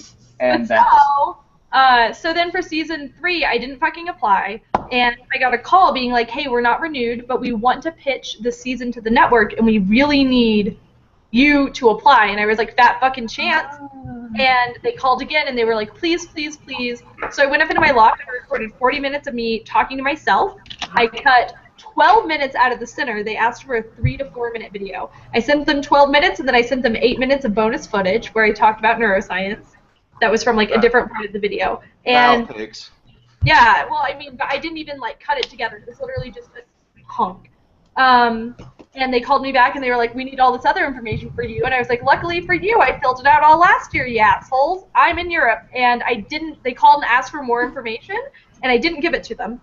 So they were like, hey, will you give us the thing about how competitive you are? And I just didn't question respond because I was in Europe. And then when I got back, they were like, hey, do you want to be on the show? And I was like, sure. So. And then I had to watch season 2 because I'm not a fucking moron, and I knew I was going into a competition. I'm sorry. I had to catch up. I did it in like... What about Todd? Todd, what was your story?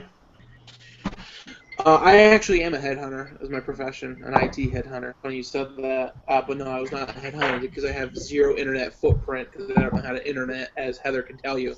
I knew they were going to start looking for people, and so I started following the casting department, and they said, hey, we're taking applications, so send an email right away.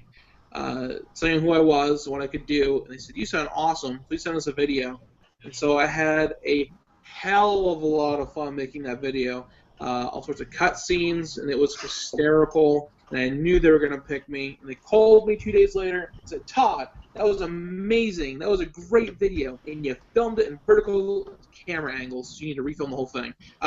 So I made it better, and resent it, and then I had a Skype interview, and then I had to do a Wikipedia page, and then I did a couple other things, and like, you're coming to Los Angeles, and that's kind of it. All right, and the brony. Thomas is straight. Thomas? My turn? Yep. All right, never saw or heard of this show before in the past. I'll start there. You don't need to know about the show to get on the show, apparently. What happened was I went to my local comic book convention, Long Beach Comic Expo, dressed up in my vault suit that was in my promo shots. One of the and they had a booth there, just like, hey, King of the Nerds, all right, that's cool. I walked past it. One of the casting guys ran up to me, started talking to me like he was a huge Fallout fan. So the casting guys came to me, started talking to me, was like, told me about the show and said, hey, you should sign up for this and do this, this, and this. I did, so I filled out the information. They bugged, then they said, hey, we like you, make a video, send it in. Did that, and then they kept bugging me on Skype until they shipped me out to the hotel to do final casting in the right time. So it sounds like you got headhunted as fuck. Yeah, you're not even a hot chick. So that's impressive. Yeah, so what you're saying basically, if we really want to get in, we should be as much as Fallout nerds as we possibly can, and that'll up our chances like by at least 20%. Well, do what you love, and opportunity presents itself. I love going to conventions. I went there, and then I ended up on a nerd TV show because that's just what I do for fun. Okay, which Fallout games have you played? Have you played them all from the first? I played Fallout 2, 3, and New Vegas. Okay. Okay, that's good enough. Okay, so which Fallout game is the best, and why is it Fallout Tactics? Oh, I haven't played it. You're funny. You're funny, fat guy. I know, I try. No, you didn't. He Skyped me about this last week. He tried really hard on this joke. I'm pretty sure that Apple is crashing on me constantly because I'm using Google Hangout. Maybe.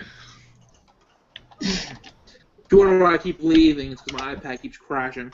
I think it's Lily doing it. She's masterminding this.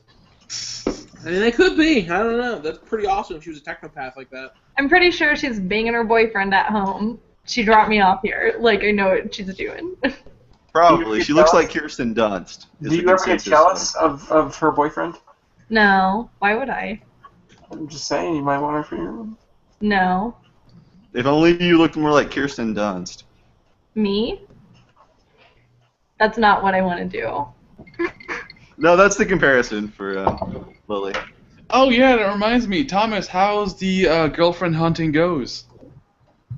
You gotta direct that to Heather, actually. I know nothing about I what's am going on. all the applicants because Thomas is not going to go to jail and he's not going to date a girl who likes Big Bang Theory.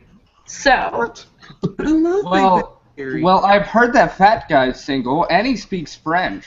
Yeah, if you're willing to go like 90-10. There is a girl. She is Ukrainian, has American citizenship. I was friends with her in college. She's in her last year of medical school. She's Mila Kunis. and she's sending Thomas gifts in the mail. So. Damn. Are those gifts? She wants a green card, Thomas. Don't buy it. I don't know what they are, but she messaged me and she was. I didn't even know that she watches the show, and she was like, "So your friend ? Thomas."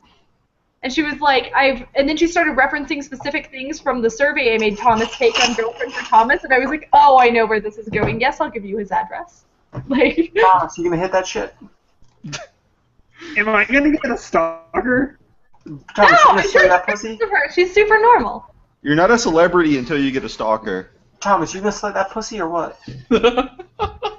You can't say things like that to Thomas. Don't be mean. Don't be mean. Thomas, you gonna pony that shit?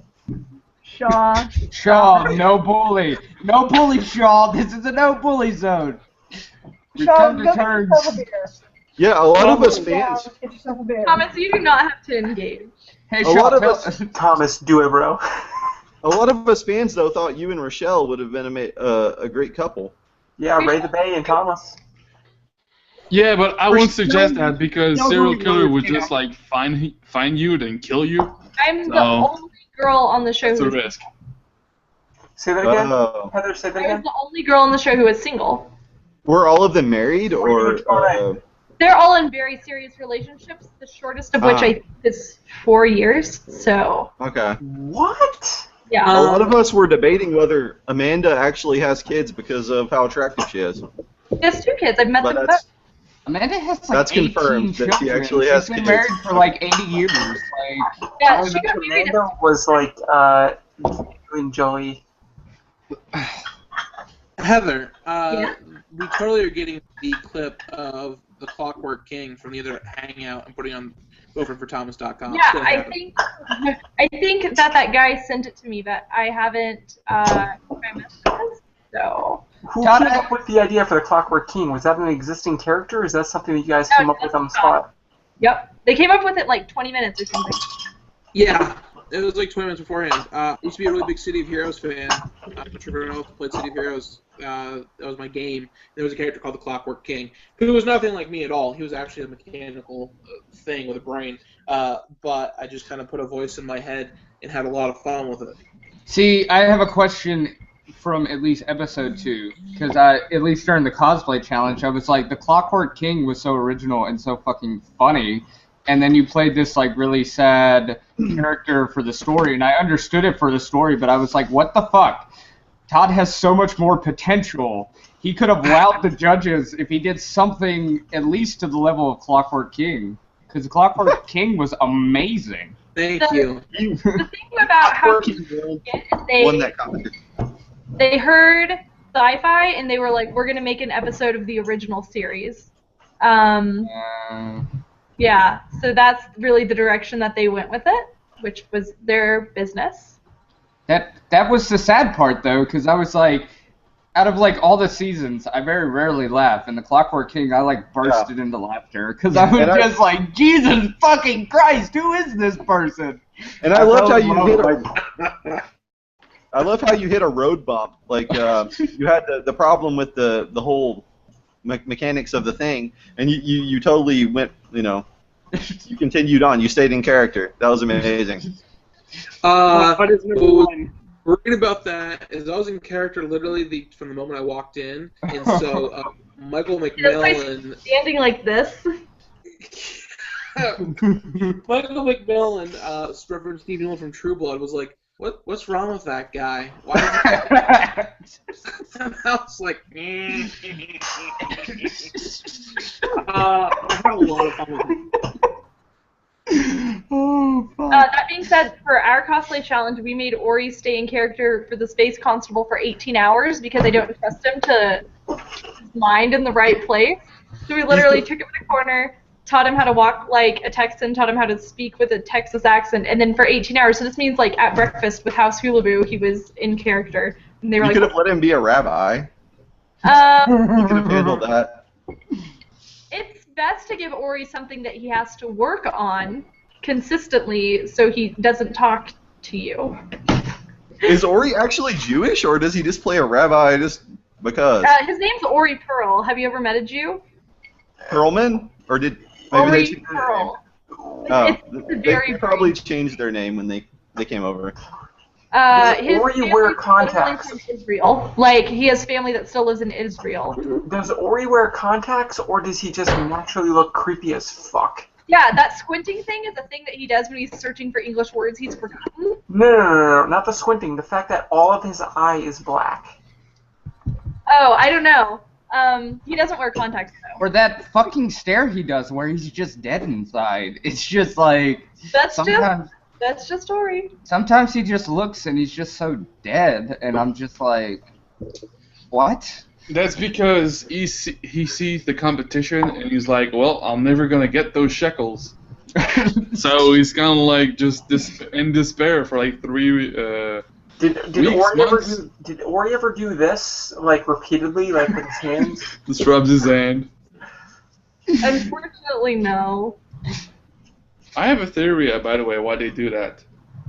What do you mean they, you fucking racist? Yeah. See, they rub their hand together right here, but they have to be close to their nose because they actually use the friction to keep their nose warm because it's so big it actually can't be kept warm by the body. Stop! This joke failed from the beginning. It's almost 3 a.m. Go fuck yourself. I finished it. Nicole, of all the ladies on season 3, they've shown their Kinsey scale. Which one does it for you? Rachel's her answer. Nicole. Why did they show all the chicks Kinsey scale, but they didn't show the guys? Because I'm excluding Boo just because I've known her for a few years. Some people aren't comfortable being outed on television. Is Heather too likable for you? Well, I was going to say Amanda because I love her glasses.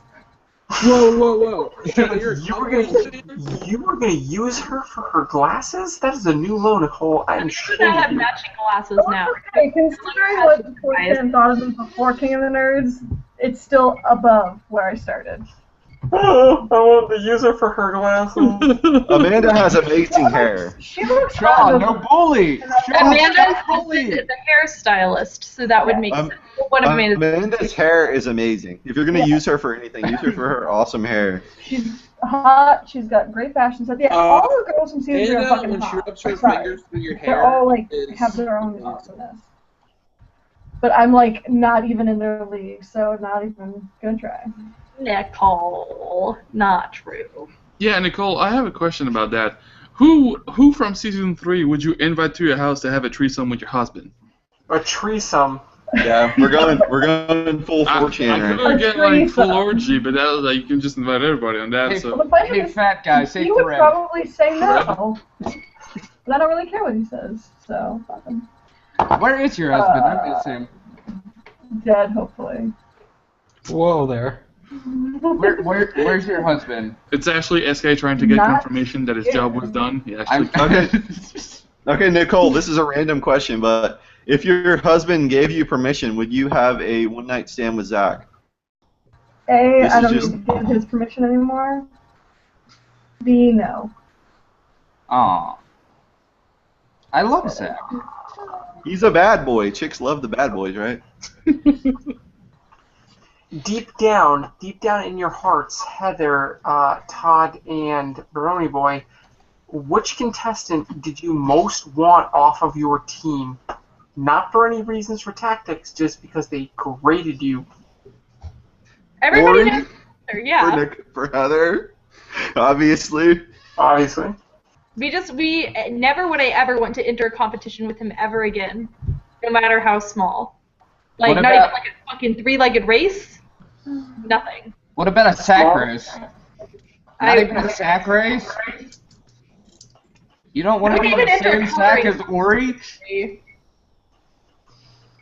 We are going to take canoe lessons together, though. I've decided. That's wonderful. I'm He happy. can teach for you how to guys. LARP. You can be a LARPer with him.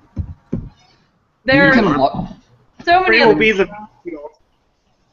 And then Thomas is going to be like, I loved everybody a lot except for Lily sometimes, is going to be Thomas's answer, right? Look at Yeah, his face. probably. And Todd is going to answer Yeah.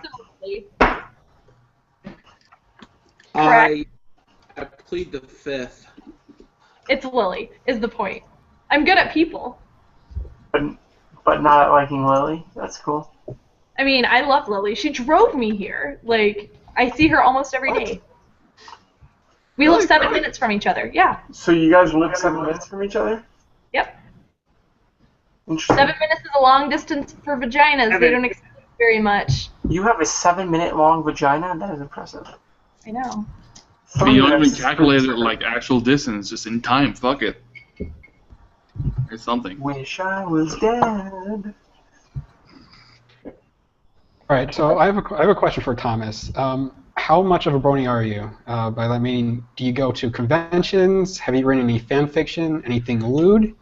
And do you visit /MLP? All right, I've gone on to the 2 Equestria, one in San Francisco. I read the entire Fallout Equestria book, which was really long because I love Fallout before I liked My Little Pony. And I've checked it out. Wait a second. The thread said Nicole's divorced. I may be a little drunk and missed that. Is that a fact? Well, I'm actually working on it. What? So Nicole, would you cook your husband? What? What happened? What happened? I missed your husband. Like, Do any of you guys go skydiving? I want to go skydiving. Shaw, shut the fuck up. If you talk about skydiving, I'm going to talk about reptiles. I'll go get the snake. I'll fuck you all.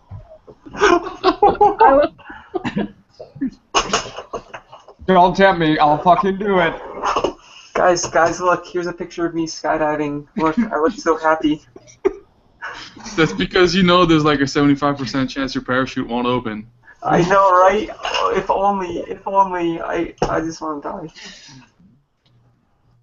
I was pretty upset because Shaw and I both got that email where they're like, hey, we like you. Why don't you make a video for season 3? And I hear an echo. But neither of us, I didn't give a shit about my video and did nothing special. And Shaw at least gave some of a shit. But we didn't get a 4chaner on Keeping the Nerds. Fun fact, I was banging my biology professor's daughter and she was the one who filmed me.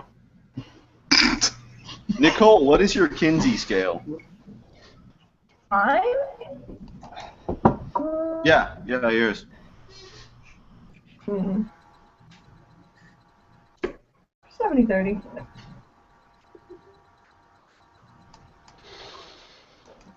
This is death. I'm out. I'm drunk.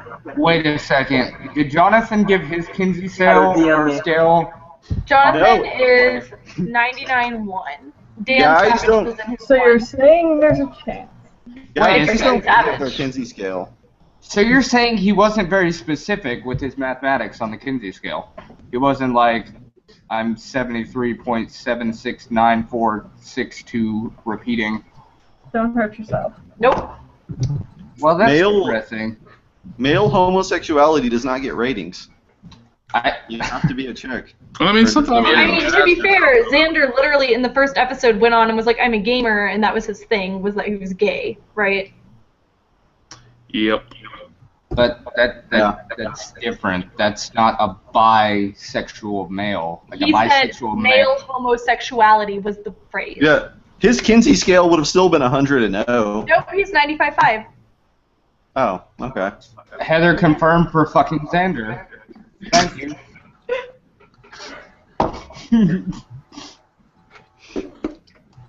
The things you learned during the hangout.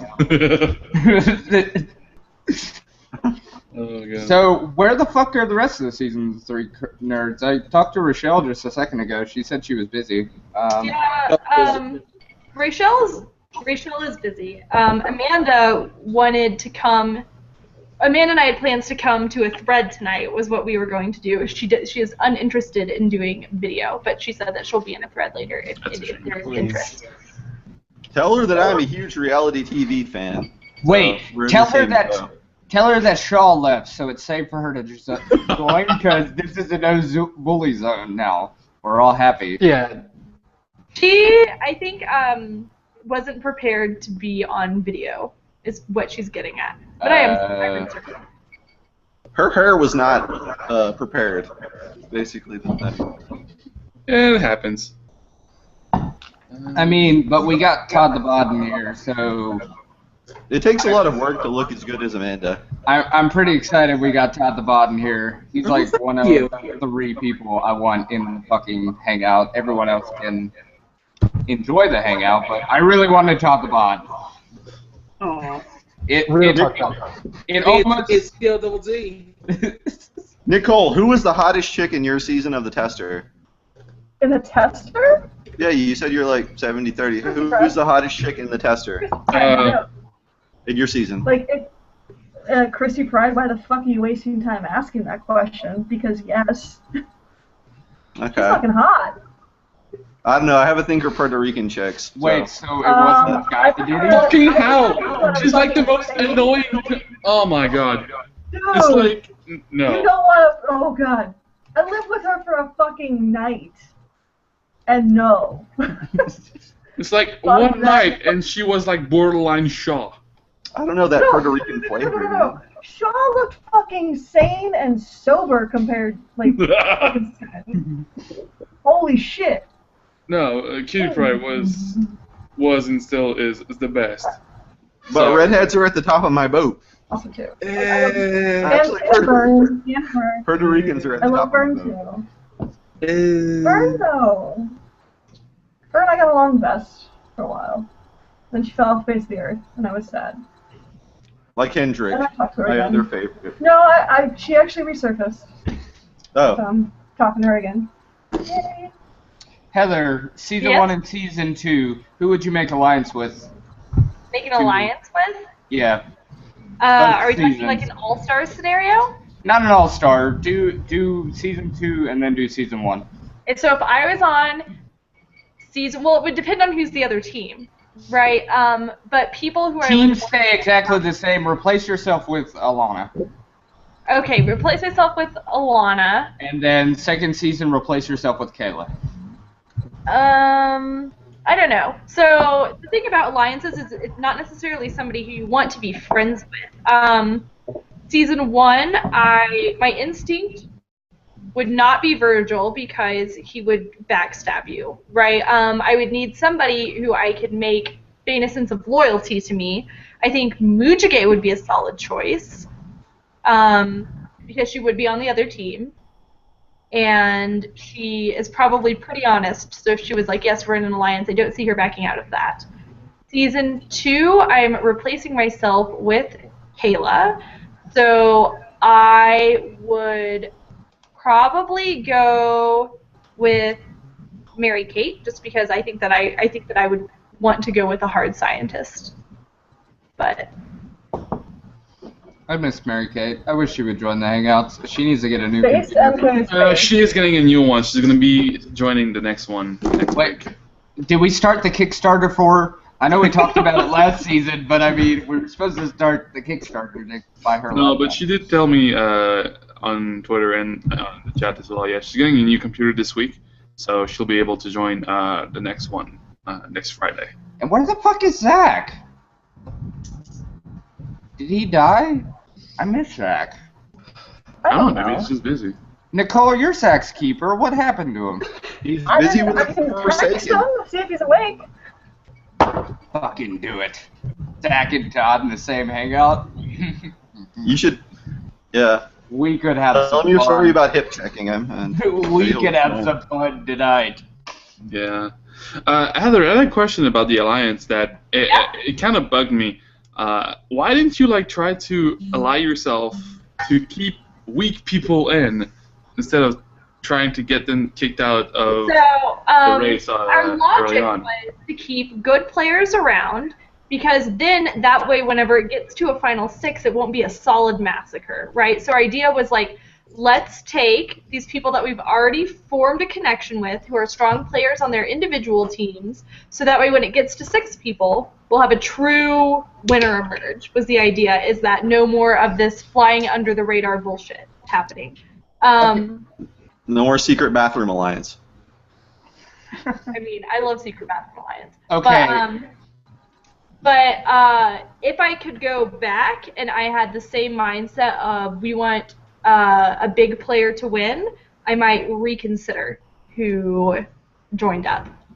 I just have to say, Todd or Thomas, if you're ever on King of the Nerds All-Stars, just be in the bathroom at all times. That's how you Where get the an hot stuff alliance, happens. Best discussions and you actions will be take place in that room. Okay, question for Todd and Thomas.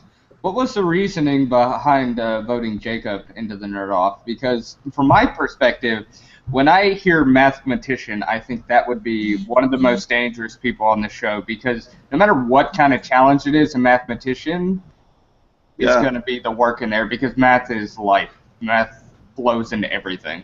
If you in the early seasons, that's who they always sent in first. Exactly, because a mathematician's fucking scary. That's not just a regular scientist. That's like the base foundation of science. That's the base of life, you know? Yeah. We wanted to hit them, but they weren't expecting it. And nobody expected Jacob. Well, and also, it was literally like a last-ditch, not Heather, not Amanda throw-in, so they had to come up with somebody, right? Because the plan was Heather and Amanda. Anyone who didn't have a vagina was at threat. And asked who we were going to vote in, and I'm like, well, I'm thinking you two, because cosplay. And that kind of set off a whole That chain would have been smart. Whole chain of events. But That's I okay. wouldn't change it. Like I said, I'm happy with who we sent in, because I wouldn't change it. I'm happy we sent Jacob in. It was definitely worth it. It blindsided them. I'm fucking pissed you sent Jacob in.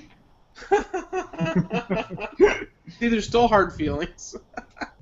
So it's definitely a good choice. Plus, the look on his face... I was just sitting in the background the entire time. I didn't know anyone very well enough to be... didn't want to be the bad guy. I just went with what the group went with. It's not my nature to pick people. Don't. You're voting Colby. I'm not racist. Yeah. We should pick Colby. They did ask, they were like, what if we send in Colby? And Colby literally just walked into the House Hulu bedroom and said, guys, you know, I understand if you sent me, but it would be cool if you didn't.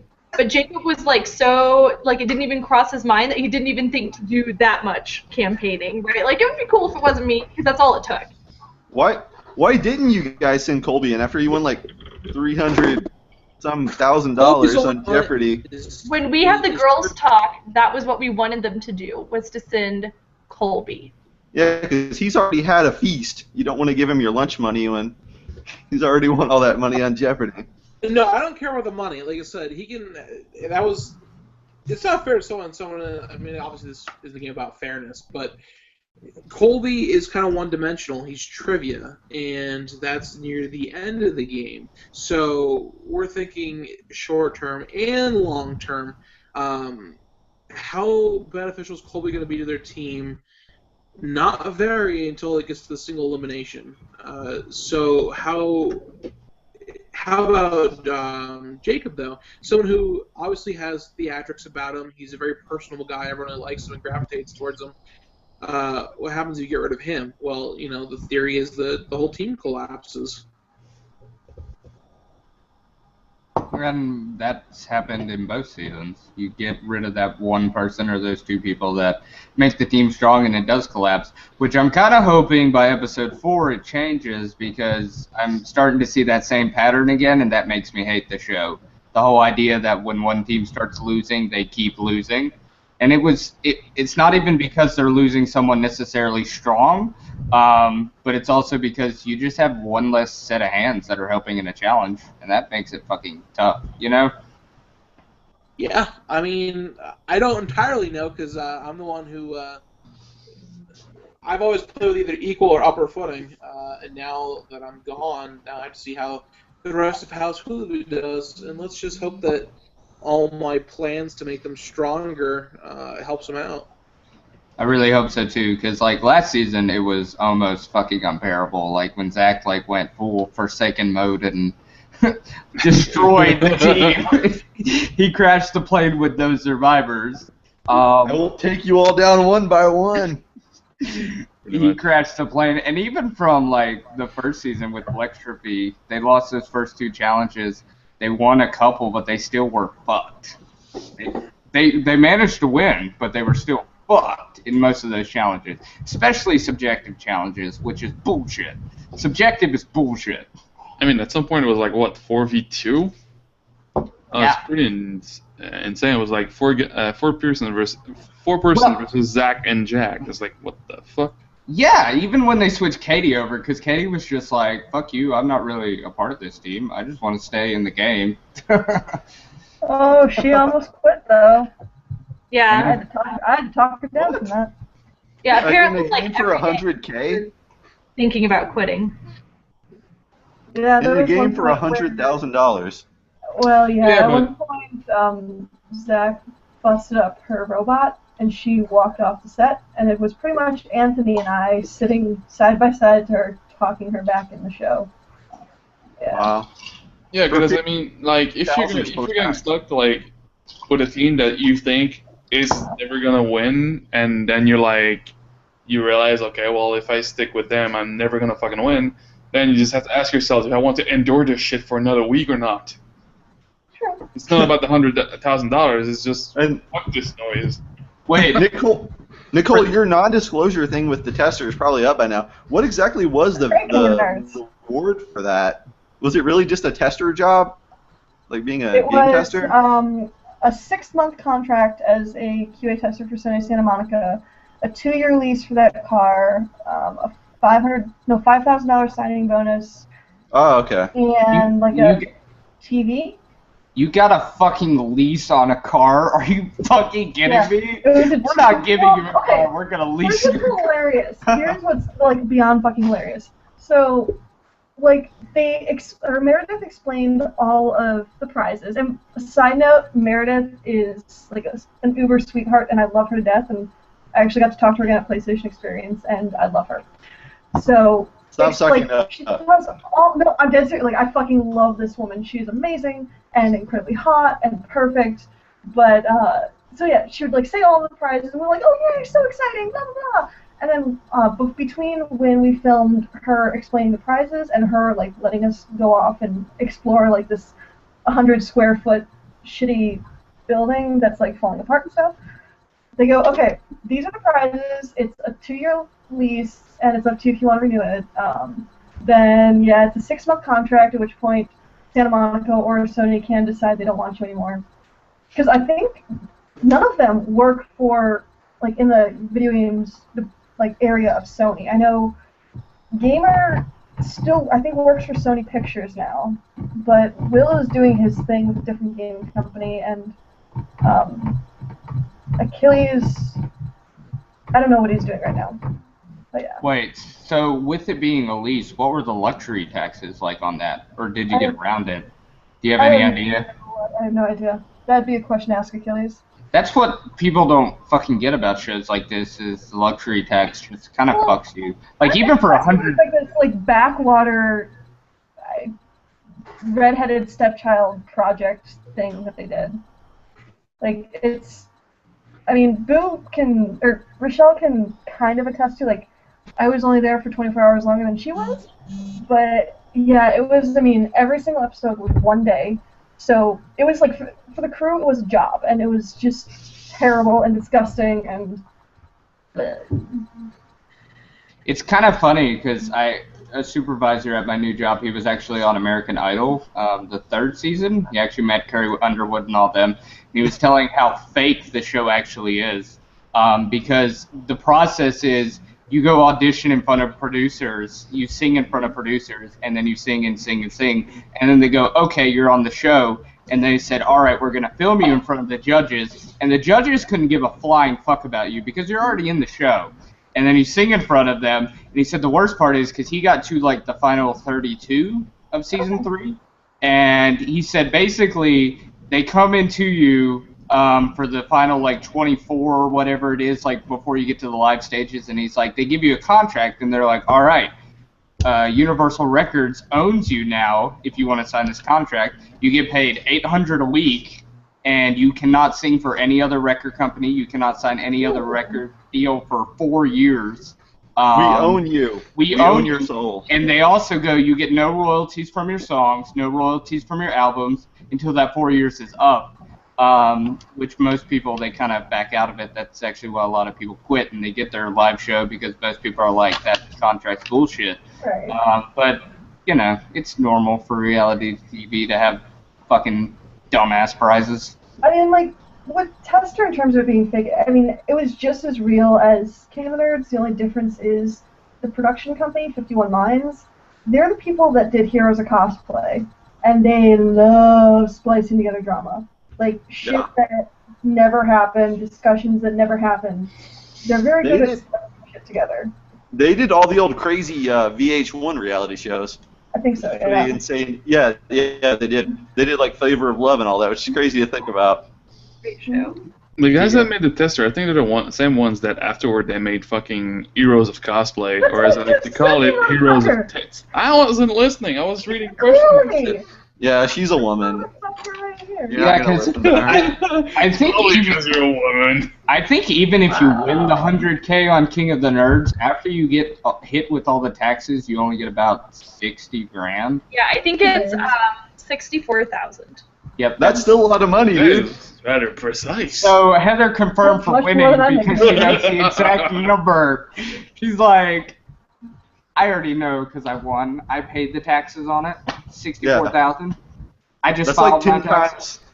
That's 10 times what you get from the Tester. Todd and Jacob, that's not Todd and Jacob. Todd, Jacob, and Thomas show up next week, completely kick everyone else out, and it's just a three-way tie for first. Okay, I just want to give my prediction of season 3. And I know you guys can't answer because NDA, but I secretly think that Caitlyn wins the whole thing. And the reason I think she wins the whole thing is she's doing the exact same thing that Kayla did last season, where there was absolutely no social media at all until the winner was announced. That's why I'm very suspicious. Caitlyn has never had a Twitter. She's never had a public Facebook. She has, I think, 28 contacts in her phone. She doesn't answer the phone for people who aren't in her contact book, ever. Yeah. Caitlyn don't give a fuck. 11 are from the show. So that gives yeah, she also has very little people on, like, very little connections on LinkedIn. So yeah. I don't give a fuck. Hey, I totally understand that, and that may totally be your personality. I'm just going by past results. It is 100% how Caitlyn operates. Whenever the show was over, no, it wasn't when it was over. We were exchanging emails while we were there, and she was like, "This is my real email address. Production doesn't even have this email address. If you give it to anyone, you're fucking dead." Like, she's just a very, very, very, very private person. And I mean, she works with people who make intercontinental missiles. You don't fuck with her. She doesn't work for NASA anymore. Well, I mean, she knows people. She might know people. So basically, she makes intercontinental missiles for Russia. For all we know. No, she's just off the grid. Yeah, she's off the grid in Russia. She's like Hendrick. No, she's fucking in the woods. Like fucking K. She's fucking off the grid in North Korea. She is like single-handedly running their missile program. She doesn't understand a word they're saying. She just makes it all for them. Yeah. Caitlyn speaks North Korean. Do you know that? Yes. Who? What? Caitlyn totally speaks Korean. Do you remember whenever she opened her laptop and she had to ask everybody if they were a U.S. citizen? Yes. Yes. Wait, what? I will be right back. if you work for a company like that, like my roommate works for Lockheed Martin, if you work for a company like that, it's like required that before you open a laptop that has any work files on it, that you have to confirm that everyone's a U.S. citizen. Okay. Yeah. And they're not allowed to have like iPods in any kind of important meeting either. In the house? No. Well, I mean, for people who work for those like corporations, a lot of times they're not allowed to have an iPod because the U.S. government is allowed to have any kind of recording for anything that goes on around those. But an iPod doesn't record; it only plays. But it could be an set iPhone, up. maybe. I thought this was 4chan. You're supposed to believe in conspiracy theories. Yeah, let's just talk about pedophilia. Yeah, let's not. What are we talking about? Yeah, I'm nodding. This is a no bully zone. This, yeah, guys. we're not talking about the bullying of children. This is a no bully zone. I'll fucking kill you. This is a bully zone. Oh yeah, there was a question from the chat. Todd, what was it you were just eating right now?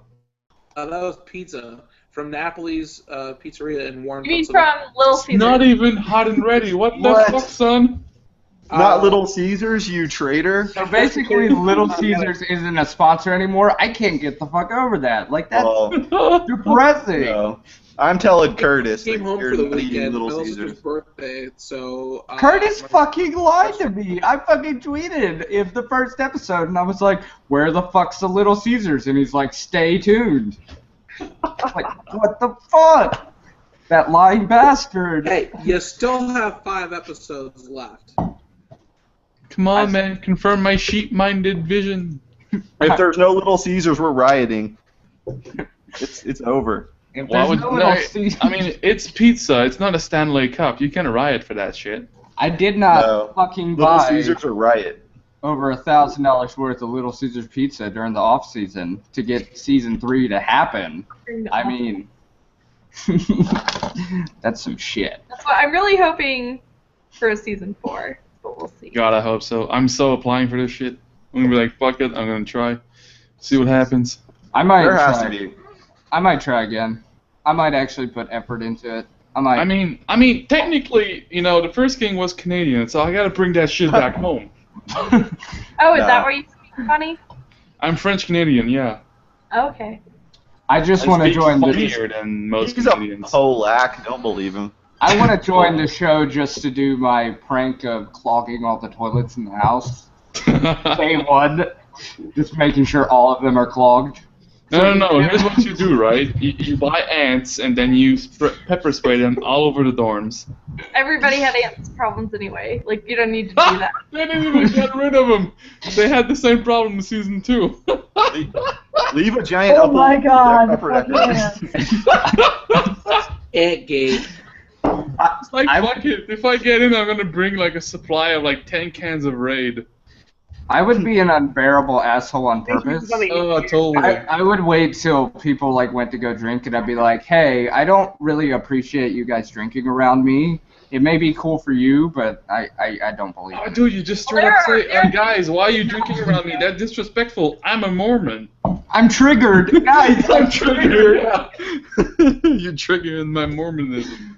My dad died of alcoholism. Don't you know I have fetal alcohol syndrome? Oh god, you can milk that shit pretty hard. I really could. I probably could get away with it. And that's awful. And then I would get voted into every nerd off and would lose the first nerd off because I'm fucking bad. So Yeah, but it depends. Yeah, well, yeah, because you're bad. But I mean, like I was saying earlier during when the show aired on Twitter with Eder, it's like there are 2 kinds of king. There's one that rules with respect and love, and the one that rules by fear. So if you win every single nerd off, you might end up just ruling with fear. But we've learned from both seasons that winning every nerd off doesn't equate to winning king. Yeah, well, I mean, if you want to win King of the Nerds, you have to be fucking useless the entire time and sit in the background and then somehow win the How last dare you. episode. That's No only for offense. season 1. Then you have How to dare do you throw shade competitive at Celeste. SATs. Well, I think Kayla's win was legitimate because she did win fair and square. It was an actual competition, but it still goes back to she kind of sat. Well, I don't know everything with the editing, so I don't know how much she helped. But Oh she did yeah, sit that back. brings that brings forth a question about the season. If it's under the NDA, you don't have to answer. But basically, did at some point in the season did they go over that it was obvious they just blew the budget? In season 3? Yeah. No. They Okay. have to have all their challenges and stuff planned beforehand. So it's like everything's already clapped and paid for. Right. I But want to they say did- too because in season 2 it's like it was kind of okay, and at some point you're like that actually kind of went down, and then suddenly the final is like an professional SAT competition. It's like what the fuck is this It's noise? not even that. It's that the last challenge for both seasons was a fucking trivia board. Like that's all it was. There's Like that no too. production value. Well, that's We put fine. The I mean, budget. Question for you guys then. You designed the final challenge. What is it? I like the season 2 one. I thought that was really good. It's a jerk off. It's a jerk off between girls and guys. Doesn't matter who it is. Whoever can come the most in 30 minutes wins. You know, No. I went to a math and science boarding school, and that was a legitimate thing that boys would do. So, I guess. Really? I'm not talking about just boys. I'm not sexist here. I know. But I'm saying I feel like boys would have an advantage in this scenario because I don't know any girls who have ever done this competition. But I've known boys to do this. Like That it's- okay? Scientifically speaking, no, that's not true. Because if you're going 30 minutes, most guys after they That's come, true. 30 minutes is not very long. What about Oh, 24 Lord. hours? even 24 hours is fair. But think about it from this what way. I understand, I- right? If your erection lasts more than 4 hours, you have to call your doctor because that's not normal. No. This competition is That's no. true. This The contact competition is book of world records. is not who can come first. It's how many times you can come in this time period. Oh, Because that's unfair. I mean, exactly because Oh, girls can basically come unlimitedly if they can Well, deal with it. So depends Nicole on was how there hard in you season, make it. From Nicole, you were there in season 2. Don't you agree that the final competition in season 2 was a really good way of like weeding out who the best nerd was of the group? For you mean like the Nerd Eliminator? Yeah. Whenever Jack just took it upon himself to do his own thing and didn't give a here's shit the about. thing. It was sickeningly close. So on one hand, like, if you just look at Kayla and Jack without the help of the other people, Jack did better. But Kayla used her help and the fact, for reasons that I won't go into, 99 out of 100 times, I would go with Kayla over Jack. Why didn't Jack give a fuck about asking anybody for help? Oh, he did. Oh, yeah, like He did? that whole night / the morning leading up to it. Like they each kind of actually same thing we did in episode 1. I think Jack was outside in their little tiny porch that was like that big, and then I think Kayla was in the TARDIS, and they would go one-on-one, kind of talk about who, like, or just kind of convince people to join them. And I felt terrible because at that point I already knew from the get-go I was going with Kayla. And I should say the reasons that I said on the show weren't quite accurate. But again, that's... Yeah, it seemed a little suspect from the only Well, people so- that truly know exactly why are season 2 and maybe like 2 other people. Yeah, it seemed a little suspect from the edit, but obviously I don't know what A lot of it happened. had to do with knowing what would be shown and what wouldn't be shown. Like, what they didn't show is actually Kayla and I became like best friends from the moment we got in Nerdvana. And that combined with something that happened, yeah. yeah, the only thing I didn't like about the Nerd Eliminator is it was better because it did prove who was better, but it still had the whole popularity aspect in there. It still had that essence. Not as much as Season 1. Definitely not as bad as Season 1, but it still had that whole, like, well, you're getting help from your teammates, and they're probably going to help you because either you're linked together because you were on the team together, or, you know, they just like that person better. So Did Jack ask for help though? Because it seemed like he didn't He give did a a fuck few about times, it. Yeah, he did ask for help. Both of them used all three of their help. And what We was hilarious with the whole like team thing was like they talked to Kelsey. And for Kelsey, it wasn't that big of a deal. She was eliminated first, but like they were on my case. Like, why did you change teams? Like, first off, the teams dissolved. You were the only one. 7. Like, there weren't any fucking teams at that point. So I didn't. But you were the get only that one much that sort of information. switched. That's because I was the only one thinking about the fact that there weren't teams. Like, I actually said, you know what, I don't care whose team was, or who was on what team, that doesn't matter. Like, they got here by whatever means necessary, cool. Like, but yeah, they thought it was some big, like, huge, like, oh my god, what the fuck? I'm like, no, it's just, yeah. What was That isn't a big deal. What was the challenge this week for season 3? Like, basically, they had to build boats out of cardboard boxes and duct tape, and then they had to cross a pool, picking up clues to unlock a number lock. You know, like you spin it to have the combination. okay, so it was an objective challenge this week. Kinda. So we had water-soluble wood glue with a 72-hour dry time. We had water-soluble spray adhesive with a 72-hour dry time. A very limited amount of duct tape and cardboard, 2 hours to build. And then you have to cross the pool. We didn't know what it was going to be. We didn't know that it was going to necessarily be math problems at the other end. We knew it was a math something. And we didn't know how we had to pick up the clues. So we didn't know that we were going to have to be pulling them up from the bottom of the pool and putting them inside the boat, which causes the cardboard to fucking cave in. So Team Smash won.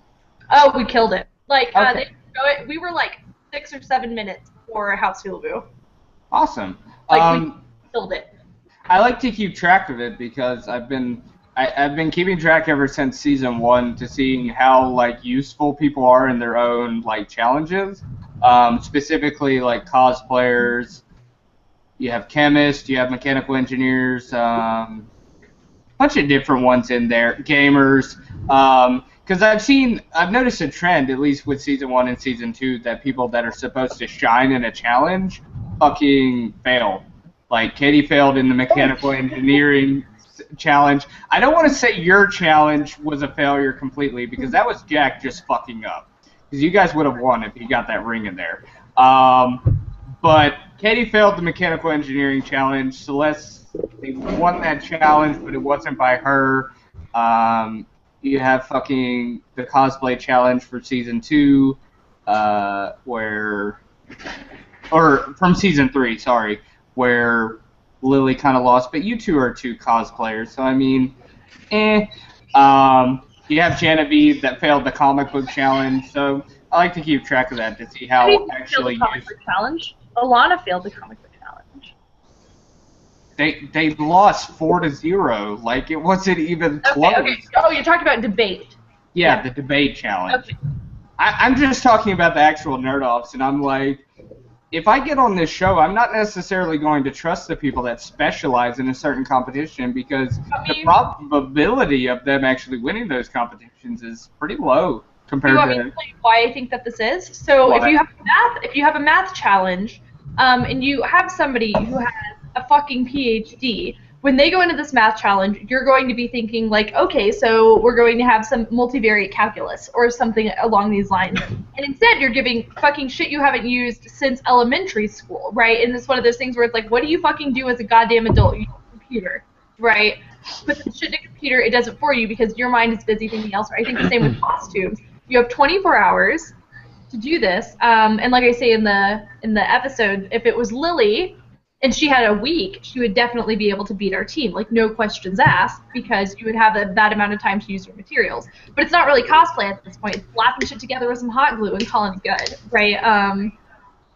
So it's a weird situation where nobody is actually given a chance to shine in their element. Like the robotics challenge, how much of that was actual robotics? Basically nothing. You took a fucking go-kart and you took a fucking remote control car and you glued some shit on it, right? It was literally a chassis on a fucking milk crate with a 2x4 sticking up like 2 feet in the air. That was literally the base for a robot. You guys should wake caught up. But Todd's falling asleep. You should wake him up. Todd! You. But I'm happy to find out that Team Smash won because I mean even Ori being a mechanical engineer student and then you have a mathematician, I would imagine they would make a No, homeboy. You wait till you see the fucking episode. Ori is borderline useless. Ori, in fact, is a hindrance to everything that we are about. Hey. Hate is real. Hey, chill out. We want to be biased here. Oy vey, remember the 6 trillions. At one point during the episode, Amanda goes, okay, Ori, Jonathan, I need some engineering advice. And Jonathan goes, no, Jonathan, Heather, you need some engineering advice. And I'm not a fucking engineer, but it's like, I mean, Todd, what you should know about this challenge is Todd out-engineered Ori. Yeah! He did. Straight up. Did Todd at least do a cannonball in the pool? I did. Todd did not. You know what? I should have. But, Heather, do you remember how terrible that water looked when we got back? At the other end of it? Because all the glue's water-soluble, so it looked like the watery whole pool was yellow. It looked delicious. Yellowish white. We're angry at you. It was really fucking gross. I really wanted to jump in because I was a spotter. I didn't have a waterproof mic, so I didn't do it. Oh yeah, they didn't waterproof you. Wait, but you may have gotten electrocuted in the pool, and then you could have sued them and made more than $100,000.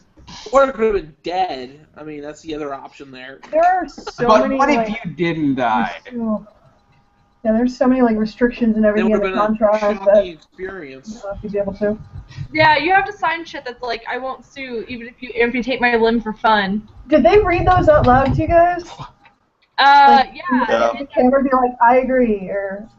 Those contracts are basically they own your soul. And the rules. One of the best parts of the contract is when it says that they can build amusement park rides with our faces on them. Can I tell my story? It's not that good, but I'm the only one who has a good. So one time we weren't allowed to talk about the show because there are no cameras on. So we were talking about the fact they do own the rights to an amusement park ride based on our lives. So we were like, what would this even look like? And I went to the bathroom and I came back and everybody was designing my amusement park ride and they were like, well, obviously you enter through a pair of legs, right? Like, so there's like a pair of legs, spread, and then you have, you know, the straight up, you know, the vulva here, and you go through that, and that's how it begins. And Sounds a lot like Patch Adam. Hold on, so 80% of the time you ride the ride, and it's like rainbows and sunshine, and it's like really manic. Like there's probably like Nyan Cat music playing, right? Super fucking happy, like overload on the positive. And then 20% of the time when you ride the ride, you go up to the top of a tall hill, and then it spirals down in the darkness as dicks just beat you in the face. And then you come out on the other end. So would you say in your amusement park there would be a magic carpet ride? I mean, that's essentially what this is. Okay, I have a question, speaking of the bathrooms, because I remember from Season 2, some of the nerds answered. We were told about shower buddies.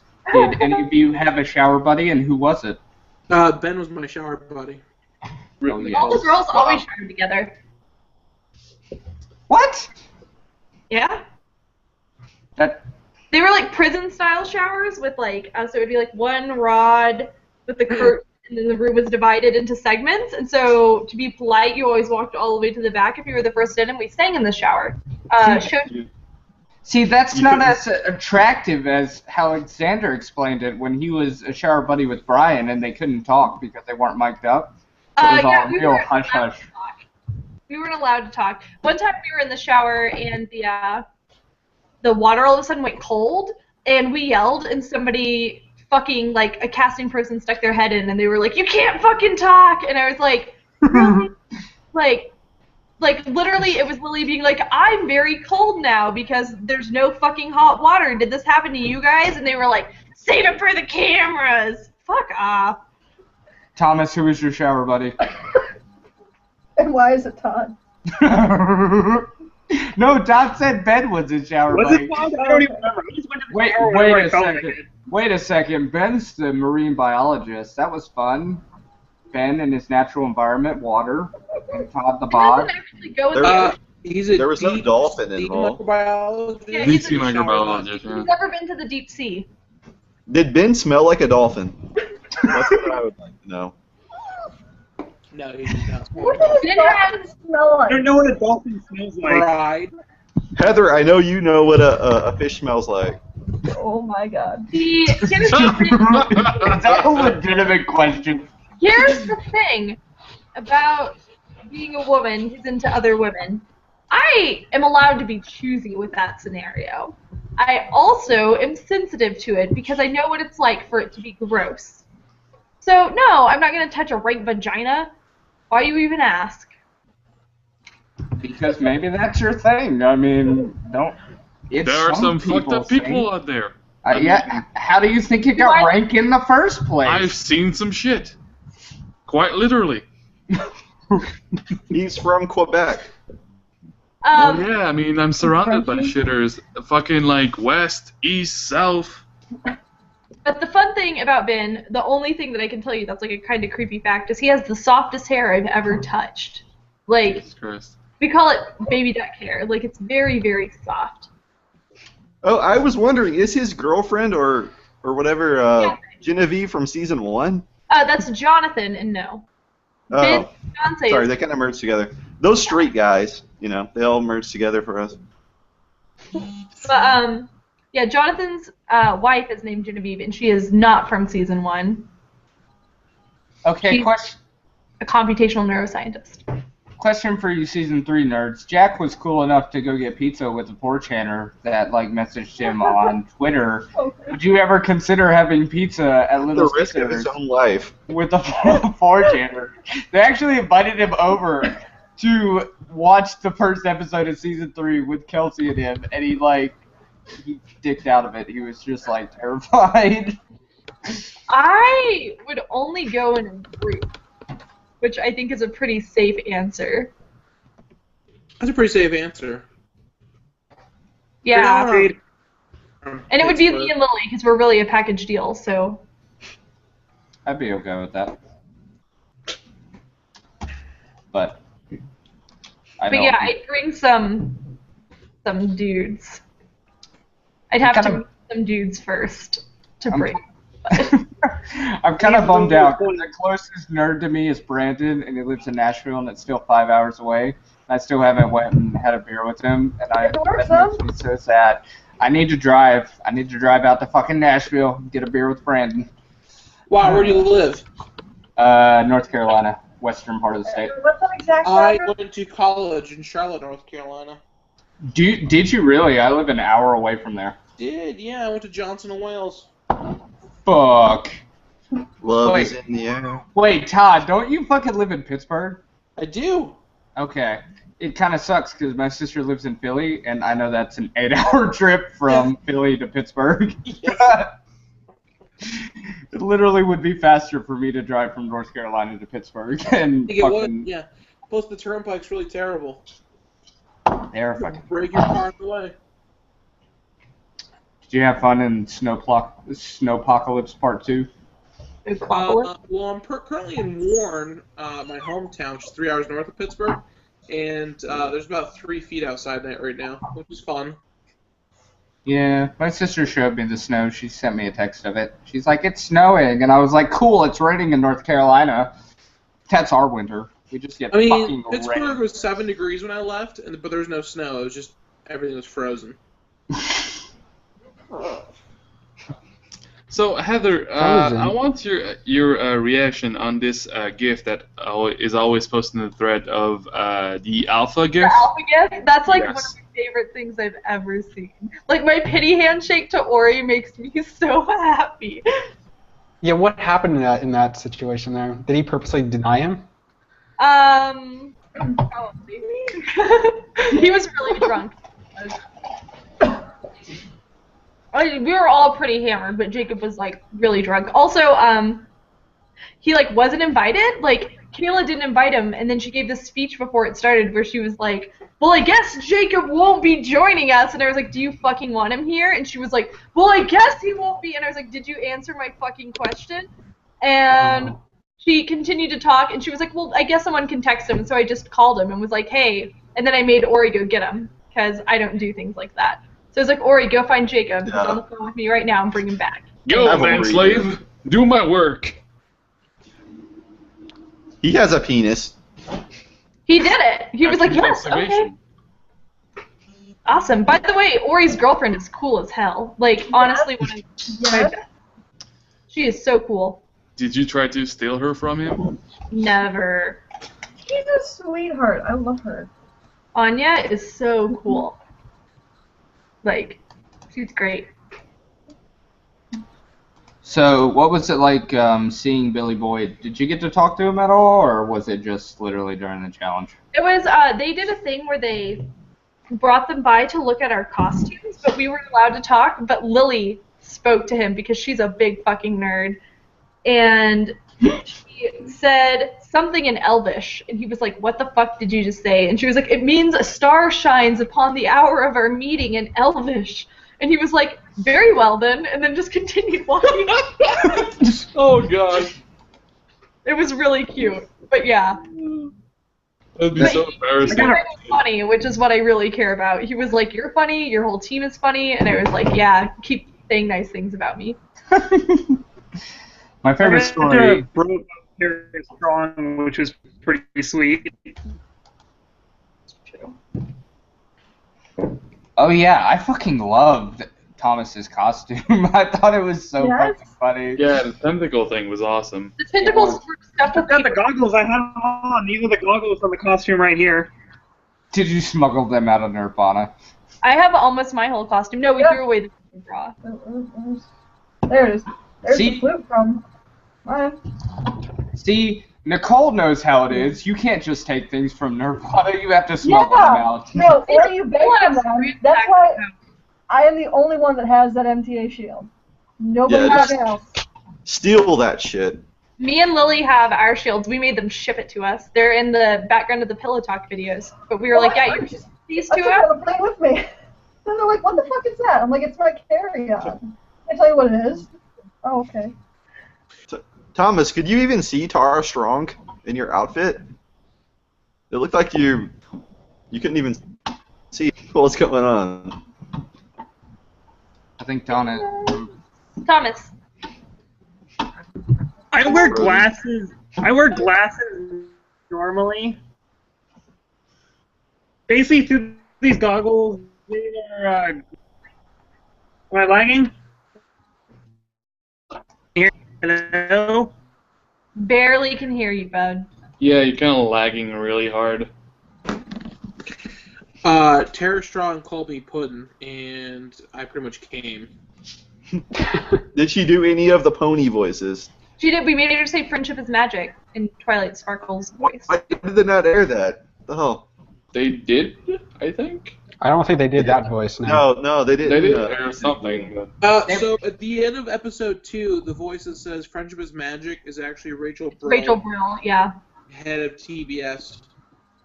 Well, actually, it probably wasn't really that TV worthy, because I know, at least from going to BronyCon last year, like, Tara Strong's like at almost every fucking My Little Pony event ever, and she's doing that all the fucking time, so any of the bronies that watch the show, they probably have already heard her say that in the flesh. It would probably be worth it to have Thomas and Rachel's reaction, and it would take like 3 seconds. 3 seconds is having another interview with Ben where he's like, I don't understand how an alliance works. But how does an alliance work? Good question. Because text Ben. That's amazing. See, I don't have friends. In my Black Knight outfit, after poor Thomas got sent home, and it was hysterical. And twice the executive producer came in and said, "Todd, that was amazing." They didn't air any of it. Also, they made Todd had like his one arm, and they made him eat fucking dinner with one arm. Fact. Like, sometimes they don't allow us to change out of our costume, so it's not like after the cosplay challenge we didn't want to fucking take a shower and put on real clothes. They were like, no, Heather, you sit in a bra for 6 hours. Deal with it. Oh, God. We did one arm. Also, there was a costume intern who was, I believe, Ukrainian. So attractive, so nice. They sewed my arm in before they changed my pants, So she had to take my shorts off and get all nice close to my kibbles and bits and put my jeans on for me. Living the dream. You should tell your really boring story, Todd. Walk back in here. Jesus Christ, I had a That's horrible thought. Thomas does the Gollum voice. We could get him to read a fanfic in the Gollum voice. He'll do it. It'd be too laggy, I think. It might be too laggy, but Jesus fuck. Could you imagine it? Yeah, we would all get Thomas, off to it. Thomas, Him what is a brohood? Somebody was supposed to update that Heather and Amanda fanfic after tonight, and I haven't seen anything. Yeah, I don't know. I know there's they want someone to write a fanfic about the contestants and pretty much everybody being part of the Nazis and shit, but... Where's my fanfic? I'm waiting for it. Yeah, Todd is The waiting. only people from Right. season 2 who got fic is that one Heather Amanda fic. And that's the only one I... I'm I still was- waiting for a fanfic of Bobby and Ori with the pickle. Oh, that's good. I was petitioning for a Todd and Lily fanfic, but no one really responded. Who and who? Oh wait, a fanfic of who? Todd and Lily. You know, The Clockwork King and the news reporter. not even the Clockwork King. You have the premise from season 2 when she's like crying and upset, and then everyone leaves the room, and it's just Todd and Lily, and it takes place from there. How Todd comforts her. She releases stress hormones other ways, right? Through her vagina. I mean, there were tears. That's good. Todd would have to know too much science for this to be believable, but... Excuse me. He could literally go layman's term and be like, we can release stress by me putting my penis in your Yeah, vagina. that's less funny. Less funny, but believable. But you sound so fucking creepy saying it. Jesus fuck. The freeze frame. The freeze frame. Wait. Thomas, can you say piping hot in the Gollum voice, please? Later season, piping hot and ready pizzas.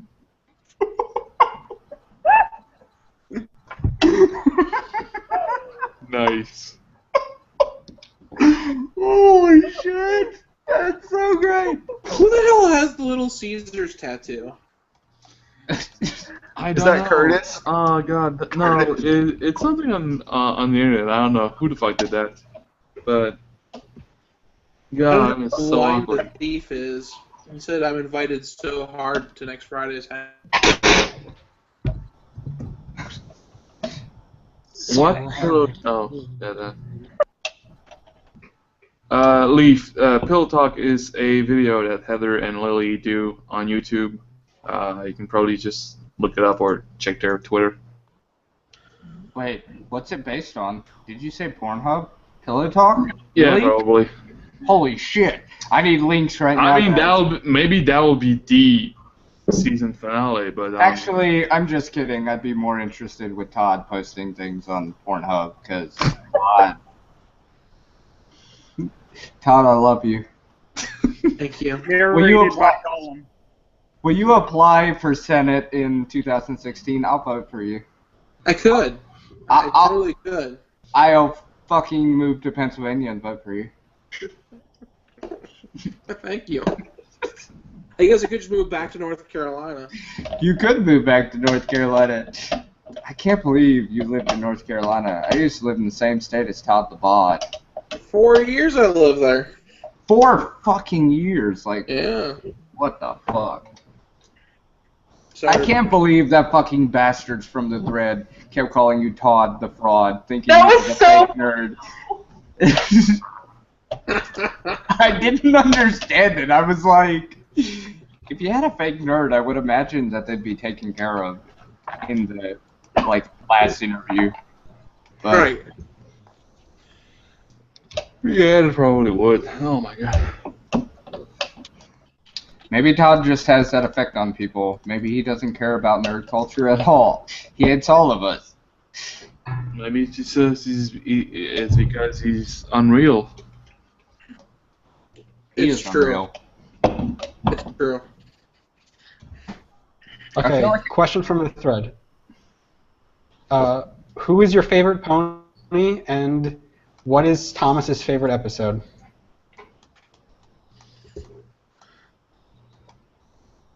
Me? Go for it. I really like Pinkie Pie and Fluttershy because Todd is my Pinkie Pie, and I think I said Heather is Spitfire. And I don't know about favorite episode. I really like the one where Weird Al shows up. That was legit. That was legit. What do you think of Equestria Girls and them being humans? Would watch on Do you just TV, stick would to the not ponies, or do you watch in think? theater.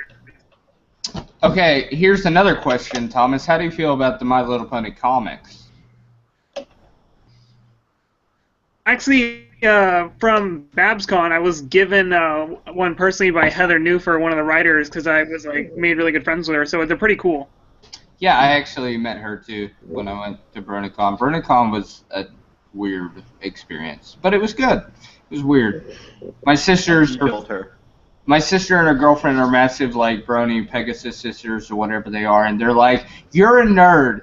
You need to go with us because we're not going to make any friends because we're normals." So I was the honorary Brony that made them friends. But it was fun. I sacrificed Dragon Con to go see BronyCon. Imagine that. Shit. I know, right? Todd, you like comic books. Would you read the My Little Pony comics? Sure, I'd read anything. Or have you? You know, it is. I've never read it before, but I would totally read it. Just to learn more about Thomas. I'm more than just a Brony, though. I like a lot of other things. It's true. Thomas is also an avid Star Wars person. He loves Fallout, and a lot of other stuff as well. At least it's not like fucking last year where Jack is like, I've never seen Star Wars, which is fucking mind-blowing. I didn't know what the Force was. It's not... I mean, motherfucker lived in a cave or some shit, like, what the hell? And he was the runner-up. Okay, like I said last year, different nerds are different for whatever fucking thing they love. Yeah, I know, but not knowing what it is, I mean, come on, everyone knows I've only seen one Harry Potter film. Never read the books, never went into the fandom, I really know very little about it. So I would be on the exact same... Yeah, but you know what it is. I mean, I've never seen any Freddy Krueger movies, but I still know what the fuck it is. You know? Well, I mean, I wouldn't be prepared for a Harry Potter debate. I mean, I know characters. Oh yeah, speaking of that debate. If we're talking, Jack, on one hand you have someone that has no idea what anything Star Wars or Star Trek is, and on the other hand you have someone that vehemently hates one of them. Like, it's not inclusive of that one at all. So it's like, which is the lesser of two evils? Because those were the final two. Nicole, oh shit, no, you were gone at that point during the debate, right, Nicole? The one fucking challenge that I would have schooled any of those motherfuckers on, yeah, I missed that one. Yeah, because the best moment in reality TV in my life was basically when Jack admitted that he actually never fucking watched any of the Star Wars movies during the debate. So I was like, this is the best thing ever. Nothing will ever top this, ever. There's like no contest. It will never happen again. Something this magnificent. That really was. He was doing so well, and then he said that, and it just completely derailed. Well, it was doing okay. I mean, Brian fucking slew him with that definition of good in science fiction and what. Brian was playing fast and loose with the definition of the question, and I'm surprised. Well, I mean, if Jack would have called him on that, he probably would have won.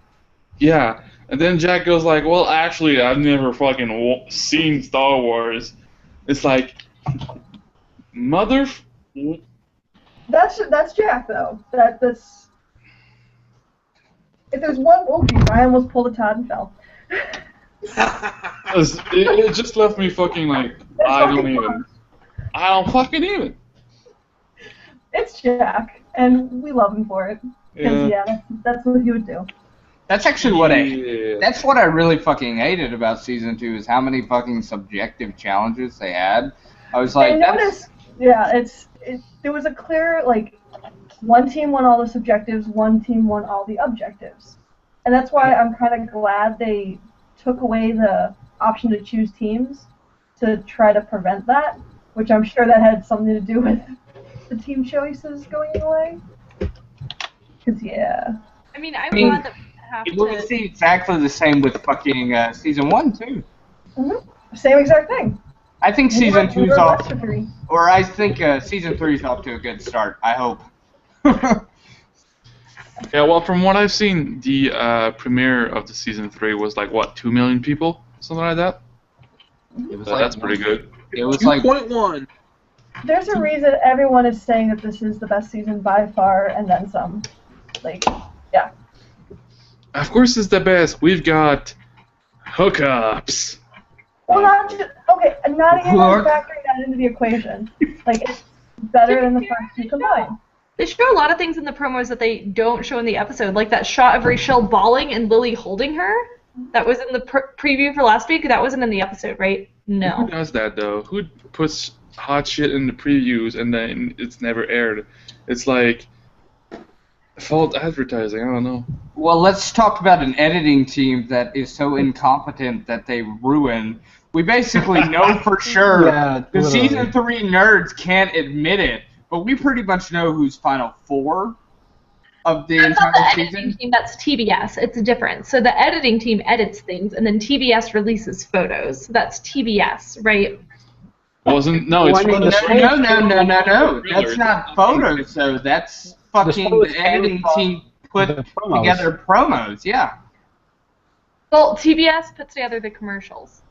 Correct. Like, how hard would it be to like put just a blur filter right on top of that, like, or at least not use that part of the footage? Well, I guess they I don't know how much they care about like real spoilers, but if we do it, heaven forbid. I mean, I was so fucking impressed when I saw the little game over sign on Todd's little picture. I was so sad. I was like, no, he's not gonna be the king. I'm not gonna have a Clockwork King. I'm sorry. My Battletoads avatar is exactly what it is. It looks just like a Battletoad. The Battletoad. The Battletoad. Battletoad.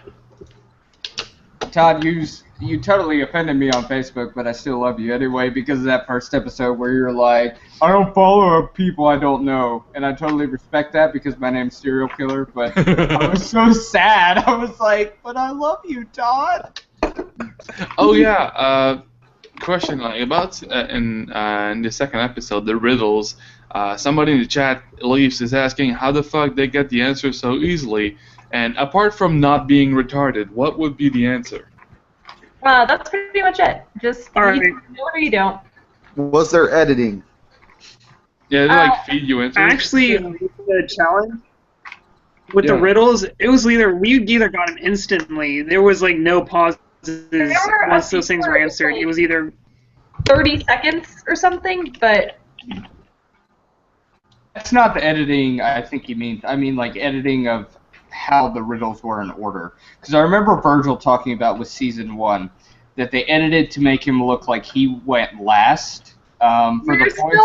under NDA for this question. Okay. Yeah. Well, that's fair. Because I kind of speculated. I'm like, especially with costumes like the Goblin puppet thing, like that was special. I could imagine that being like riddle number 1 or 2. Just so TBS knows. All those costumes were awesome, though. I realized they were awesome, but the puppet one was definitely, it stood out. I could imagine that being like 1 or 2, and then they show it as the last one just because, oh, it's adding effect. But they probably still threw that one in there because they're like, oh, this is our good one. This is going to be a good shot. Might be wrong, but we know a little bit of their editing techniques from Virgil because Virgil doesn't give a shit. What did you think? Also with Nicole, because Nicole doesn't give a shit as well, because she told us some editing tips, specifically the one where she voted for Zach, when she really voted for Jack. That's, yeah. She'll hip check a motherfucker. She doesn't care. Yeah. I love Jack, though. Well, remember, my NDA is over. There's some things I won't talk about still. Because, geez, I'm this again. Just out of respect for people. Alright, well then tell us everything. What did Zach do on your wedding? What was it? Why does Mary Kate hate him? There's a lot of justified reasons. Well, gee, thanks for precising. Would Zach have?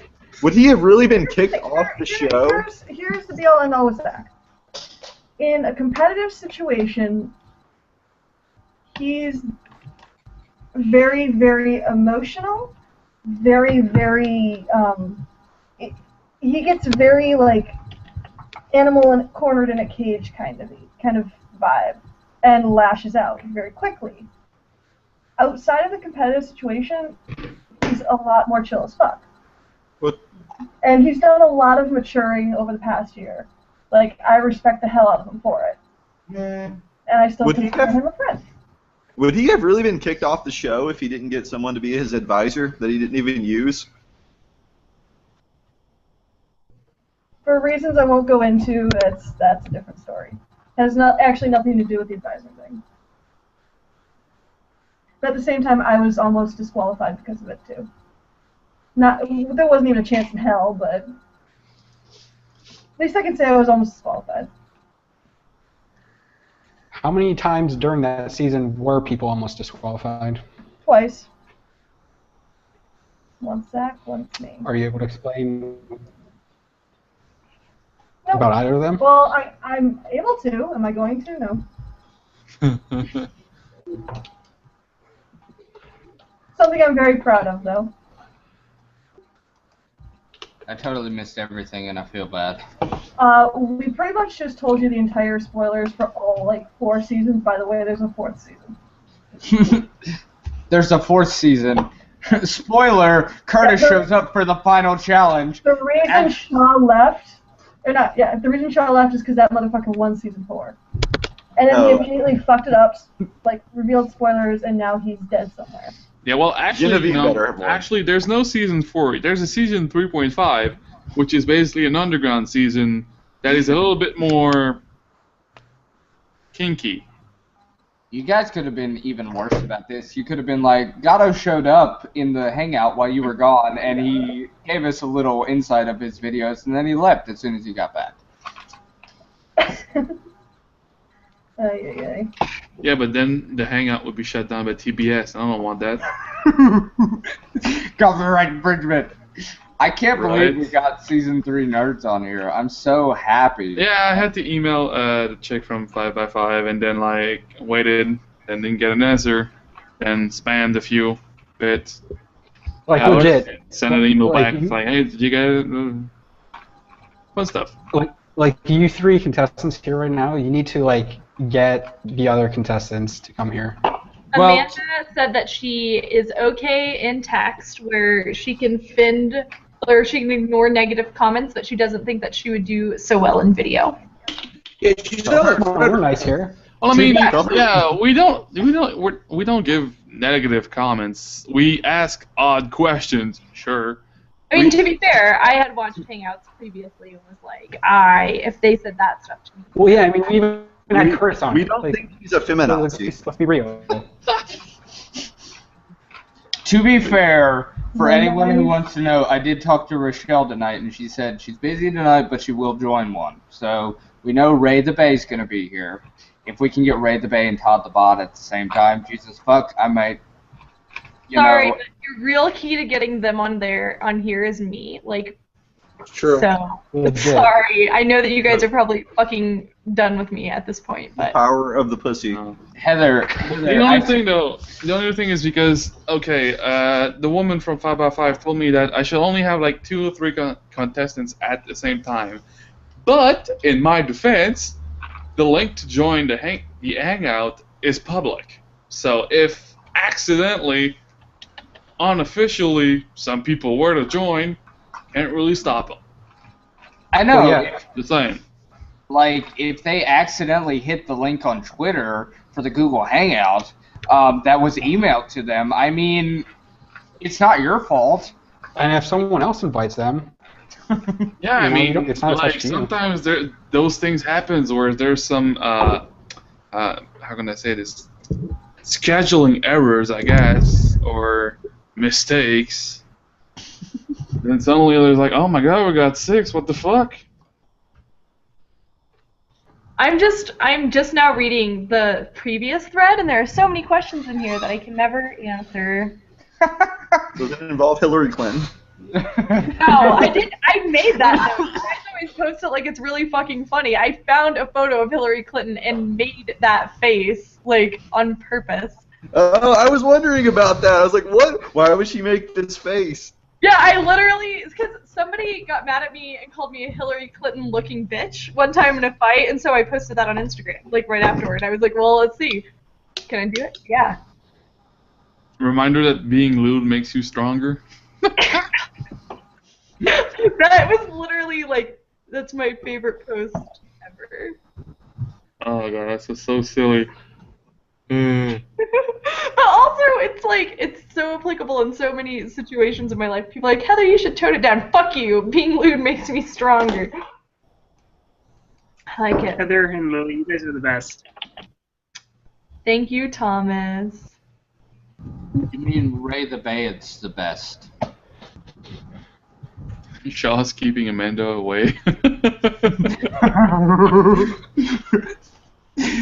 I can't believe Shaw got drunk as fuck and decided to start like fucking tweeting you all hate out of fucking nowhere. It's so typical Shaw. Yeah, I was just like, I actually messaged him on Teams the next night. I'm like, Shaw, if we're gonna get season 3 people, you need to stop being a fucking bully. And he was like, how was I bullying? And I was like, do I need to answer that? Hey, no risk, no Yeah, glory, dude, those right? tweets were fucked up.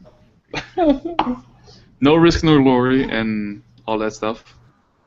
Oh, Todd left. I offended him. He's like tapping in and out. He is like Yeah. really tired. Yeah, it's fair. I'm lagging like there's no tomorrow. I'm pretty upset that Katie hasn't joined the hangout yet. When she was like, "We're gonna try and wrangle some season 3 nerds in for you," and then doesn't even join the Yeah, hangout. legit, like it was the week before the premiere. She said that she convinced you guys to do it, but that nothing happened. That's because, yeah, like Eder told me, it's because I had to send an email to a woman from 5x5 to get From what- TBS, actually. That's TBS? Okay. Yeah, Turner. That's the company that owns TBS. That is fucked up. Anyway, so basically I had to like tell him like, okay, I got this shit and I want a contestant on, and I wonder why they did that this year, because I mean, previously that was fine. I don't know. Well, I Okay. told you the thing about that guy who messaged. He messaged, I guess, all the girls, but he only asked me and Amanda. He was like, so a guy sent us an email and was like, hey, you know, like, will you do an interview for my blog? And then he told me, he was like, I interview one girl every year. I interviewed Genevieve season 1, and I interviewed Kelsey season 2. And he like went into like all the questions that he was going to ask me, and then he started asking me what topics were off the table, which was weird. And then he was like, would you be willing to take some photos for my blog? I need 5 photos. And then he was like, one of them's like holding up a sign with the name of my blog on it, and I was like, okay. And he was like, what about some like sexy pics? No nudity, just, you know, like sexy nerdy pics. And I was like, what? Like this guy's asking for personal porn is what he's asking for. I mean, at some point, it's like, even, I don't know, because from what I understand, like, if you ask, like, for customized pic, like, you know, you holding a fucking sign with his blog on it and all that stuff, that, you gotta pay for this shit. I mean, you can't just, like, ask for free. It's like, hey, can I get a picture of you doing shit for me? For free, because, you know, Well, fuck I it. found out later that he had talked to all of the girls from the season except for Caitlin, and had asked us for interviews, but he only asked me and Amanda for sexy pics. And so yeah, so that was like one of the reasons why they've been so ridiculously tight with PR stuff, is like they okayed this guy because he's interviewed contestants before, and then he's like, hey, you want to send me not nudes but just sexy nerdy pics, and they were like, what's It's like, this guy? yeah, give me an example of what would be, what would a nerd do in sexting? It's like, no, that's not how it works, bro. Well, I asked Kelsey, because he was like, Kelsey gave me sexy nerdy pics, and I was like, there's no fucking way. So I messaged Kelsey and was like, what was it? And she was like, I don't do sexy. And I was like, that's what I figured. I think that this guy is weird. Bullshit. Yeah, but I mean, it's kind of surprised me. Like, I had to ask their permission to get contestants on, because I mean, like in previous year, we just like basically, okay, well, we got this going, and Fucking spam their Twitters until they finally respond. I'm sorry, Nicole. I love you. Peer pressure. That's how you do it. I mean, they joined the thread and all that stuff, and then they joined the Hangout when I posted the links and shit. So, I mean, it was all fun. I don't know why they went all so, like... I specifically remember a couple times last year where I probably spammed Nicole like 6 messages in a row, and I'm like, hey, we're doing a hangout. You want to join? You want to bring Brandon? You want to bring Zach? I love you, Nicole. Yeah, you guys fucking hated me at the beginning. It was kind of amusing. I really, but I was banned from 4chan for a while again. Like they were just trying to get Zach. I really fucking loved Nicole. Like I realized after that first hangout that I was in, that I really fucking loved Nicole because Nicole was like the most chill as fuck nerd out of everybody. Because she just didn't give a fuck. She was like, you guys want to know about this? I don't give a fuck about NDA. I'm just gonna tell you what it is, and that's literally how the hangouts got so fucking good because she started off with saying, hey, I don't give a fuck. I'm going to tell you guys how it went down. And then we got everybody. That's actually what Tester taught me. Like, after Tester, I was uber butthurt and realized that, no, not worth it. So, went to the King of Nerds saying, fuck it, let's go. How did you get from the Tester to King of the Nerds? This seems like a very strange... Like, just how I applied for them, or? Well, it's just like, usually, whenever a company has a contract with somebody where, you know, they have the rights to their image and all this, they don't want to share it with anybody. Okay, how it works is, actually, same thing with Danielle, same thing with, actually, Danielle and I were in the same boat. Rochelle, not so much, because it's been multiple years since her season. You have to wait a year from the initial airing of the finale before you can be on another show. And yeah, I really didn't want to apply at first because I was still butthurt and like I didn't want to go through the hell of like being edited to be the villain again. And your Tester edit was pretty terrible. Oh, it was god awful. Yeah. And like to this day I have not watched the entirety of episode 2. I can't do it. Like, I turn it off.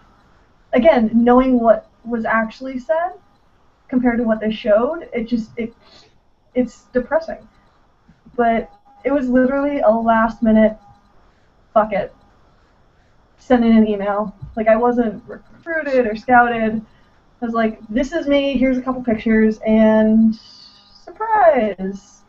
I don't know. I pretty much spent the entirety of my time in Nerdvana with the story guys going, you know, just so you know, you didn't deserve to be put in here, like, you were none of our choice to get in, and you don't belong with these people. I'm like, thanks, story team, for being awesome. So I flipped them off as I left, and that was great.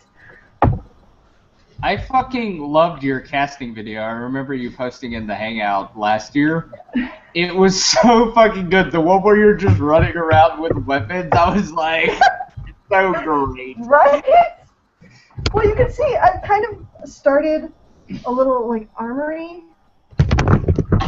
right there. Yeah. Jesus. Though I should say my Gears of War guns are in the front room, because I really don't know where I'm going to put them yet. Okay, Heather, from the thread, some guy doesn't know what he wants. He was asking for updated feet pics, but 4chan's really into Exalia now, so we need a picture of your armpit, please. I mean... The fuck? I mean, you could outdo Katie. Katie has a wonderful armpit. What is the thing with armpit? That's something that I've never even aspired to have. It's a wonderful armpit. Oh, shit. What is it with the new armpit fetish? That was never a thing that I remember. It is totally a thing now. It's like it's like a new thing. Everyone likes armpits these days. I don't like armpits. There's weird shit like that. I mean, we're running out of female body parts to get enamored by. Oh, we can get pretty creative if we have to. We had traditional where you were just enamored by the breast and the ass, and then it started exploring into the feet and all that stuff, and now we're just having everything's left.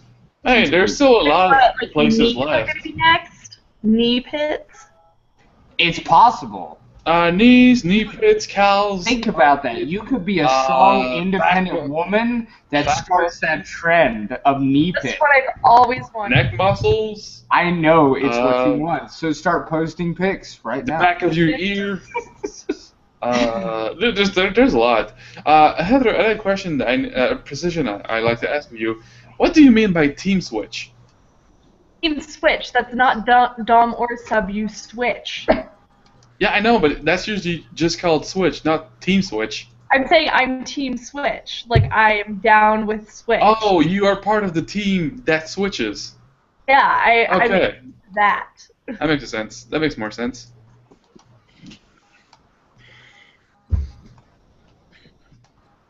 Or, I mean, wait, Todd hasn't posted feet.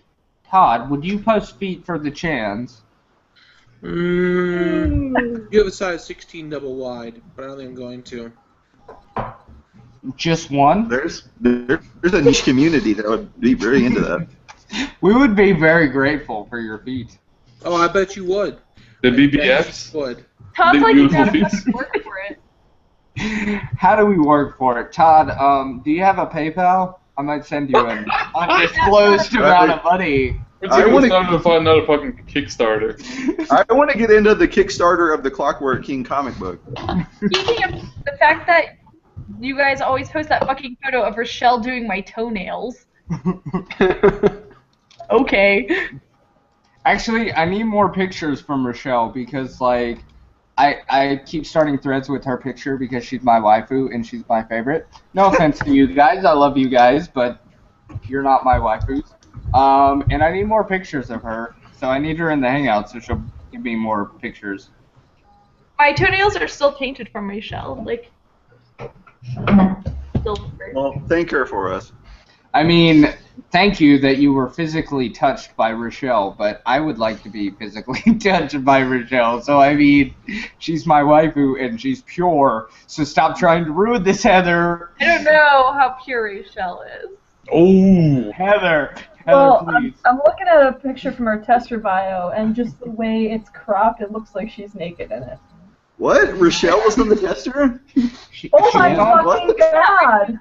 Yeah, What, because season She was my boo. Esther, she looked What? like she was She met a Danielle. 33-year-old soccer mom. Like, she had that haircut, like, perfectly. It was like, you're correct. It was very soccer mom.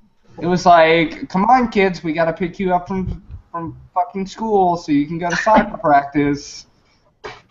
And I can go smoke the whole time because I fucking can't stand you guys or my husband.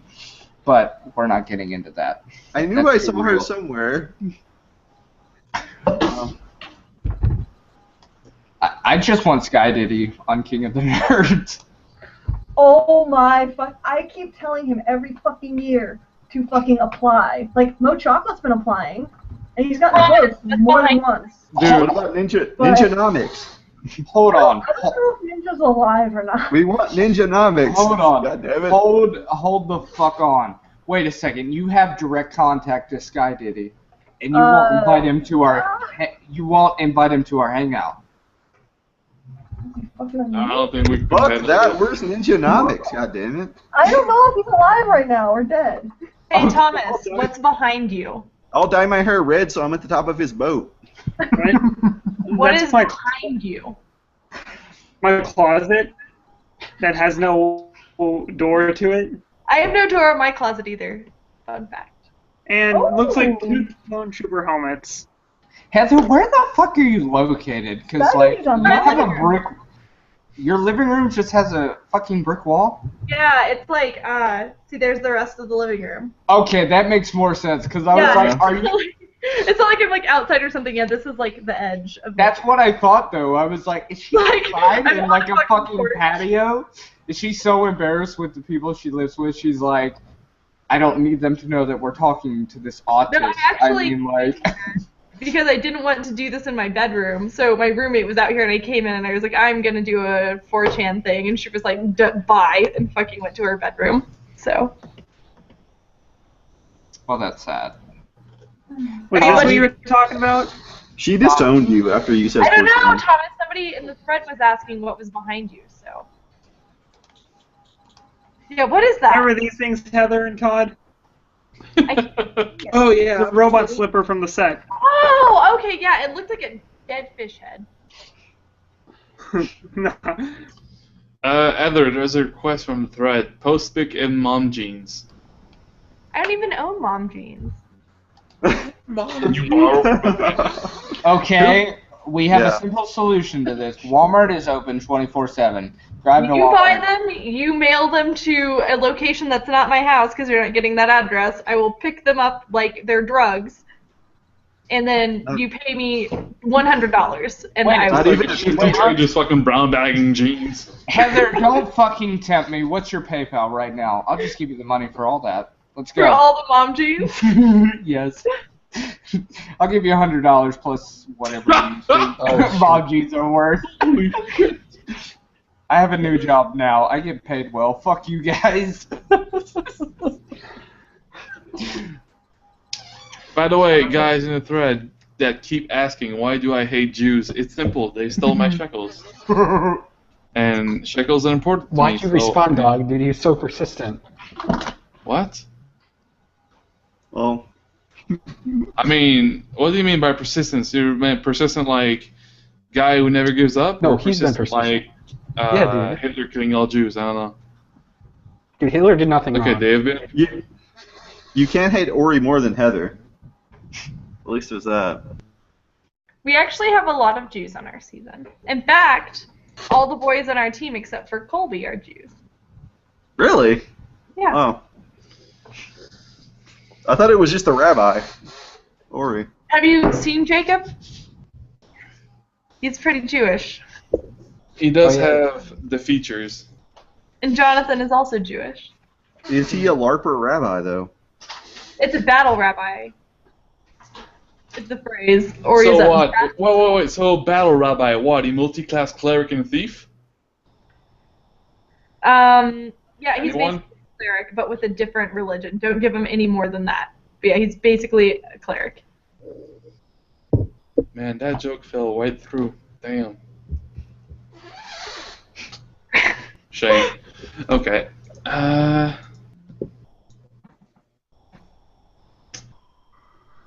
Guy in the chat says, we need Lily to post feet when she comes. Didn't She she already already posted. do that? Yeah, at the same time as you. Yep. There's no feet and there's no armpits. Half of the 4chan community is ostracized. This I is mean, not I good. still have feet and armpits. You just can't see them. Well, we need pictures for half the 4chan community to be on board with this chat. Posted fucking feet photos. I did that straight up. Like, first thread I went to, somebody was like, first feet pics become #1 waifu, and Lily and I were like, fuck you, no, I'm doing it first. And so that's why we posted them together.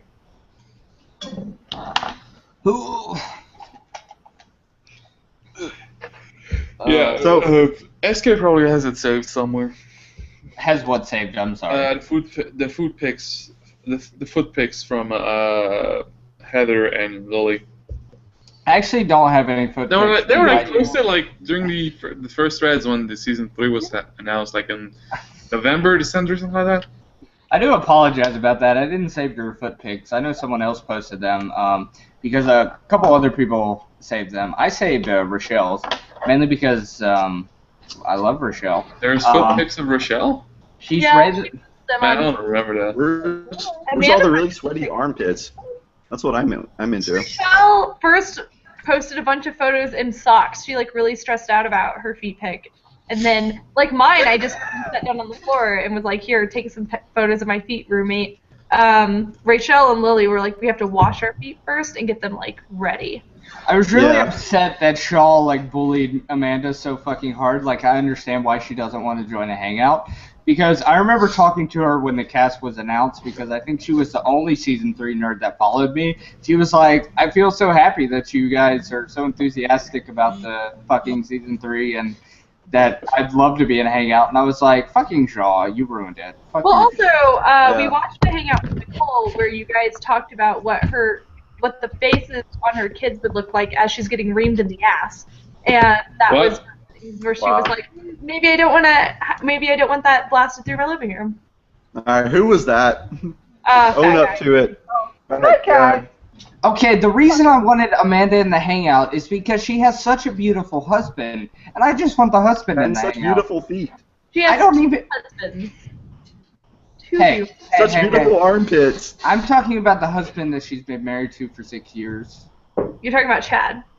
Yep, I'm And talking there's about. also Jeremy. His No, name's it should be the disposable. Like, wow. I was about to say, this news about Nicole is so depressing. I'm so sad, but it's okay. It's What? okay. I knew something was different because I was like, that room's not the same as it I was. think Todd's going to bed. Well, His iPad crashed and it's 4:30. it is 4:30. Jesus. It is no. It's 4:20. His fault for using 4:20 Apple. Blaze it. Blank memes. His fault for using Apple products. Yeah. Oh man, I forgot the 4 a.m. I lost control of my life. Yeah, dude, it's 4 a.m. on a Friday. Hey, what am I doing with my life, dude? Where did it I go was about wrong? to say, like, I missed half the hangout because I was fucking out hanging out with the chick. So I mean, like, And you didn't even get laid, bro. I mean, come on. You didn't miss much. No one was in here. I didn't get laid because I came home for the hangout because I have work in the morning. So It was a sausage fest until you got here. So Yeah, it was pretty shit. I mean, because Kayla basically monopolized every contestant right after the show, and then it lasts for like what, an hour or something, like until there's like 30 minutes left until the West Coast. Pass out. Yeah. Then it likes 30 minutes to the West Coast feed. So then most contestants are also going to be live tweeting that. So it's like, well, I'm going to get somebody at like around 1 a.m. Yeah, dude, is it gonna be like this the entire fucking time? Like, we have It to go might be. until like. It might be unless we get season 1 and 2 contestants. that's why I Because fucking. they are not bound by fucking shitty ass marketing contracts that make no fucking sense. Nicole, where's Well, yeah. your magic? That's why Nicole's the best because Nicole will like fucking stay in the hangout if it's like fucking 7:30 the next day. Jeez. Yeah, it's 3:20 for me right now. I know. Aren't you in Wisconsin? Yeah. I have to tell you a fucking story about Wisconsin with my new job. I make phone calls for banks and credit unions now. I don't know if you know about the bank Waukesha I in know Wisconsin. the city Waukesha. Okay, because the first time I had to help a customer from that bank from Waukesha, I like saw the name, Waukesha. and I'm not from Wisconsin, and I was Neither just am I. like, well, but The you fuck at is least know how to say it. Well, anyway, I like was like, are you with Waukesha National Bank or whatever? And he's just like, you're not from Wisconsin, are you? And I'm like, no, I'm in North Carolina. He's like, yeah, it's Waukesha. It's like, I can tell. If you're not from Wisconsin, you don't know how the name's said. Yeah, there are so many fucked up names of like towns and cities around here. Like Waukesha, Conococheague, yeah, there's some weird ones. There's some weird ass fucking names. That's what I learned from my job. Like, just every fucking accent for different cities is pretty ridiculous. Have you guys watched that video of that, like a overweight, middle-class white woman from Wisconsin trying to return some candles to Bath and Body Works? No. No. It's But it at sounds- least 12 minutes of your life, but it's kind of funny if you like. It sounds very compelling. White moms. Yeah, I mean, it's just Fond du Lac Bath and Body Works is how I knew that name. I fucking hate some people now because what I do at my job is I fucking block cards for people that have fraud on their cards. And it fucking sucks because you get those people that are just from states that are just like, why the fuck are you blocking my card? I'm going to be sleeping on the streets tonight. I have no money. That's when you answer, well, I could not block your card, but then you really have no money and you owed us. So take your pick. Pick your poison. Yep, that's what I tell people. I'm just like, well, I can leave your card open, and then the person that has access to your money, you're gonna have no money at all in the morning. So I mean, go ahead and get your fucking hotel tonight, so you have no money in the morning. You fucking jackass. But yeah. I know that feel. I spent like 6 months doing outbound calls for a fucking system switch for a cable company. It was fucking nightmare. You know that feel. You know that I fucking know that feel. So, It's like, hey, by the way, we're gonna send you a free box because your service gonna change because we need to make room on the network, and it's basically when the signal switched from analog to digital. So basically, like the only people who still had analog TV were old people. So I get shit like, what you gonna do about my TV? Fuck you, you're not taking my TV away. I'll go to war before you take it away. And then just fucking hangs up. I'm just like, oh, well, okay. Fuck you. I put in, he doesn't fucking want it. He's gonna lose half his channels. Fuck him. I was about to say, we've gotten really fucking off topic. We need to talk about some Little Caesars, Piping Hot, King of the Nerds. Talk about piping hot lesbian action. That's the theme of the season. The theme of the season is piping hot lesbian action. Yeah, speaking of which, do you know about which episode we're gonna see? It's probably the last one since Todd got knocked out. Never mind. I was going to ask, we're gonna see them booties, but then realized if Todd's there, it means it's gonna be one of the last episodes. And everybody We comes don't back. speak of Todd being eliminated. Well, you're just gonna have to watch them and find out. Okay, Heather. Okay, Dan. Oh. Yes. Heather, it was a question last season of what Jay Witt's hair smells like. We never got that answer, but we can start a new one for season 3. What does Amanda's hair smells like? What does We it already smell answered this. We did that joke, man. Yeah, but that's what you answered during your Loops. time at Nirvana. What we want to know is what the smell like all the time. You know, I don't know. So her husband is I mean, I know this is not the answer that you want, but I'm going to give you a real answer. Her husband is a hairstylist, so probably like some fucking, like, Paul Mitchell or something. Okay, what does her pubic hair smell like? I mean, it probably smells like vagina. How The proximity. does she stay in such good shape after 2 kids? Well, I mean, it That's what I depends want. when. I mean, if you caught her at a bad time, might If smell I like caught dick. her at a bad time. It might smell like dick. Okay, No, look, not bad time. Jesus fucking Christ, people, that's just disgusting. I haven't had Okay. I haven't had any kids, and I can't keep my shape as good as hers. So, what's her secret? I don't know. She doesn't exercise. She doesn't fucking What? move. Yeah, no. What? No way. She just hangs out and reads books all day. Like, not kidding.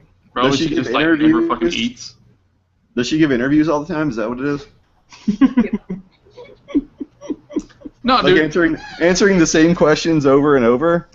No, dude. Look, my mother was the same when she was like in her 20s and 30s. Like, she's fucking small and like she can eat. She barely fucking eats, and it blows my mind.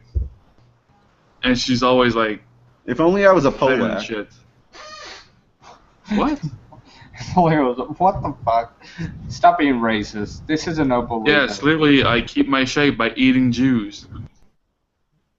This is a no bully zone. How is it so hard to understand? We're not bullying people here. Well, I don't know, dude. It's 4:30 a.m.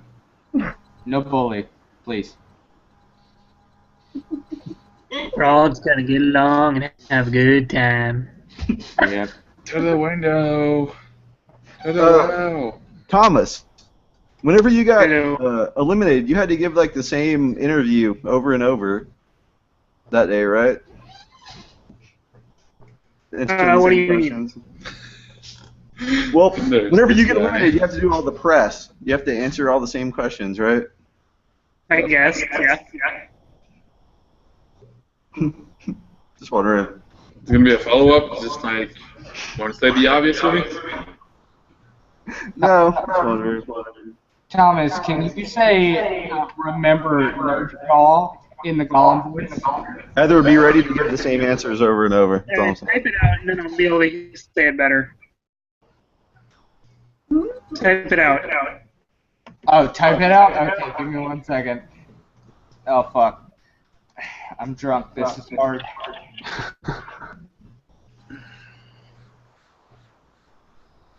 I don't know for you guys, but it's getting kind of late. You want to continue or?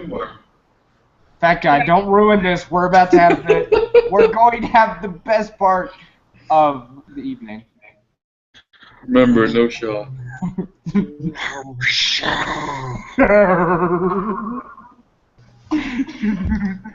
Oh god.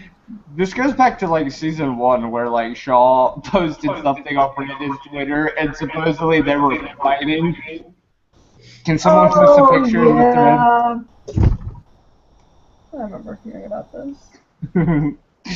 They had the picture of fucking Brandon's face from Call of Duty and all it said was remember no Shaw. Oh shit. Good times, good fucking times. But I don't know. I haven't seen episode 3, so I don't have as many questions as I should have. So the sexy 6 fell apart tonight. Nah. Well, Todd is gone, so we can't ask him questions about episode 3. I mean, No, they lost Todd. Todd wasn't part of the Secret Six. But we're gonna The lesbian rename. 6. Todd was not a lesbian, so he wasn't allowed in. I think we should rename it from Secret 6 to Sexy 6. I think it's kind of. I don't know, bro. Jonathan's in it now, so it's kind of like. Jonathan's a mathematician. it's okay, eh? I'd have sex with Jonathan. He's okay. I'd go 80-20. Yeah, but you only have sex with him so you can wear his skin, you serial killing motherfucker. I mean, I would murder everyone on the show, but that's irrelevant. Have you explained to them why you're known as a serial killer? And I don't even relive really the time where you want- had to like tell Curtis that your name was in fact serial killer. Okay. Because the embarrassment, like humiliation, and just thinking of your own life, like, just bled through those minutes. It was beautiful. I think it all started from the first time I joined the Hangout, and I just joined out of a whim, and I had my camera in a really awkward position. Yeah, so you were like something like this Yeah, you could all see the my. fucking time. But no. But I had the camera like fucking like this, like on my couch and everything like that. So it was really fucking weird looking the whole time, and my face was really close because I actually do have a tic where I turn my head. I've had it since I was a child. I can't control that. So I was turning my head, like you could see my full couch. I had Little Caesar's Pizza, and everyone's like, Jesus Christ, who is this serial killer that joined the chat? Was it piping hot? It was pretty delicious. But that I can't lose that name. It's what I am. It's stuck. It's stuck. Like, I got the lovely name Fat Guy. I thought Todd stole that name from you. No, I mean, it's just because I joined and started hosting and it was like, hey, who's that fat guy? Oh, it's Fat Guy. But you were proud enough to stick with it. I mean, I don't give a shit. But I Like, remember hey, that, good observational skills. that hangout was probably my second favorite hangout since Curtis joined, because that was when Nicole joined, and that was when we learned that she just doesn't give a fuck. And she was in the hangout for like 6 straight hours, just telling us everything and then I about was the at work episode. the next day, and oh god, I'm surprised I didn't like die. I have no plans for tomorrow. Just kidding. I'm actually going to. Oh, somebody doesn't like my teeth. Oh no. Anyway, I'm actually going to something with Lily. I think that was Caitlin they were talking about. Anyone has a really goofy, gummy smile, it's me. Oh no. You want to talk I about don't 410 like hated other teeth? which is cool. I paid tons of money for these, and I think that they're great. Yeah, that's what people were asking in the thread earlier. They were like, "Are Heather's teeth even real? They're so Well, perfect." I had a dentist email me, like a fan who's a dentist, and they were like, "Girl, your oral hygiene is spot on. Do I have to keep it?" No, these are my real fucking teeth. Yeah, a fucking dentist. That's the only like fan mail I've gotten to my personal email was, "Do you have veneers?" Heather, why don't you post your email in the thread, and I'll be happy to email you. No, stop it. What is wrong? Stop it. Post a picture of your No. armpits, please. This is divulging into debauchery very We've had quick. armpit requests. I've been on Sorry, I calls. failed to see where that's a bad thing.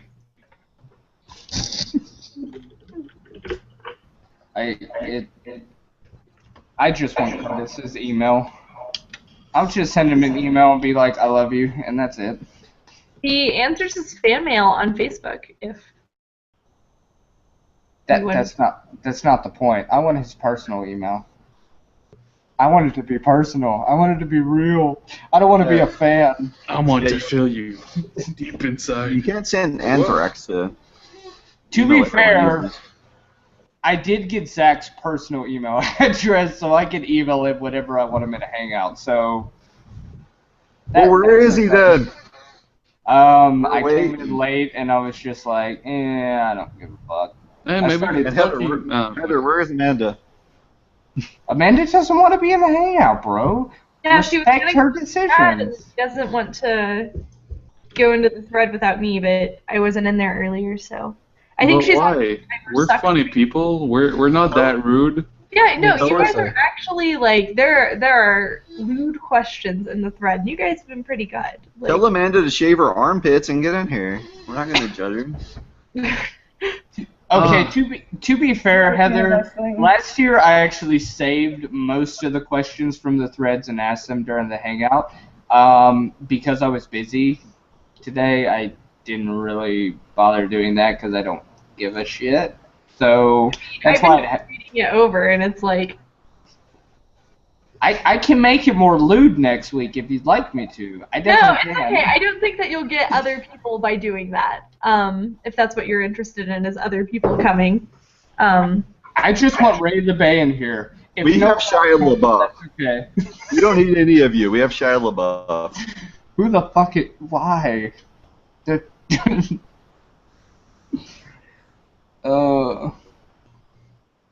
fucking You got involved with 4:30. the golem. Yeah, it is here. pretty late. Yes, I love it. Hold on.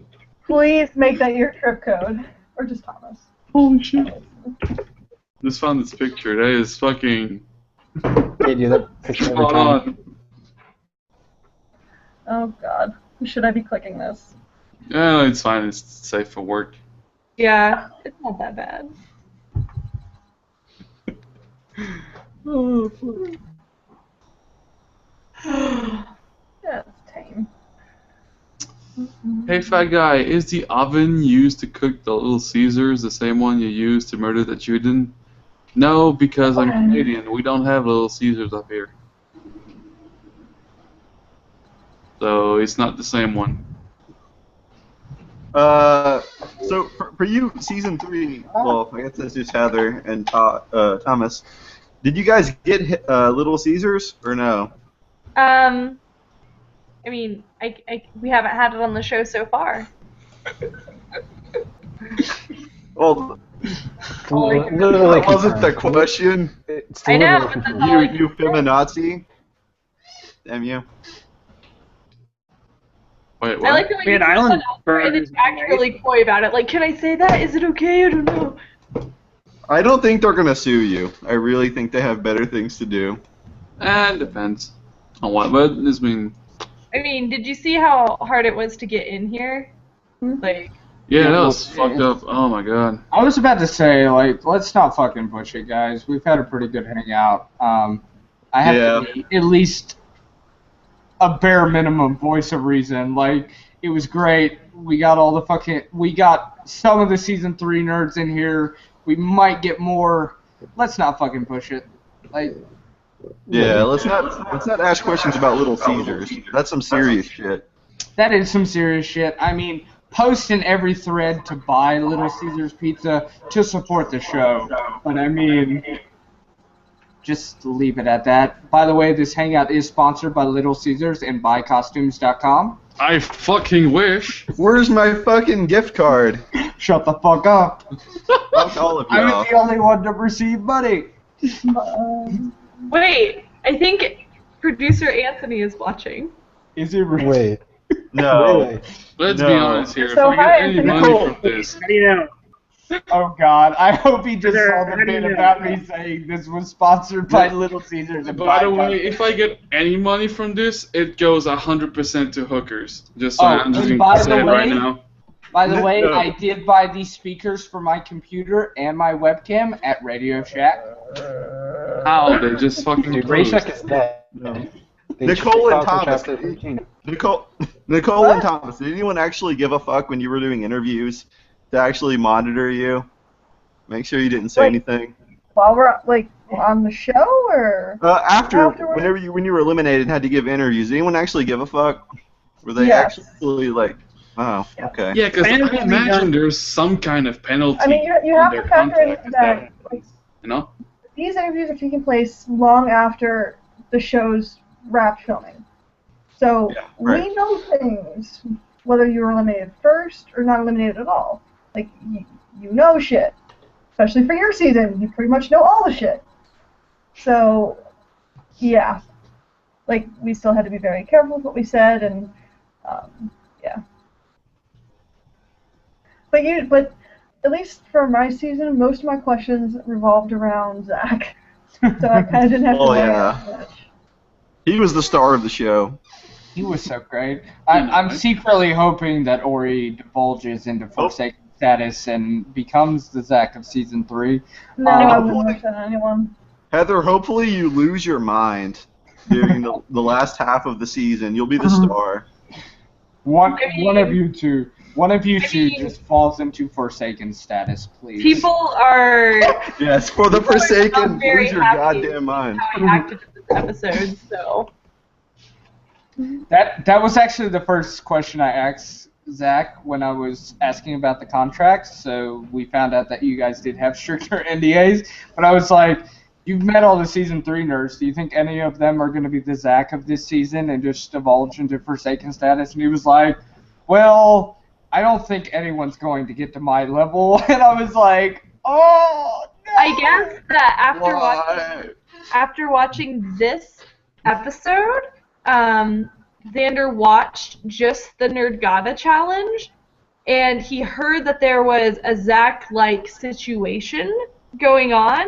That was in all the promos. Every single promo had Todd going nuts. Well, hold on. So he hadn't seen anything from inside the house necessarily. He had just seen the challenge, and he was convinced that it was me. And he was like, "Well, obviously Heather's the problem child. Like, obviously it's Heather." But lo and behold. You can't be disrespectful. Ori, shut up.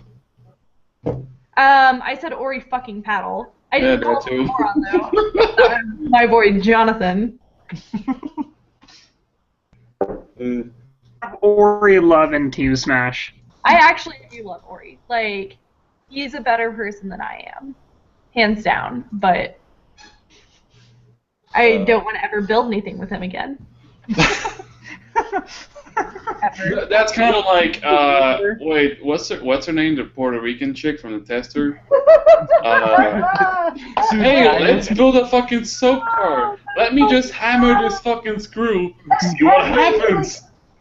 Like, she was doing that the whole fucking time. Every time I put in a screw and secure it, she would pull the fucking thing out. At that point, I'm just like, fuck it, I'm taking a hammer, and if I don't fucking hammer the screw in, I'm breaking this shit. I'd give her a green card. Yeah, she starts panicking, just Okay. fucking hammers away on the screw with the hammer. Oh my god. So the guy in me, seriously, was like, bitch, the fuck you doing? Please stop. It hurts to watch. It's funny too, like Ego Raptor even admitted he had like one trophy on PSN, and that Puerto Rican chick had probably less than that. The funniest thing was they kind of edited this stuff so that it sounded like he was just being a pompous ass, and it was like, yeah, I'm here to promote my YouTube channel, blah blah blah blah. he wasn't being a pompous ass, but he was there to promote. Yeah, What are those obviously. bugs? Ego Raptor's fucking amazing. If I was I mean, Ego Raptor, bullshit. I wouldn't want to stick my head in a bunch of bugs. Yeah. I'd be like, fuck this, I'm a YouTube celebrity, bitch. Nick and smell Fuck funny. your bugs. True fucking They say story. fear factor, motherfucker. True fucking story. J-Type was damn near screaming like a girl that was like terrified of bugs. It was some fucking Big man is cockroaches. J-Type. Why wouldn't he? It's just cockroaches. It's no big deal. But he was like, at one point, he was on the verge of tears. And what kind of, like, aside from Asha-chan volunteering to go first, it was random who went after that. And pretty much the only thing that saved J-Type was the fact that he was one of the last ones to go.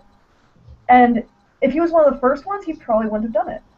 But he saw all of us completing it, and then every single time we would come back with at least like a half dozen cockroaches somewhere in our hair or clothes.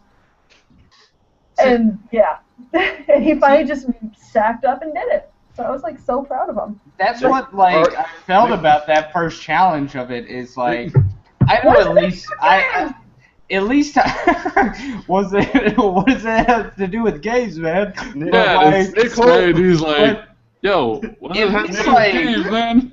at least having like a background in zoology, I know for a fact for most insects, the bigger they are, the less dangerous they are to humans. Nicole, are you pissed you had to do that bug challenge when like half the chicks in the ultimate nerd or whatever they wouldn't have done that shit. Oh, I honestly don't mind cockroaches. I think they're kind of cool. And what was just funny was we were in this big giant plexiglass box that amplified the hissing of these hundreds of cockroaches. And you're trying to hear past that to hear the interview like taking place.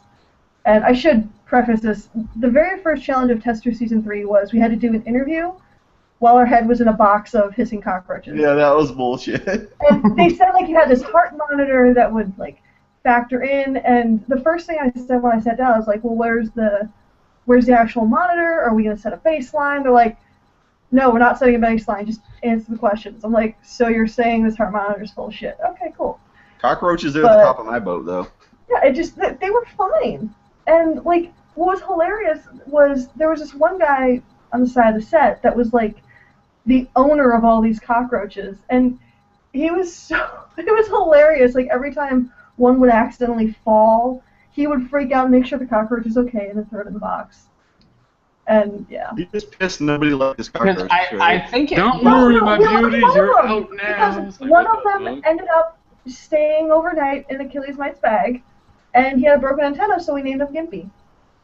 So we had a pet cockroach in Tester Season 3, which pretty much sums up the entirety of Tester Season 3. He should have won. The cockroach should have been the winner. It actually was. I think with I have to double check, but I think with the hissing cockroach, I can understand where he's coming from because I think that's actually at least on the endangered species list. At least I don't think they would be endangered. I mean, if they had them on a TV show. Joe Rogan don't give a fuck. Well, they're not like the highest least concern, so like any animals that nobody gives a fuck about, they're least concerned. They're like the next level down, so they're not endangered, but they're like right before being endangered. So I can understand his concern. If it's not furry and cute, nobody gives a fuck. Reminder that red pandas are the best fucking animal in the animal kingdom, and they should be domesticated. Just throwing it out there. Thank you, fat guy, for killing the conversation again. Said the snake fucker. I can still go get my snake. Actually, I have to tell you guys, even though you won't care, but that one snake that I brought onto camera during the last Hangouts, it actually died this year, so that was sad. Yeah. Don't be a buzzkill. Why'd you have to kill it? I didn't have to kill it. It wouldn't fucking eat. It wouldn't fucking eat. We did everything. It ate like 3 times in the time I've had it in like 8 months, and it died. So. That sucks. Nicole, would Zach have stuck his head in a fucking glass box full of fucking cockroaches? It was probably not. No, he would have been gone immediately. Ah, here we go. Cockroaches are not cool. Here's the picture. Thumbs up everything right there. Let me explain. That one, the bottom roach, was literally the entire interview trying to perform ass to mouth with me, and it was really fucking annoying because you couldn't really shake your head. Yeah. People were saying some of them were biting. They were biting ass to mouth. They weren't biting. It was the climbing up. Like they felt that. But yeah, they never bit me. Like, it was kind of fun when I couldn't answer a question for a few seconds because the ass-to-mouth cockroach literally walked across my mouth. Yeah, when you're getting an interview from a chick from America's Next Top Model, you want to be able to focus. Yeah, obviously. Also, Brent Goki, I actually ran into him a couple months ago. That man is, like, my fucking hero and my spirit animal. I love him. Completely related, unrelated side note. But yeah. So any challenge you can do, I'd be glad it's not a roach challenge. This is true. I'm trying to get in something that's actually real for a second. Are there any connections that you've made from the show that's stayed outside so far? What does that even mean? Like, if you met someone there and then you're still talking to them, you're still interacting, maybe they're colleagues with you now. Besides Hillary Clinton. Exactly. From the show? I talk to every day. Me and Amanda are moving to the same city. Like, legitimately. Either she's going to move here or we're going to move somewhere else together. Like, she put her house on the market. Like, it's a thing that's definitely happening. What about her boyfriend or husband or whatever? Husbands, 2 of them, and all the kids, yeah. That's what she was originally going to move to Denver, straight up, just so that way she could be closer to me. But now we're considering other cities as options as well. And then, yeah, I talk to everybody almost every day. That's not true. I don't talk to Caitlin every day because she doesn't talk to humans every day. I don't talk to Colby every day. If you're a horse, she would talk to you. She does. She sends Snapchats of her horse almost every day, but that's not. So you're saying she has a snap? Oh wait, no. I was thinking Instagram. Never mind. Yeah, no, not Instagram. Who else do I not talk to? I mean, I've talked to Thomas on the phone more than most people, and we don't talk super regularly. But I mean, yeah, this just goes. We'll hang out with. I mean, Heather, we confirmed you have a Snapchat. You could totally post it, and we could totally. Not friend any of you. God. I mean, I wouldn't. My only deal with Snapchat, to be honest, is the only snaps I send to people are just pics. No, are just pictures of me on the toilet. Like, you can't see dick, but I let people know that I'm on the toilet, and they'll send me a Snapchat, and I'll be like, cool, I'm on the toilet. What great! So you're that guy. To ask you. That's all I do. I just post pictures of myself on the toilet. So you just sending pictures on your toilet with what? You just tell them to use their imagination or leave something to the No, like imagination? I'll take my camera and get it right past my dick and then take a picture of my legs with my pants down so you can still see the toilet. You can't see my dick. That would kill my boner. I don't like seeing a toilet in dick pics. This is gross. So other people that I still talk to from the show, Jacob and I watch Buffy together on the internet a lot. So that's a thing that we do. So you have Skype, so you should post your Skype. Yeah, great incentive. Super great incentive. Who else do I talk to? I mean, I talk to Jonathan a lot, obviously, but I think... And Todd and I talk every day, but I feel like that's a given at this point. And then I see Lily every day. I love Todd. I love him so much. I love Todd too. He's so great. He's been dreading this episode for months, right? Like months. And so today I talked to him. He was like, "I'm ready for it. Like, I'm definitely ready for it." And I was like, "Awesome, great." That was so sad. I actually talked to Rachel like before the episode aired, and I was like, "Oh my God! If you betray Todd the Bod, you're gonna be in waifu probation status." Like, no lie. I haven't seen the episode yet, but if I see portrayal by her, she's gonna be in probation. Spoiler alert: she betrays the shit out of Todd. Does she really? She throws him under the bus and then backs the bus up and runs him over again. Jesus Todd seemed fuck. happy that his edit was as good as it was. So you would say she'd be in waifu timeout? No, she's in waifu probation. That's worse than timeout. She I like don't know. There was a question asked to me just now, and I totally spaced out and don't remember what it was. But and Todd were like best friends during this entire doing the show. That's true. We were like inseparable. Your alliance was awesome, clearly. that was so shitty. Fuck you. This is the no bully zone. God, sometimes 4chaners like piss me the fuck off. Like, Jesus fuck. Like, watch what you fucking say. That's some shit, man. yes, Todd, Thomas, and Ori were all kind of close. I feel like Thomas was The reject. Thomas fucking left.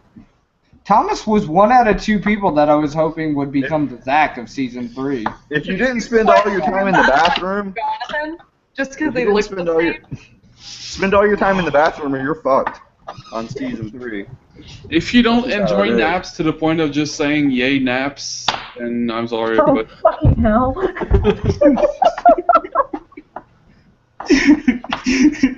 You remember that one? I just remember that one thread from this week of someone was just like, can someone post the pictures of all the times Zach used the finger guns? And just instantly that dump and just like, like, oh, it's so what great. was it that video from the first Gatto video for season 3? I think it's Colby that's talking about gravity. And fucking, Yeah. you just see Zach being like, yeah. Dude, that was perfect. So funny. It's fucking spot on. My favorite Gato video was just the 2 lewd for YouTube when Nicole was Zach talking to Zach. I laughed so fucking hard. I lost my shit the first time I saw that. Like, Just with Zach's laughing. It's like, and FK and I love the season 2 summary, which is literally just a back and forth of her and I returning to Nirvana, just the ass is moving back and forth. It's like 16 seconds of that shit. It's like, yep. I feel like 4chan's pushing Gato too hard. We're expecting too much from him. He's like dead. Way to fucking kill all you sons of bitches.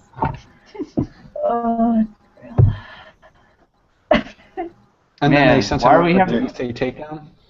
Why are we having Mountain Dew in this fucking hangout sponsored by Little Caesars by Costume.com and Because fuck you, that's Radio why. Shack? Before the hangout gets taken down by Mountain Dew for copyright infringement. We can't have a hangout again. That would be so great. Yep. It'd be great. You can't have a hangout again. Yep. Does that mean I you'll keep mean- going back? I mean, we might have to tape around everything that could be copyright infringement in our rooms. It could happen, people. It could happen. This is the world we live in 2015. Okay, who the fuck edited that clip that was just posted? Like the coloring around the sides. Oh no, yeah, that's been around for a while. Oh, that's the first time I've seen this. I like the shirt. Ori is my senpai. Ori would approve of that sentence, I think. I know. He was so all about saying senpai and stuff. Yep. Nicole, Well, does the the boyfriend thing is, like, still like anal? Amanda, it was Amanda and One me of who the- helped I have Ori one. prepare.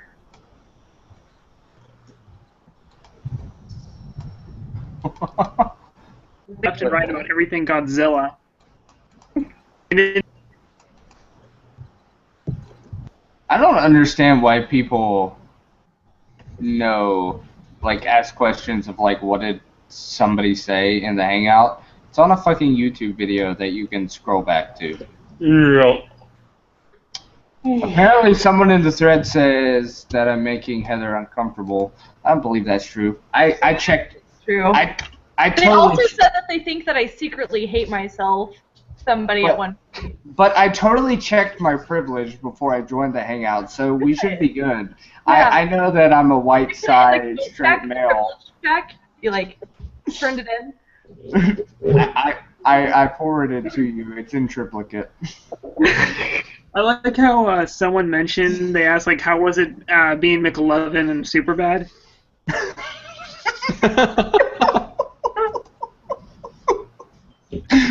Oh God, Thomas, I love you so much. I wish they would have given you more airtime. Jesus fuck. Holy shit. Anthony was just like, producer Anthony was just saying to me, he was like, Thomas was so quiet on the show, and he's so quiet right now. And I was like, but when Thomas speaks, it's golden. Like, it's because I'm shy. Dude. Everyone should look at the picture of Zach. You can tell if my sword is justice or not when it's inside of your skull. On the thread. Can we get the producer on? Can we actually get him on sometime? no, he just went to bed. Okay, Thomas, like, I have to admit a statement. It's not really a question. But you were one of two people on the show, at least from episode 1, that I was hoping would become the villain of the entire show. And it just filled... What? Who was number 2? How could Thomas be a villain? That's what I'm saying. I was hoping that somehow he would snap on the show. And go to Zach level bad, where he just destroyed both teams. And it didn't happen. And I realize you're full of so much love and just broniness. And Thomas is clearly a paragon. Like, the guy fucking, like, snaps and suddenly there's, like, fire safety hazards everywhere and knots hanging all over the place. I have a feeling if I was to ever snap, World War III would happen. I don't know what it would take Thomas to snap. But the season's not over, and Ori's still in the game, and I'm hoping he snapped.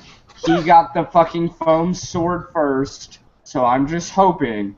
I'm hoping he has a meltdown. I'm hoping he goes full Forsaken. Well, it's not a Frostmourne, so he's not Zach level insane. Yeah. If only he says victory for Sylvanas once. If he has 2 Frostmournes... Wait, is he... If he has 2 Frostmournes, we're in trouble. I think he said victory for Sylvanas and victory for the Forsaken, right? Yep. So on the show, Yep, go ahead. on the show with we had sorry, I got a text. But on the show we had a kind of running joke where it's like if someone was getting like a little too intense about a situation, we'd be like, yo, victory for Sylvanas, and they'd be like, you're right, let me tone it down. Like, let me calm down for a second. What the fuck? Why would you guys do that? This is reality TV. Let people explode. Let people snap. Let people... That is. Like, oh, you haven't seen the episode. It's 42 minutes of me screaming at people. That makes me so upset that I don't see you screaming at people. I mean, you will when you watch it. It's 42 minutes of Heather yelling. But Heather, I totally understand that, but there's a difference between just yelling and screaming and degrading your team versus so fucking bad that both teams want you out of Nirvana. I mean, I don't do that, but Todd definitely had that. Like, we almost had both teams vote for him, right? Because we just wanted it to... I thought it would be funny if both teams voted for Todd. See, Nicole can attest for this, and she likes Zach to a point that both teams wanted Zach out of the competition. He just... No. No?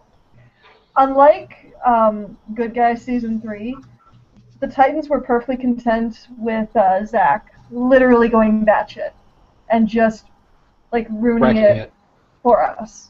I knew I fucking hated Chris Jackson. I knew I hated him. I knew he was an asshole. I mean, here's the thing. For, like, episode 2, we all knew they were putting Josh in. Like, as soon as we lost and we figured it was something science-y, even Josh was like, there is no way I'm not going in. So we were kind of prepared for that. But in episode 3, like, they pulled us to the side, and they're like, okay, it's probably something gaming. How are you guys at stuff? And I'm like, oh, they didn't tell me to focus on gaming, so I'm not going to say anything about that, even though that's kind of my thing. And the thing that kind of both helped them and hurt them in the end was that they never actually saw Jack as a threat, which I thought was the most hilarious mistake they made. And they were never going to put him in. We tried to get them to put Jack in, but yeah, they just.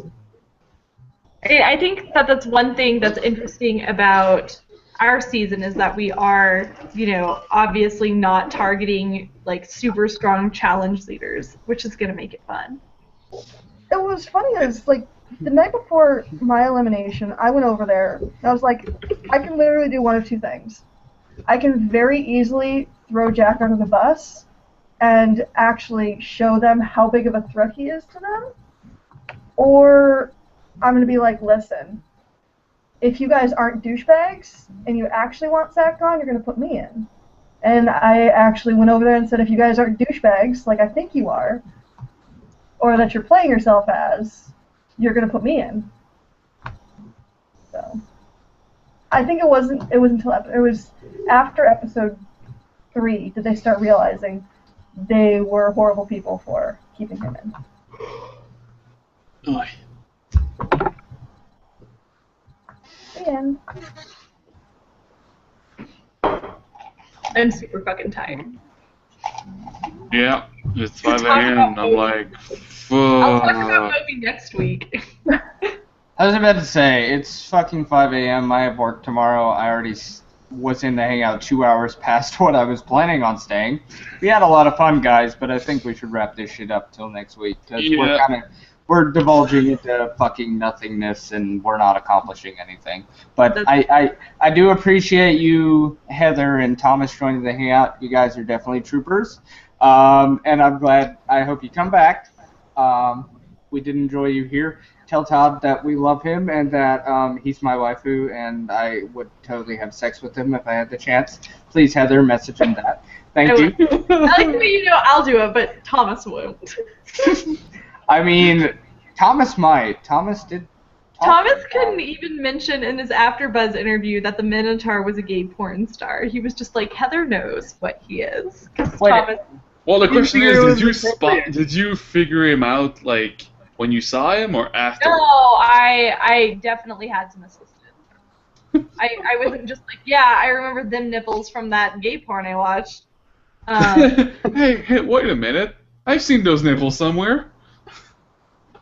I mean, they're kind of unforgettable, right? But there's that. But I do appreciate it. Nicole, you always show up to every hangout and you make it interesting because you are the best and are the reason that the hangouts even got to this level. Because honestly, if we wouldn't have gotten you in that one hangout, we never would have gotten Brandon or Katie again, or fucking Curtis, or Brian, or Chris Jackson, or fucking Season 3 nerds. So, I mean, you are the best. I had nothing to do with the Season 3 nerds. They're cool in their own right. That's true, but I mean, at least we had an example of, talking about anal and dragon dildos in the old hangouts. Have you shown Heather the dragon dildos? No, we can't do it again. I had a You mean the one where we went on fucking Bat Dragon and read awful fucking description and backstory about dragon dildos? And I had a private conversation with Zach afterwards, and he was like, I really like your guys' hangout, but I would appreciate it if you don't go to that level of debauchery again. And I was like, he was like, now I'm an author now, and I kind of have to do something. Holy shit, these things are cool. Let's read the stories about them. But the hangout was fun. Sorry I was late, guys. I shouldn't be late next week, I don't think. I mean, I'll be late, but not 1 in the morning late. 20 minutes late, not 2 hours. You could be late anyway. What the fuck is wrong with you trying to get late? Jesus Christ, son. I wasn't even trying to get late. I was just getting dinner with a friend. It happens. I can't believe you showed up not having watched the episode. It's like... Okay. In my defense, I work until 10:30 every night, so I'm never going to see the episode until the next day or sometime in the morning. This is the first episode that I've been like, I'd rewatch it. It's because of you, serial killer, that we almost didn't have a season 3. It is your fault we almost missed it. How is it my... Was my video that autistic?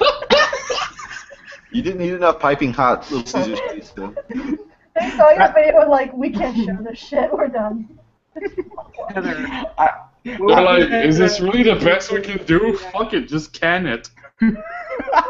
Heather, what was the thing with the Teenage Mutant Ninja Turtles? Turtles? Yeah, the turtle video that we were all talking about. Remember that during the filming? What? Turtle video during the filming? I have no idea what you're talking about, Thomas. Do tell. Remember the thing was it you or Lily who was talking about the Teenage Mutant Ninja Turtle thing where everyone's around a Little Caesars pizza? Oh, yes. I do remember the turtle video.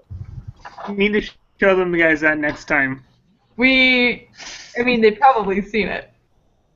But No, I've seen Teenage we can Mutant get Lily to Ninja come. I don't Turtles. know if Lily will ever come. But Why would Lily never come?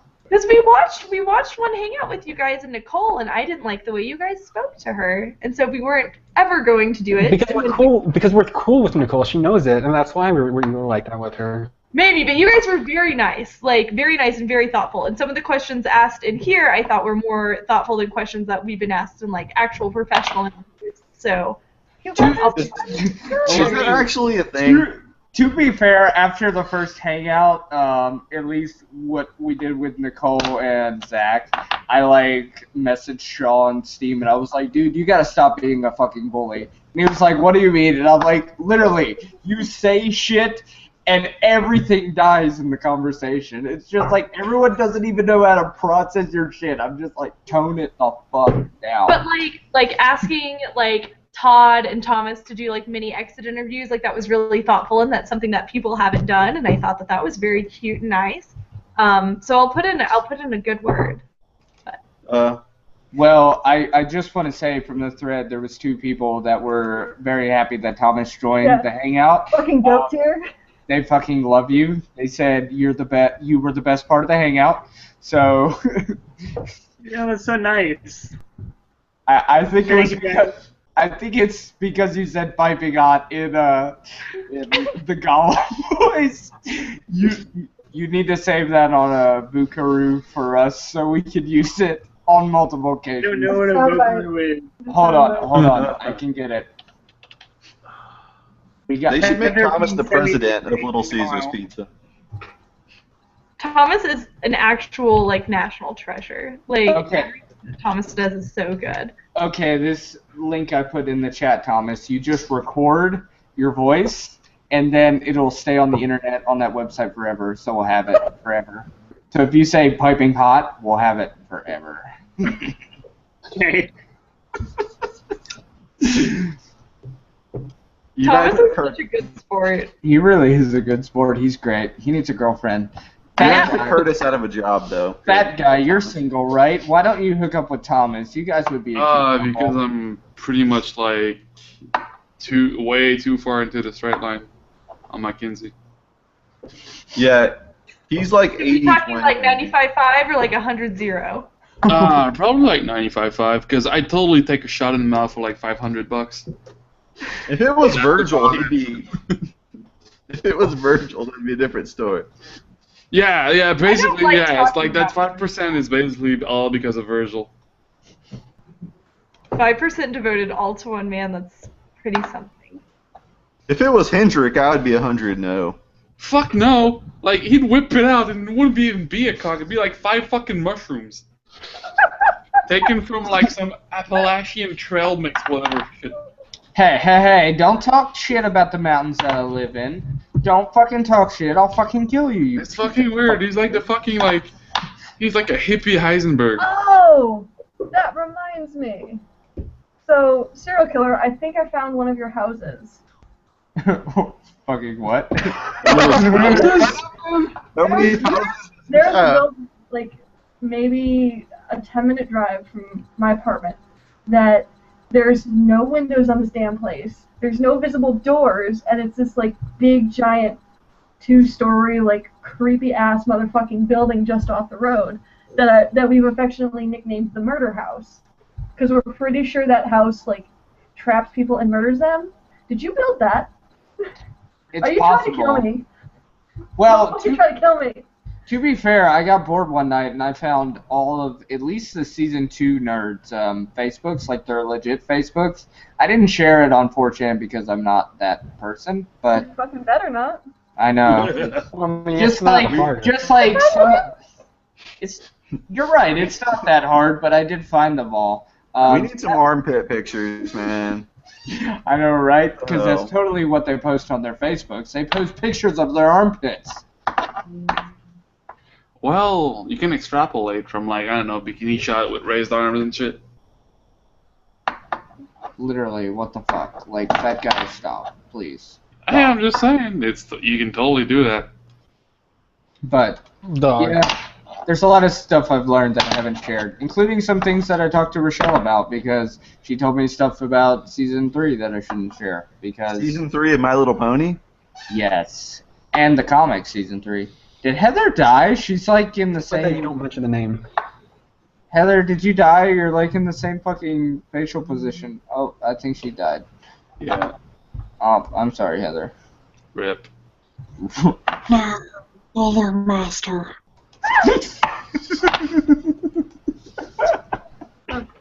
Well, here goes ever fucking sleeping, even though it's 5 a.m. I mean...